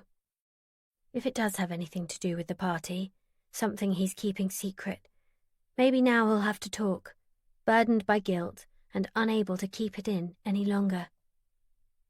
Angela. Oh. I wasn't expecting that. She called and said that she's booked Sean's flight for the summer. Then she told me that she and Devon would be taking him to view colleges and helping him with his applications. He can't wait to leave. It's all he's talked about since she rang. She's keeping him there, Rach. She's going to take my boy away from me.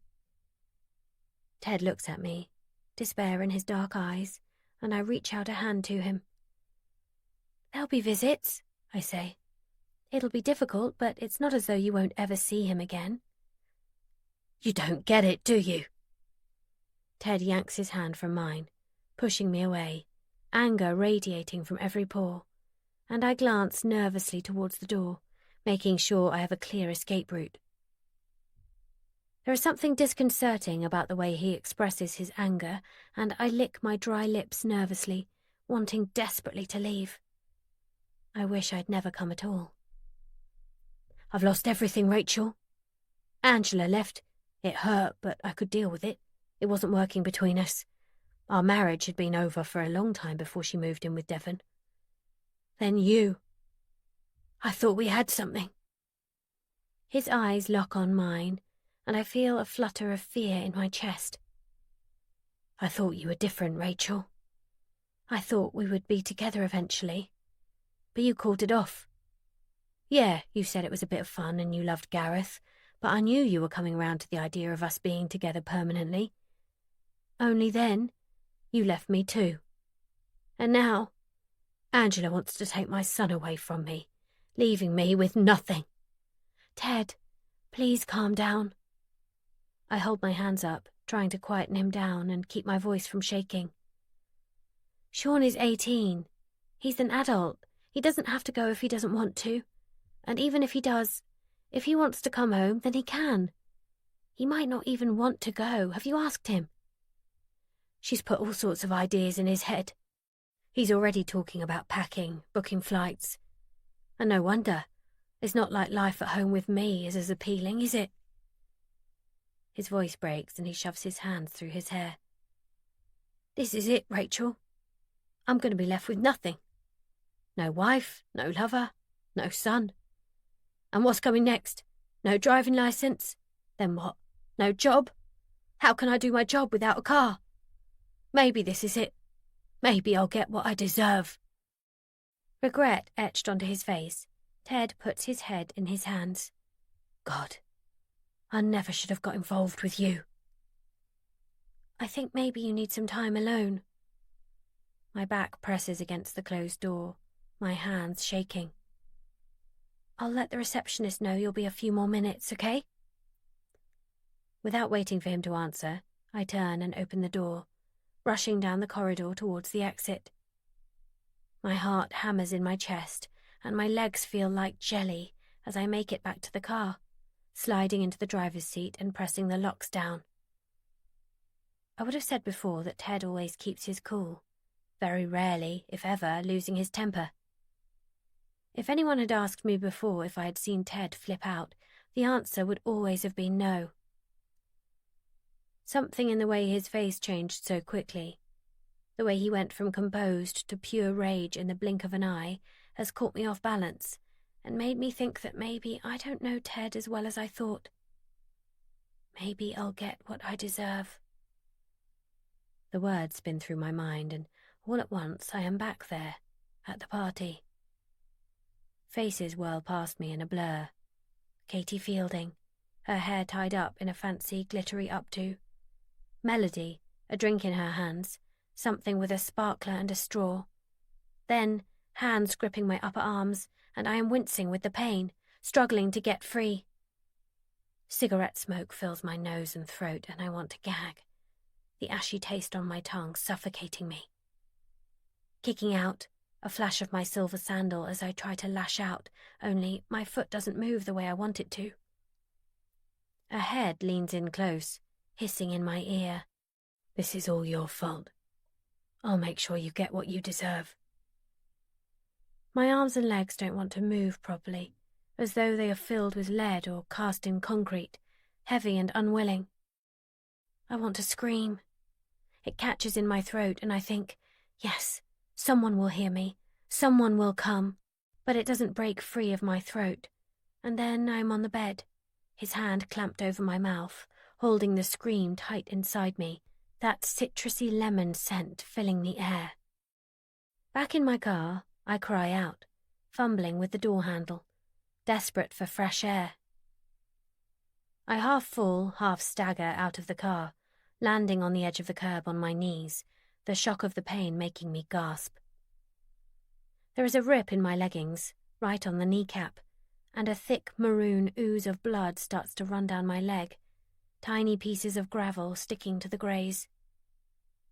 Slowly I get to my feet, feeling shaken and drained, dusting away the tiny pieces of dirt that cling to my palms. I can almost smell the cigarette smoke on the air, taste the Christmas canapé on my tongue. It feels so real when I'm back there at the party. A little more of that night comes back to me with every flashback, and I just wish I could see his face, or get some hint as to who he really is.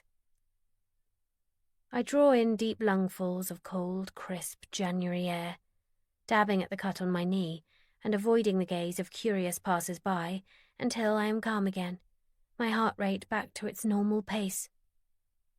You might think that every flashback, every memory that I manage to piece together would batter me down until there is nothing left of me. But I'm determined not to let it. I think of my notebook, tucked away and hidden from sight, from Gareth, behind the cookery books on the bookshelf in the kitchen. I need to take every piece of information that comes to me when I'm caught up in the horror of these memories and make it work for me. Use it to make sure I take this bastard down. Chapter 24. December. 3 weeks before the party. The handles of the carrier bags cut into my palms, turning my fingers white from lack of circulation as I stagger up the road from the bus stop. It's only 2 weeks until Christmas, the only Saturday I have free between now and then to get my Christmas shopping done, and it's typical that my car wouldn't start when I got back to the car park. Even more typical that I forgot my mobile, left on the kitchen side unit when I left the house in a hurry this morning, so keen was I to get the shopping over and done with, so I couldn't even call Gareth and ask him to come and fetch me. Not that he would have come. He and Robbie were supposed to be going to watch West Ham versus Chelsea, although as I approached the house, shifting the bags from one hand to the other for some slight relief, I see his car is still in the driveway. I don't think anything of it. He probably decided to get the train in, thinking the crush of the Christmas shopping crowds on public transport would be less hassle than the traffic jams on the roads. It's a shock, then, when I finally manage to juggle my door keys and the hundreds of bags I've carried home and let myself in, to see Gareth standing in the hallway. Oh. I drop the bags to the floor and massage some life back into my aching fingers. I didn't realize you were home. I've had to leave the car in the car park. It wouldn't start. Shut up, Rachel. Gareth's voice is brittle and hard, as though he's holding something back. What? I stare at him, open-mouthed. You can't speak to me like that. I can speak to you any damn way I please. His mouth slashes a grim line into his face, and I can't place his expression. If I had to choose, I would say something close to hate. My eyes drift downwards to where I spy my mobile phone clamped in his right hand. All of a sudden, the atmosphere changes, becomes so thick that you could cut it with a knife. Shivers race down my spine and my heart rate speeds up, fear racing through my veins. Where's Robbie? I whisper, anxious that he will be a party to whatever happens next. Now you wonder about Robbie. Gareth lets out a harsh bark of laughter. You probably should have thought about him before, you know. He's out, thankfully. I wouldn't want my boy to hear this. He looks at me closely. Out with the girls last night, wasn't it? That was the excuse.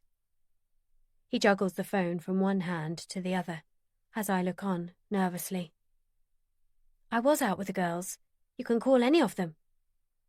I really was out for a few drinks last night with the mums from my NCT group.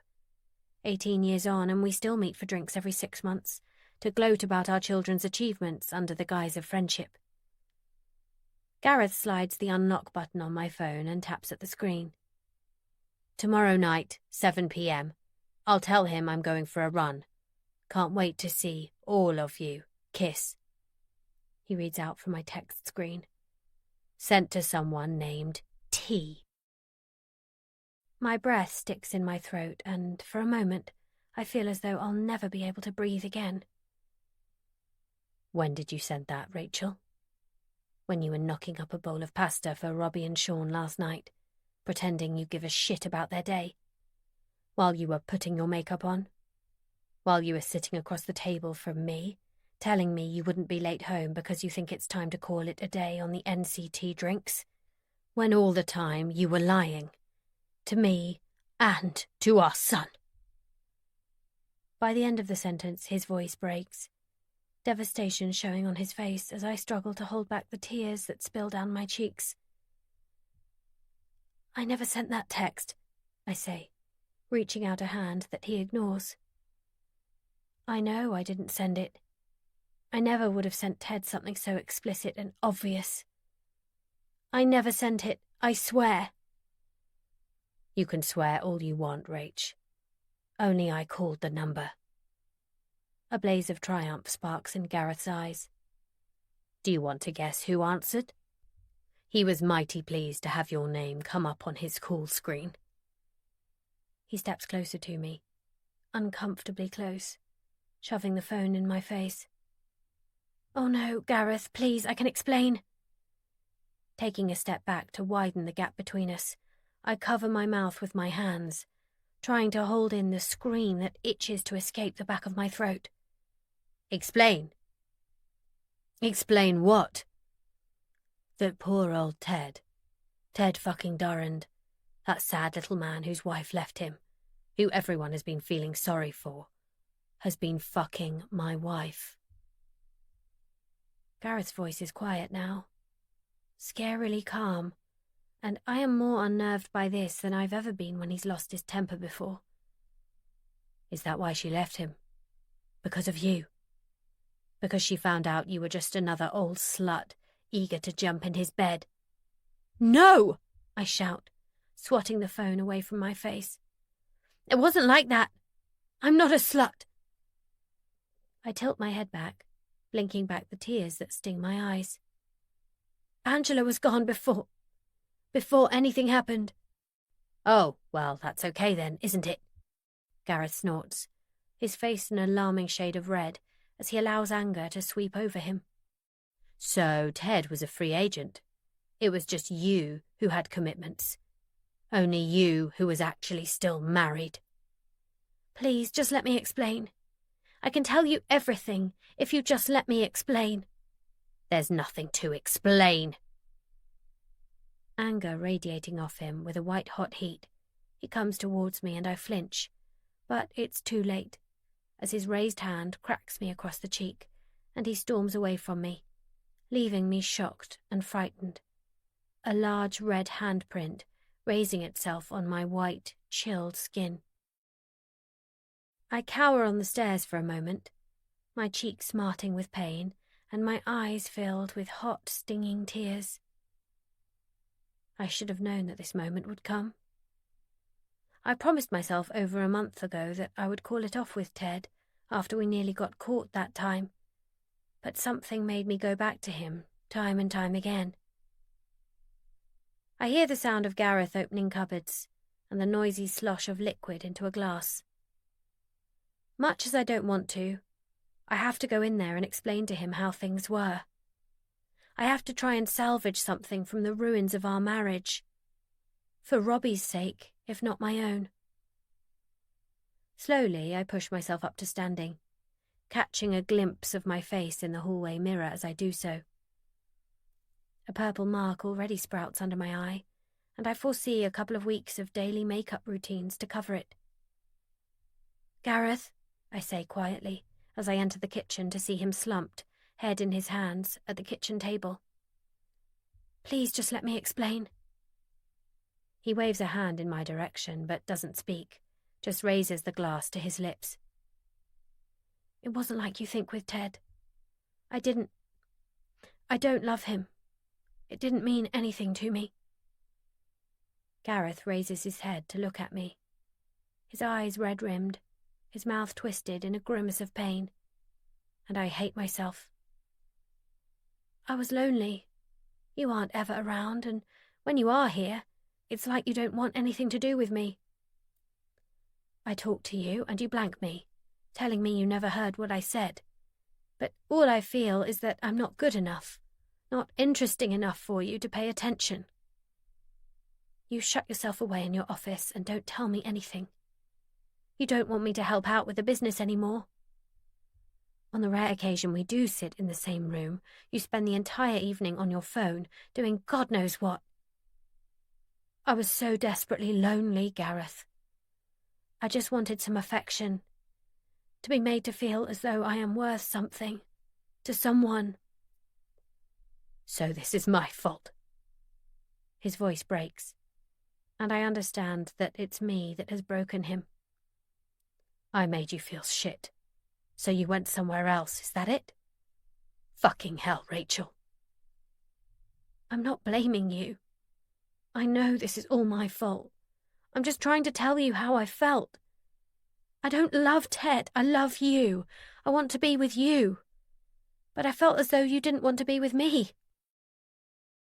There is a pain in my chest so sharp that I'm convinced it is my heart breaking.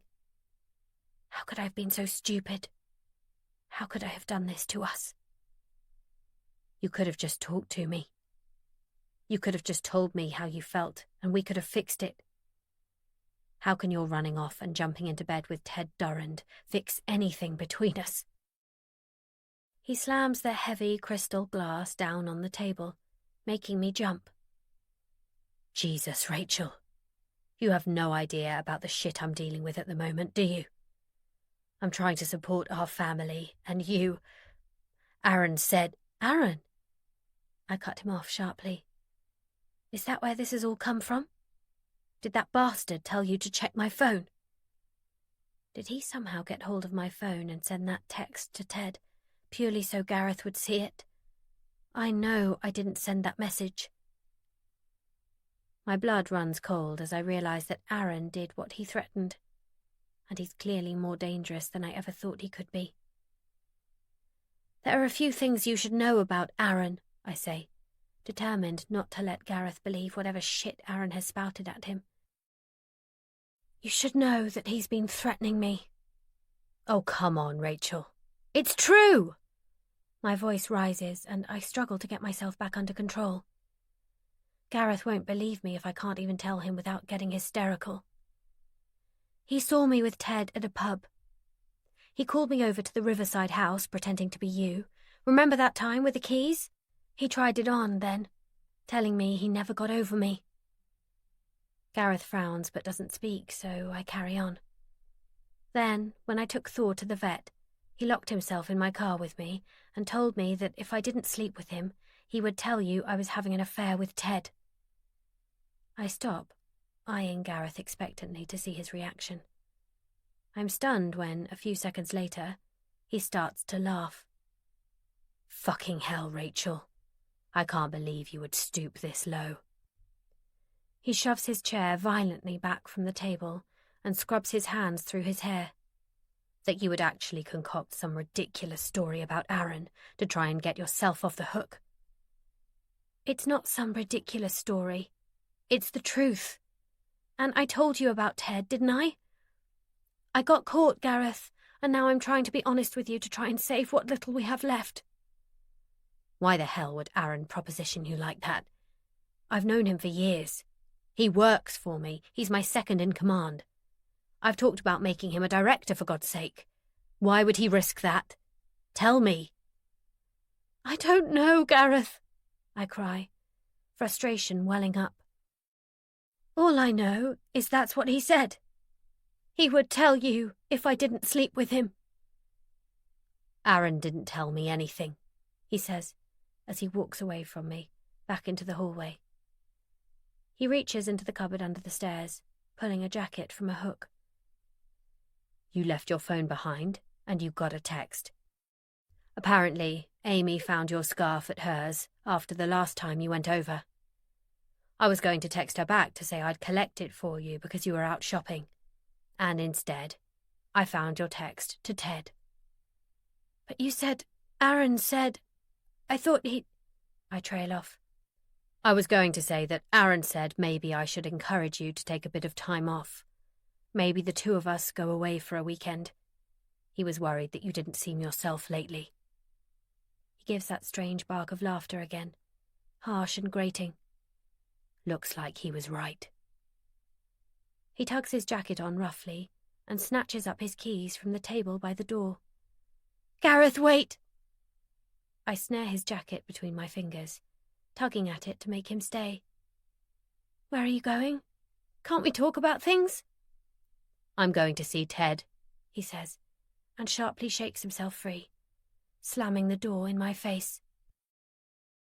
As soon as his car leaves the drive, I call Ted. Rachel. Ted's voice is warm, pleased to hear from me, the complete opposite to Gareth. I feel a tiny pang before the sick, queasy feeling brought on by guilt swarms over me. You're not cancelling tonight, are you? I think we got cut off earlier when you rang. It wasn't me that rang you. He knows, Ted, I say urgently. Gareth knows, and he's on his way. I told him everything. What? Why? He's on his way? Ted sounds hurt and more than a little confused. Why would you tell him about us? Does this mean he found a text on my phone? It's a long story, but he knows, and he's on his way to see you. What did you tell him? For a moment, I think I hear hope in Ted's voice. But I am too frightened of what Gareth is about to do to him to dwell on it. Everything. It's over, Ted, I say in a rush. That's it. It's over between us. I can't see you anymore. I told you I wouldn't ever leave Gareth. Don't call me, don't try to see me, and it might be an idea to go out before Gareth gets to you. I don't wait for him to speak. I just hang up, my nerves jangling. I pace anxiously for what feels like hours before I shut myself in the living room as darkness falls. I've tried to call Gareth, but his phone is going to voicemail, and I'm reluctant to leave a message. Robbie comes in, eats and goes to his room, blissfully unaware that anything is out of sorts between his parents, as I hibernate in the living room, not wanting him to see the mark on my face. Finally, I hear the click of the front door closing and Gareth appears, dishevelled and tired, shadows marked on his face by the glow of the small lamp I have switched on. You're back. I go to stand up, but he raises his hand to me, so I sink back into the armchair. He comes across the room, kneeling at my feet, and places one hand on my face. I feel the slight throb of my cheekbone under his fingers, where he hit me, the bruise already a bright range of purples and greens. I'm sorry for the way I behaved earlier, he says. I was angry. I know, I say, not telling him it's okay, because regardless of what I did, it's not okay. Did you see Ted? I don't want to ask, but I'm scared, frightened in case Gareth has done something we will both regret. Don't even think about Ted. His voice hardens. I mean it, Rachel. If we're going to make this work, you can't even think about him. You can't see him, you can't speak to him. Not if we're going to get through this. Okay. I nod frantically, the bruise on my face rubbing against his hand, the pain making tears spurt to my eyes. I promise I won't have anything more to do with him. It's you I want to be with. It's you that I love. Gareth gives a sharp nod and strokes his fingers gently against my bruised cheekbone before he gets to his feet and leaves the room. I hear the dull thud of his office door slamming shut behind him, and I'm left alone in the dark, wondering how on earth we will ever recover from this. Chapter 25. January, 4 weeks after the party. I'm not stupid. I know Gareth is hiding something. His outburst the night he came back from his trip just reinforced my suspicions. The only thing is what? I can't shake the creeping feeling that it has something to do with the party. He still hasn't confessed to grabbing me by the arms that night, and as far as I know, he is still unaware that I know about it. He's been even cagier than usual since he came back from Croatia. Why did he want to leave the party so urgently? And what did he do after I refused to go with him? I know he grabbed me, but did he go further than that? Is that why he wants me to drop my own little investigation into that night? Is he scared that I'll uncover something that will incriminate him? The very idea of it makes my stomach turn, and I have to take a deep breath, breathing out slowly and counting to 10, just to stop myself from losing my mind. He's worked from home for the past 10 days, ever since he got back from Croatia, and part of me thinks that perhaps he knows that I'm just biding my time, waiting until he leaves the house so I can get into his office and have a good snoop around. Today, though, seems to be the day. He's been holed up in there for most of the day. I've heard him muttering and occasionally his raised voice, as if talking to someone on the phone. Now, I hover in the doorway, a cup of tea in my hand, which he clearly isn't going to drink. "Are you going out?" I ask innocently. "I brought you a cup of tea. It's been a while since lunch." "No thanks."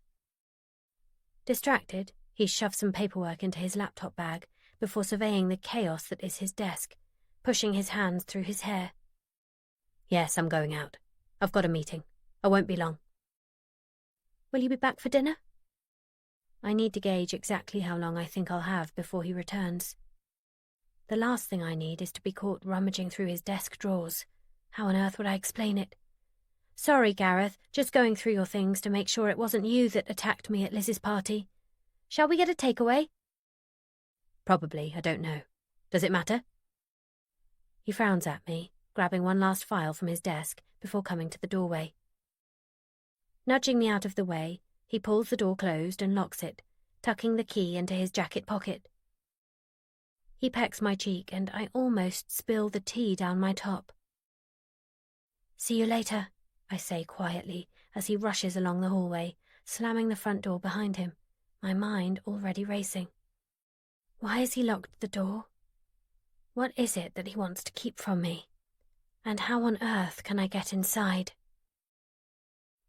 I wait 15 minutes, sipping at the tea I made for him just in case he's forgotten anything, and comes back for it. But he doesn't return and I start to relax, thinking the coast is clear.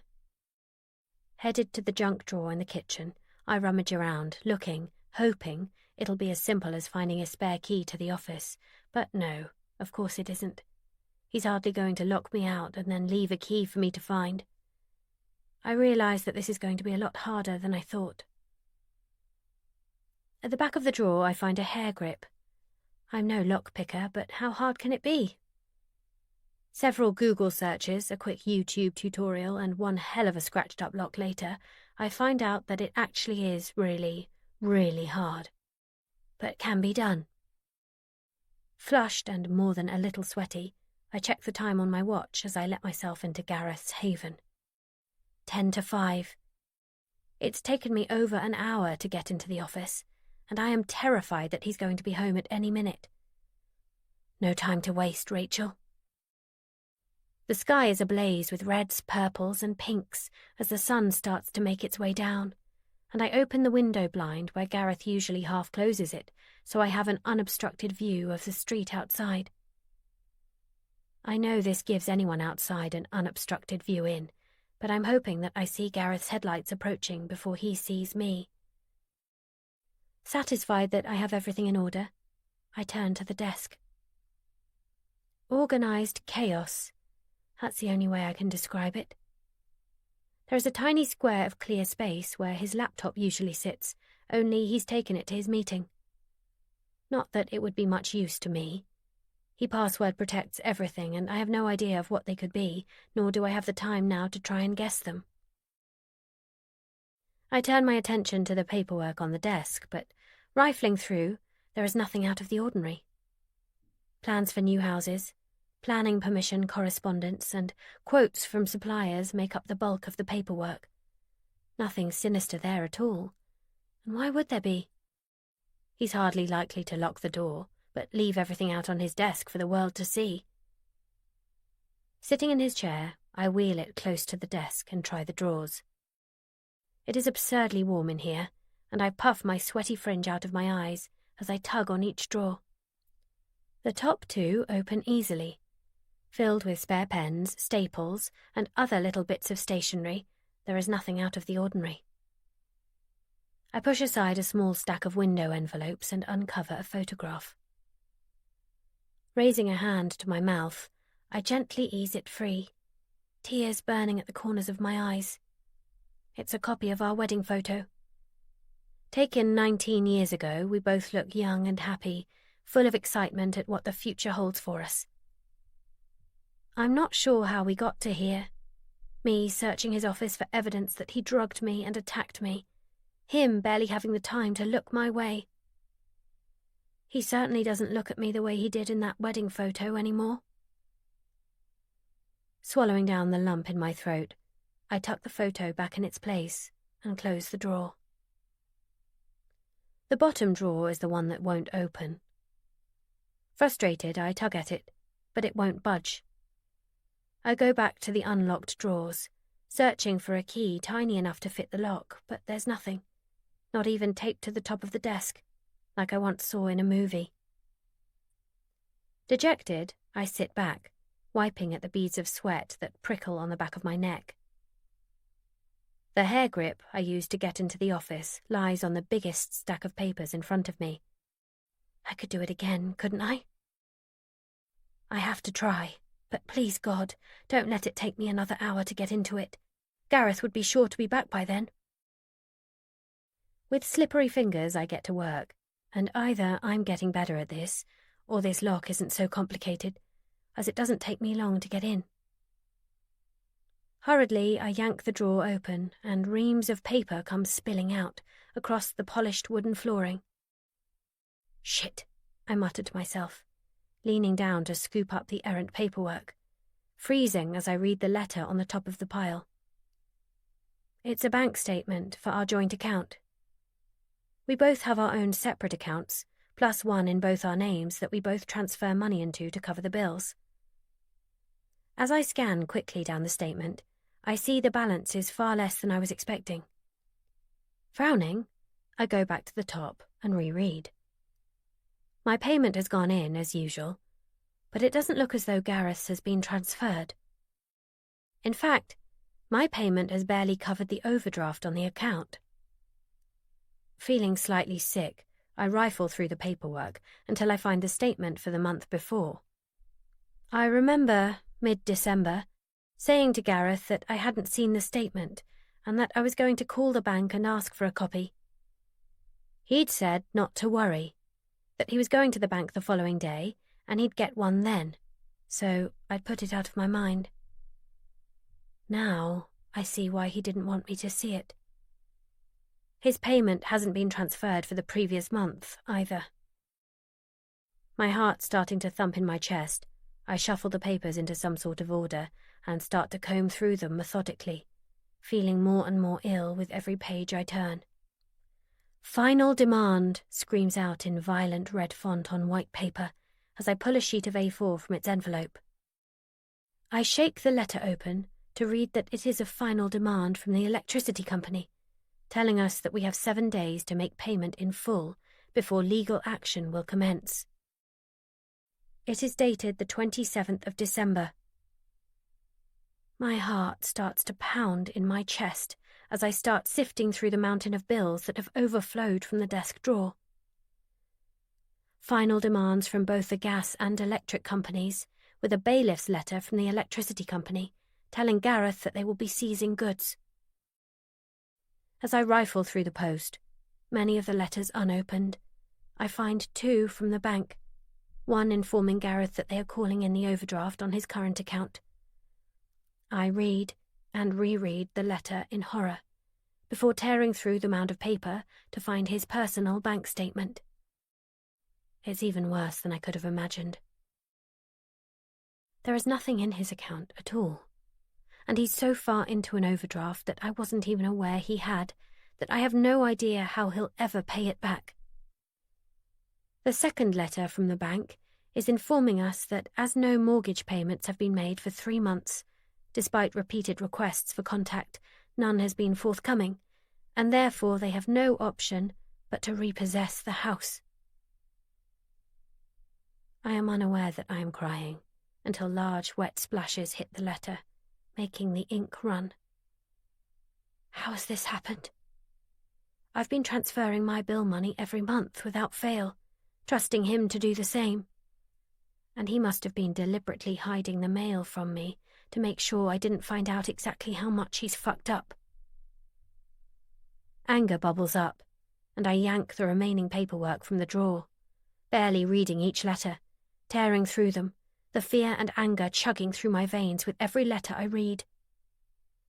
There are casino slips, betting forms from various different betting shops, and, most horrific of all, a ream of IOUs to John O'Barker for various sums ranging from £500 to £2,000, dated August onwards. From the week before the barbecue. No wonder Gareth wanted to leave Liz's New Year's Eve party when Jono arrived, and that must have been what Jono meant when he told me to speak to Gareth. Gareth owes him thousands of pounds. Shaking, I start to collect all the evidence together, when a tap at the window scares the living daylights out of me. Darkness has fallen while I've been reading through Gareth's secret hoard of bills, and now a white face is outlined at the window through the open blinds. I utter a little shriek as I see it, before placing my hand to my chest. It's Sean, presumably here to meet Robbie. I haven't heard Robbie come in, but I've been so engrossed I wouldn't have heard anything. Sean gestures to the front door and I nod, and he appears before me a few seconds later. "Are you okay, Rachel?" He leans against the doorframe, the tip of his nose pink with cold. I shiver as he brings a gust of fresh air in with him. "You look like you've been crying." "No, it's... Oh, God." I scrub my hands over my face. "Is everything okay? Did something happen? With what happened at the party?" He looks uncomfortable, not wanting to meet my eyes. "No, nothing like that." I fumble in my pocket for a tissue to blow my nose. "Mum?" Robbie appears in the doorway over Sean's shoulder. His gaze goes to the pile of papers in my hand, and he sucks in a breath. "Oh, you found them." "You knew about this?" I have to fight to stop my voice from rising to a shriek. "Did your father tell you about these bills? About the fact that we are about to lose everything?" I am fighting to keep control, my emotions running so high that I don't know what will come out of my mouth next. "No," Robbie says, sliding in past Sean to stand next to me. "I found them on my own. I sneaked in here one day when he was busy. I wanted to borrow his laptop while he was out, and I knew he wouldn't let me if I asked him. I found all these bills, but I couldn't say anything to him. He'd go mad that I'd been in his office. I didn't know what to do.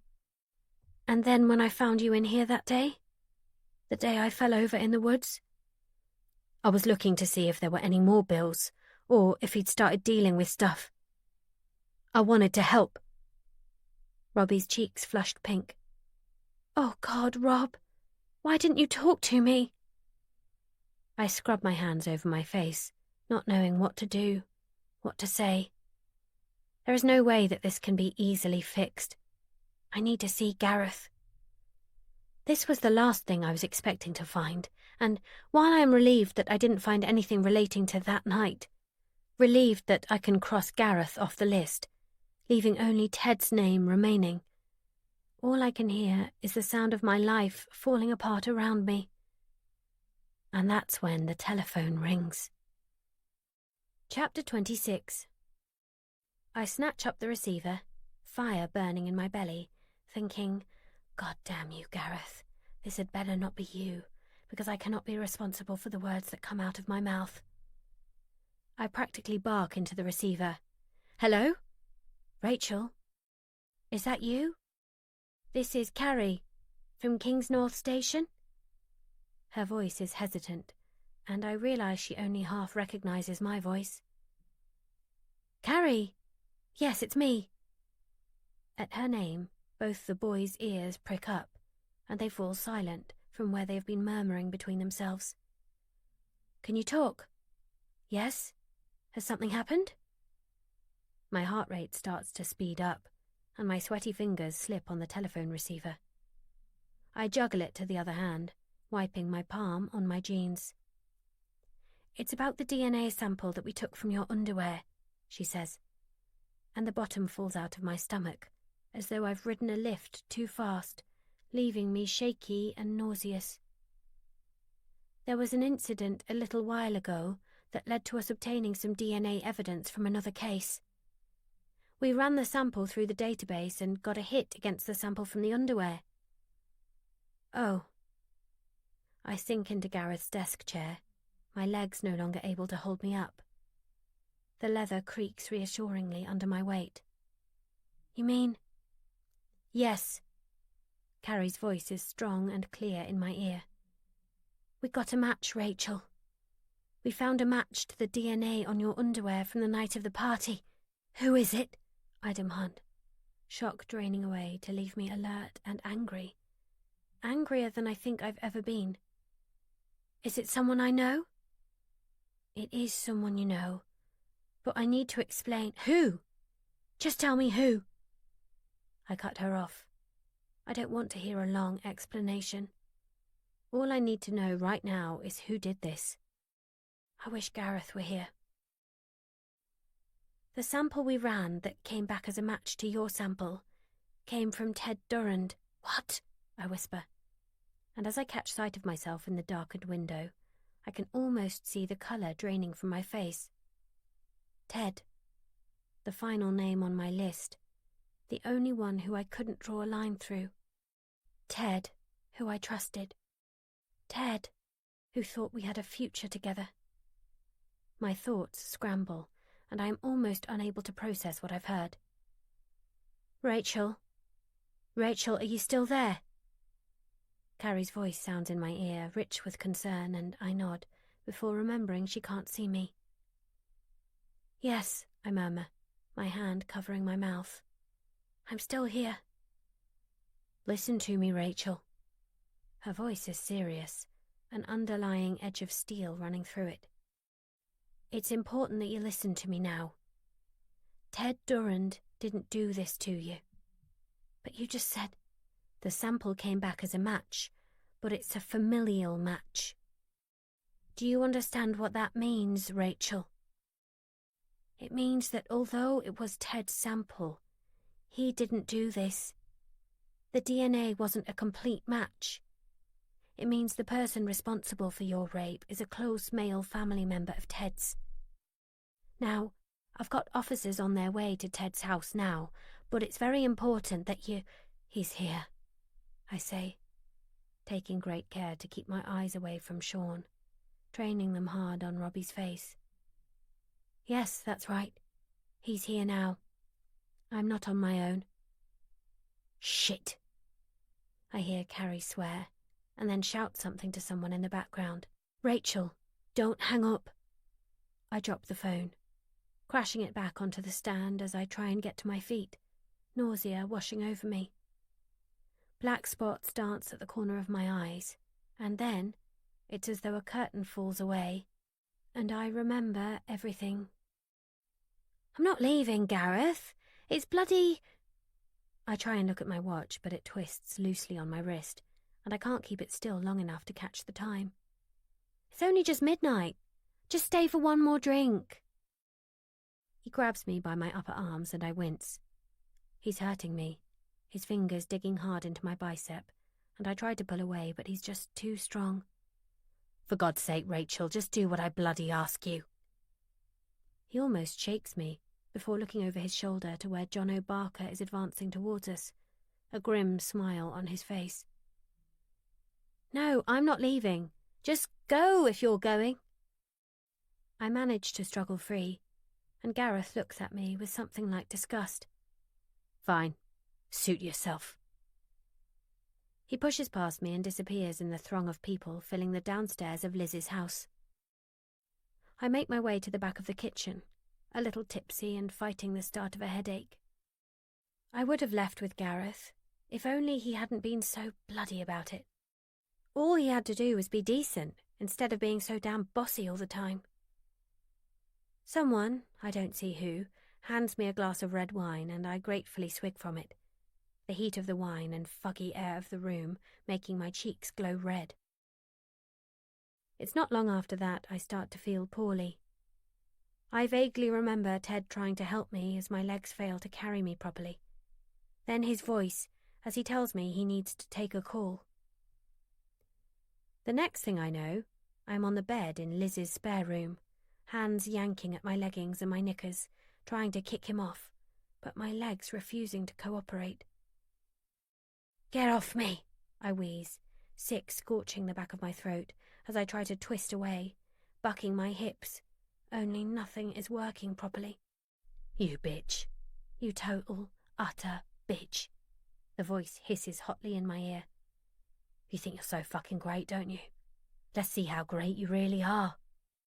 Hands pull my thighs apart, and tears run down my cheeks as he forces himself between my legs.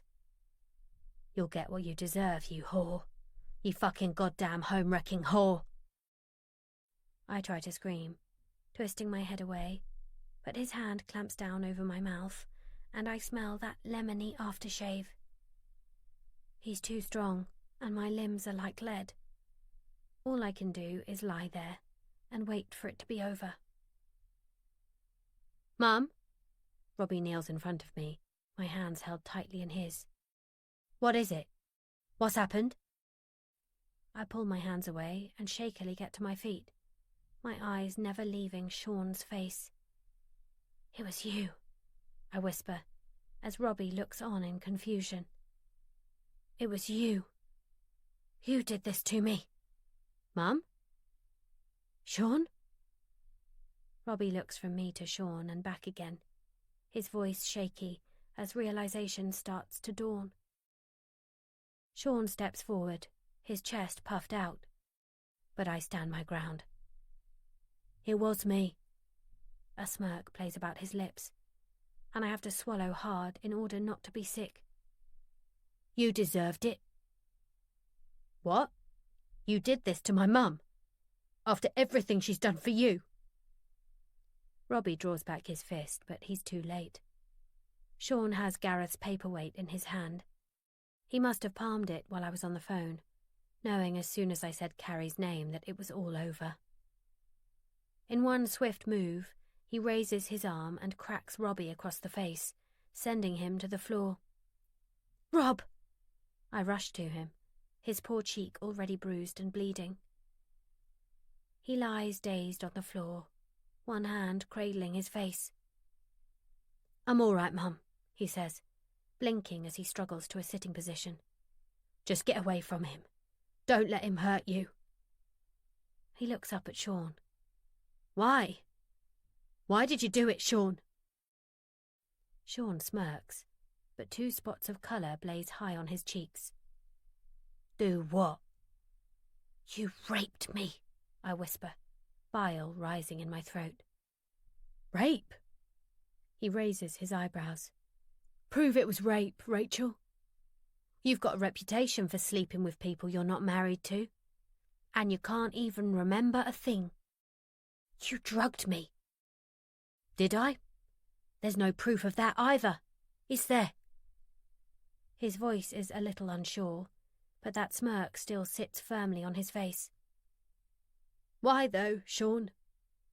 Robbie's voice is thick with tears as he lies on the floor, blood dripping from his split cheek. Like I said, she deserved it. As his words reverberate around the room, His bravado seems to waver for a second. What do you mean, I deserved it? I get to my feet, throwing another look of concern towards Robbie. His cheek is bruised, but he's alert. Stepping towards Sean, even though my heart is in my mouth, I front up to him, meeting his gaze full on. I will not be afraid. You deserved it, Rachel. That's what I mean. Sean's eyes are shining with tears as he raises his voice. You're a whore, a slut, a home wrecker, someone who loves nothing more than ruining other people's lives. I saw you with my dad. This is about Ted. While every fibre of my being tells me to get out, to get away from Sean, I know this might be my only chance to find out his reasoning behind all of this. I saw you with him in the summer. At the barbecue, you came out of the toilet, and he came out just after. Your shirt wasn't buttoned properly, and he had a smudge of lipstick by his mouth. I knew what you'd been up to. I'm not stupid. My mum was never going to come home if she found out what my dad did with you, you dirty cow. For a moment, he looks like the small boy I remember, before his face hardens again. Your mum was already gone by then, Sean. I had nothing to do with your mum leaving your dad. It was already over between them. Yeah, you'd think, wouldn't you? Sean smiles, but there is a manic edge to it, and his eyes glint dangerously in the lamplight. Only, I overheard that too. Remember, Rachel, the night you and my dad nearly got caught? I glance down to where Robbie looks up at me, fear and confusion and hurt written all over his face. I heard my dad telling you that if it hadn't been for you, maybe he would have fought harder to get my mum back, for us to be a proper family again. Only you had to come along and fuck things up, didn't you? But you were so concerned. That day when I threw up, the day I bumped into you by the park, and you walked me home. If you hate me so much, why do that? I had to keep in there, didn't I? My dad wouldn't discuss it, so how else was I supposed to know if the police had any idea of what had happened? Of course, you couldn't stop yourself from spilling your guts. Self-centered bitch that you are. Disgust crawls over his features, and I shiver at the hate I see in his eyes. Standing next to the desk, I inch my fingers closer to where Gareth's letter opener lies behind a stack of papers. Visible to me, it is hidden from view from where Sean stands. I must have something to protect myself and Robbie, if the need arises. Sean is all over the place, and he's already hurt Robbie once. A thought strikes me, and I glance down at Robbie, my faith in him shaken a little. He seems as shocked by this turn of events as I am, but there is something that niggles at me. You said you weren't at the party, I blurt out, my fingers finally closing around the handle of the opener. Robbie said you were both at your house for the entire evening. Ha! Good old Rob gave me the perfect alibi. Sean steps around the side of the desk, just as I whip the blade behind my back. Tell her, Rob. Tell her how you lied. Tell her how her own son gave her rapist an alibi. He leans down and pulls Robbie to his feet. Despite the slight height advantage Robbie has over Sean, Sean seems to have superhuman strength as he pulls Robbie to standing with no effort at all. Mum, Robbie stutters, tears streaking his cheeks. I'm sorry, I didn't know. Tell her, Sean roars, delivering a blow to the side of Robbie's head.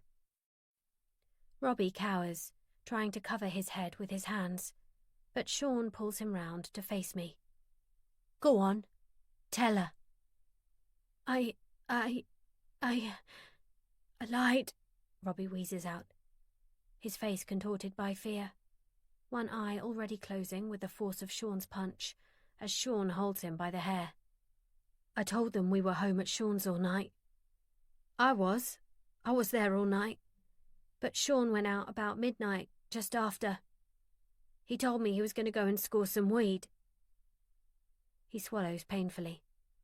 I told him I'd found the bills in Dad's drawer, and I was worried. I wanted to make some money that I could give to Dad to help out a bit. Oh, Rob, I say quietly, my heart breaking. Sean said he could score some weed, and then I could sell it on at college. I thought I was doing the right thing, but Sean couldn't get any. Now I know why. He breaks off, his voice strained with the effort of holding back tears. It all just fell into place. Sean shrugs and the blood turns to ice in my veins. He planned everything down to a T. Rob told me about the money and I thought, yes, she'll lose her house, all her stuff. People will look at her like the piece of shit she really is. All I had to do was let Gareth know what you'd been up to, and then he would leave you as well. You really should keep a better eye on your mobile, Rachel. That was you. You sent that text for Gareth to find. I adjust my grip on the blade behind my back, ready to strike if I need to. He rolls his eyes. Yeah, I sent that text from your phone to my dad. It was a bit awkward. You nearly caught me. The light tone drops from his voice, and his eyes go flat and blank, causing an icy finger to run down my spine. Only it didn't work, did it? Gareth still didn't leave you. He still stayed for more, meaning I had no option but to up my game. I had to find a way to destroy you, to make you repulsive to everyone around you. What is it about you, Rachel, that these men find so attractive? I mean, I didn't think you were that good in the sack. Bit unresponsive, you know? He gives me a wink and twists Robbie's hair in his fist so he can't move. And then, well, I started enjoying myself. For someone who reckons she's such a strong, independent woman, you're remarkably easy to frighten, Rachel. All of it was you, wasn't it? I whisper, everything falling into place. The letters on the fridge. I saw you that day outside the police station. Had you just come from my house? You'd been inside my house, leaving a threatening message, and then straight after, you were there, looking after me, while I threw up in the gutter.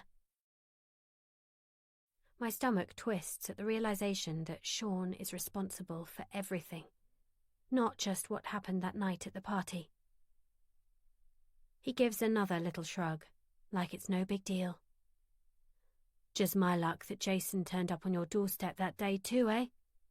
That was a stroke of luck. Made him look dead suspicious. But I'm not listening, lost in my own thoughts, adding up all those moments that conspired to make me think I was losing my mind. And the car. You must have scored that word into the door before you rang the bell to call for Robbie, acting like nothing happened. I shake my head, trying to piece it all together, my eyes never leaving Robbie as Sean holds him tightly. And when I was running, that was you too, wasn't it? Following me, making sure I could hear your footsteps behind me. What would you have done if I had turned round and seen you? You wouldn't have done, he says arrogantly. You're not the strong, independent, good-hearted person that you like people to think you are, Rachel. You're dark inside, selfish, greedy, manipulative, only out for yourself.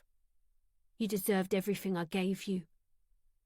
How fucking dare you, I murmur, the rage that has slowly been building the entire time Sean has been talking, boiling up and over the edge, taking me with it.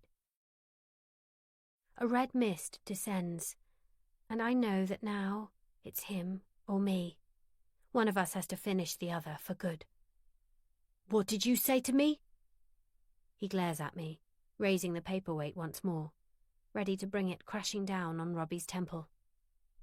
Be careful, Rachel. You only have one thing left to lose now. He smirks down at Robbie, and I use his distraction to my advantage. I said, how fucking dare you? I roar as I fly towards him, letter opener raised in my fist.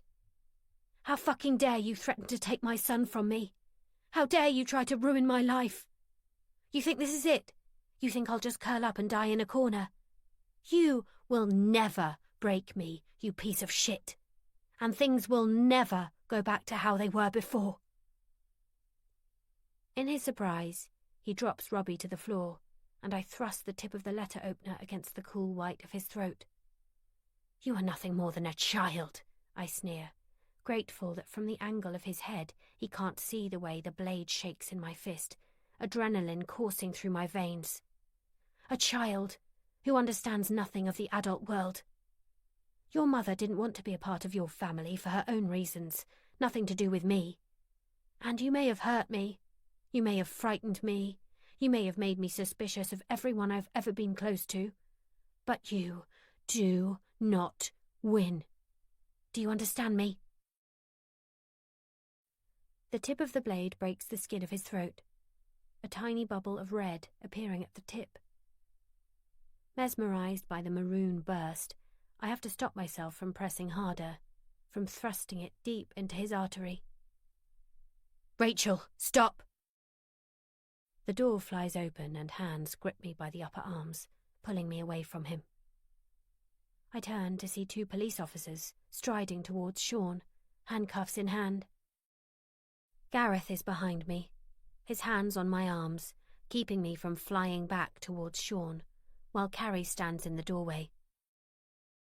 I drop the blade to the floor, leaning back against the reassuring warmth of Gareth. He spins me to face him, pulling me tightly into his arms as I start to sob, the fear of the past 3 months rising into a tidal wave of emotion. A moment later, I feel another set of arms come around me as Robbie stands with us, and we watch, as a family. As Sean, childhood friend, once part of our family, now unrecognizable as the small boy I welcomed into our home, is led away. Finally, it's over. Chapter 27. Early February, 5 weeks after the party. It's a damp, drizzly afternoon, the light already fading from the day, even though it's not even 3 o'clock yet, when my world shatters for a second time in as many months. Gareth is home, not quite ready to go back into the office after the events that took place just a few days ago, and it is he that opens the door when the doorbell rings, startling us both. I sit on the edge of the couch, unable to relax, hoping that he can get rid of whoever it is.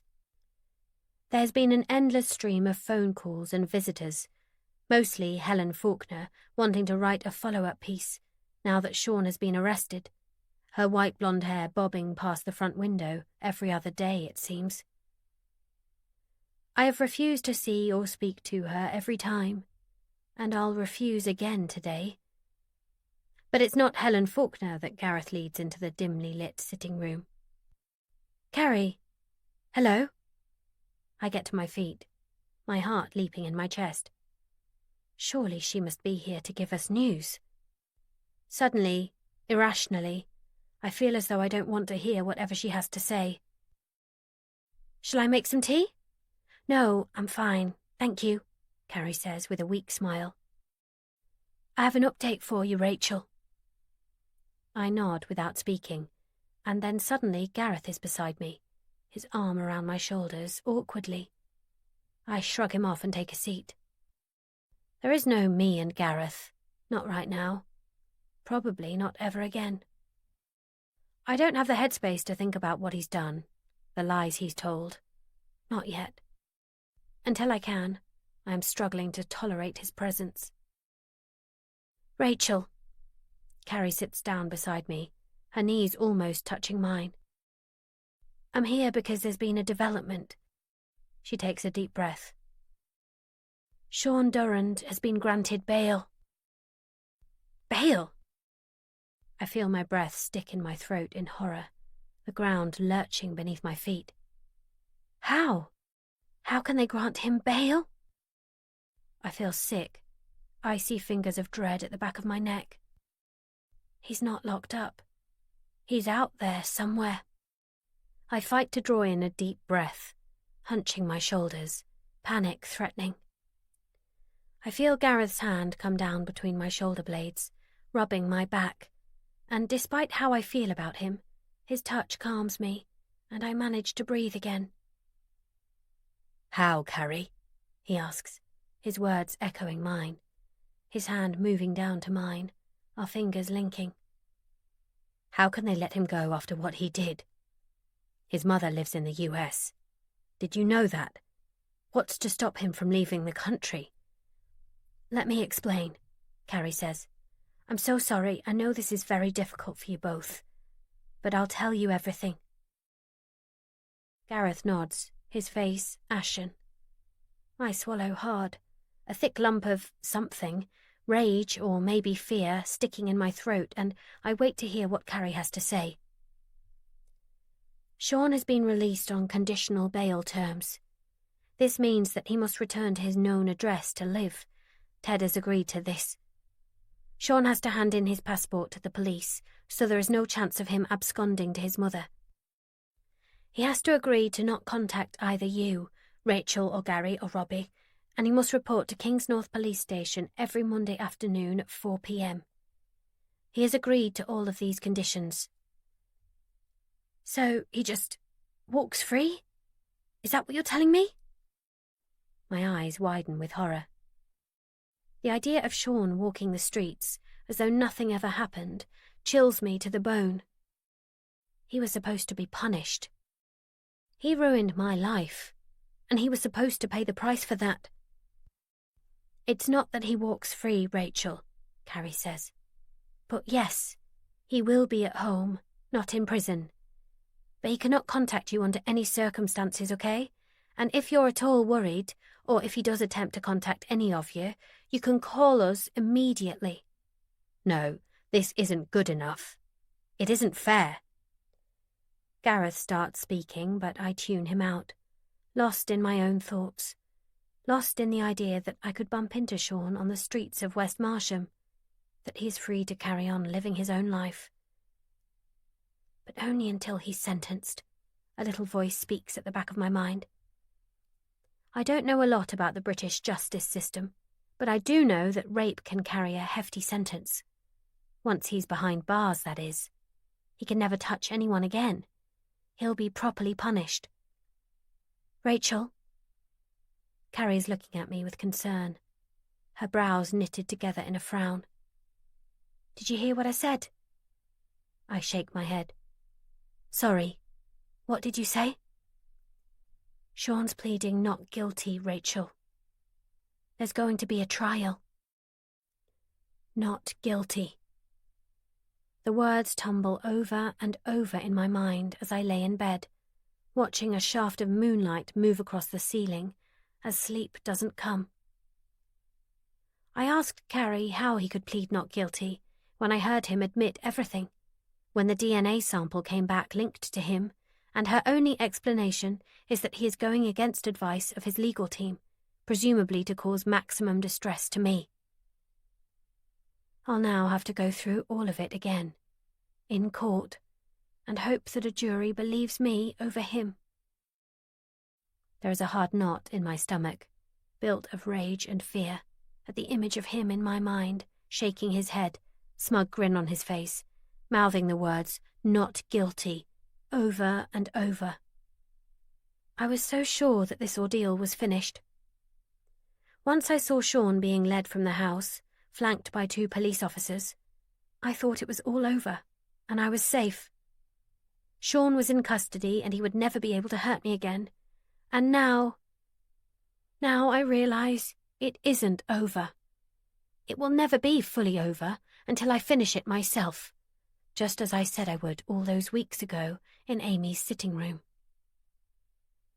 Every night, I toss and turn, craving the oblivion of sleep, but it eludes me until I barely know who I am anymore. Thoughts of Sean consume me. The memory of his hands pushing me down onto the bed, the smell of his aftershave, the fear I have felt every day since I woke up in Liz's spare bedroom. After too many sleepless nights to count, I know what I must do. The only person who can make sure I'm safe is me. I creep out of the house early one morning and walk over to Ted's house. My hands shake as I watch as Ted leaves the house in a rush, tie flying, coffee mug in hand, as he jumps into the car and screeches away, obviously late for work. I watch as, 2 hours later, the curtains open in the front room and Sean appears, clad only in a t-shirt and boxer shorts, clearly having just woken up. I watch as, later on that day, he walks down to the shops. Not the ones closest to the house. He can't shop there now, as they'll all be gossiping about him, but the ones towards the outskirts of the village, raising a hand in a vulgar gesture to someone who beeps as they pass him. I watch, day after day, night after sleepless night, sick with exhaustion and worry, as Sean carries on about his business, no burden evident on his shoulders, no remorse etched onto his face. I watch as he greets Amy as she leaves her flat, smirking as she gives him a look of disgust and turns her back. I watch as he greets a teenage girl in the park, leaning down to pet her dog, and I want to scream at her to run. Don't you know what he's done? Don't you know who he is? Until finally, I don't need to watch anymore. The timing is right, at last. In the park, the one where I walked Thor, met Amy, kissed Ted.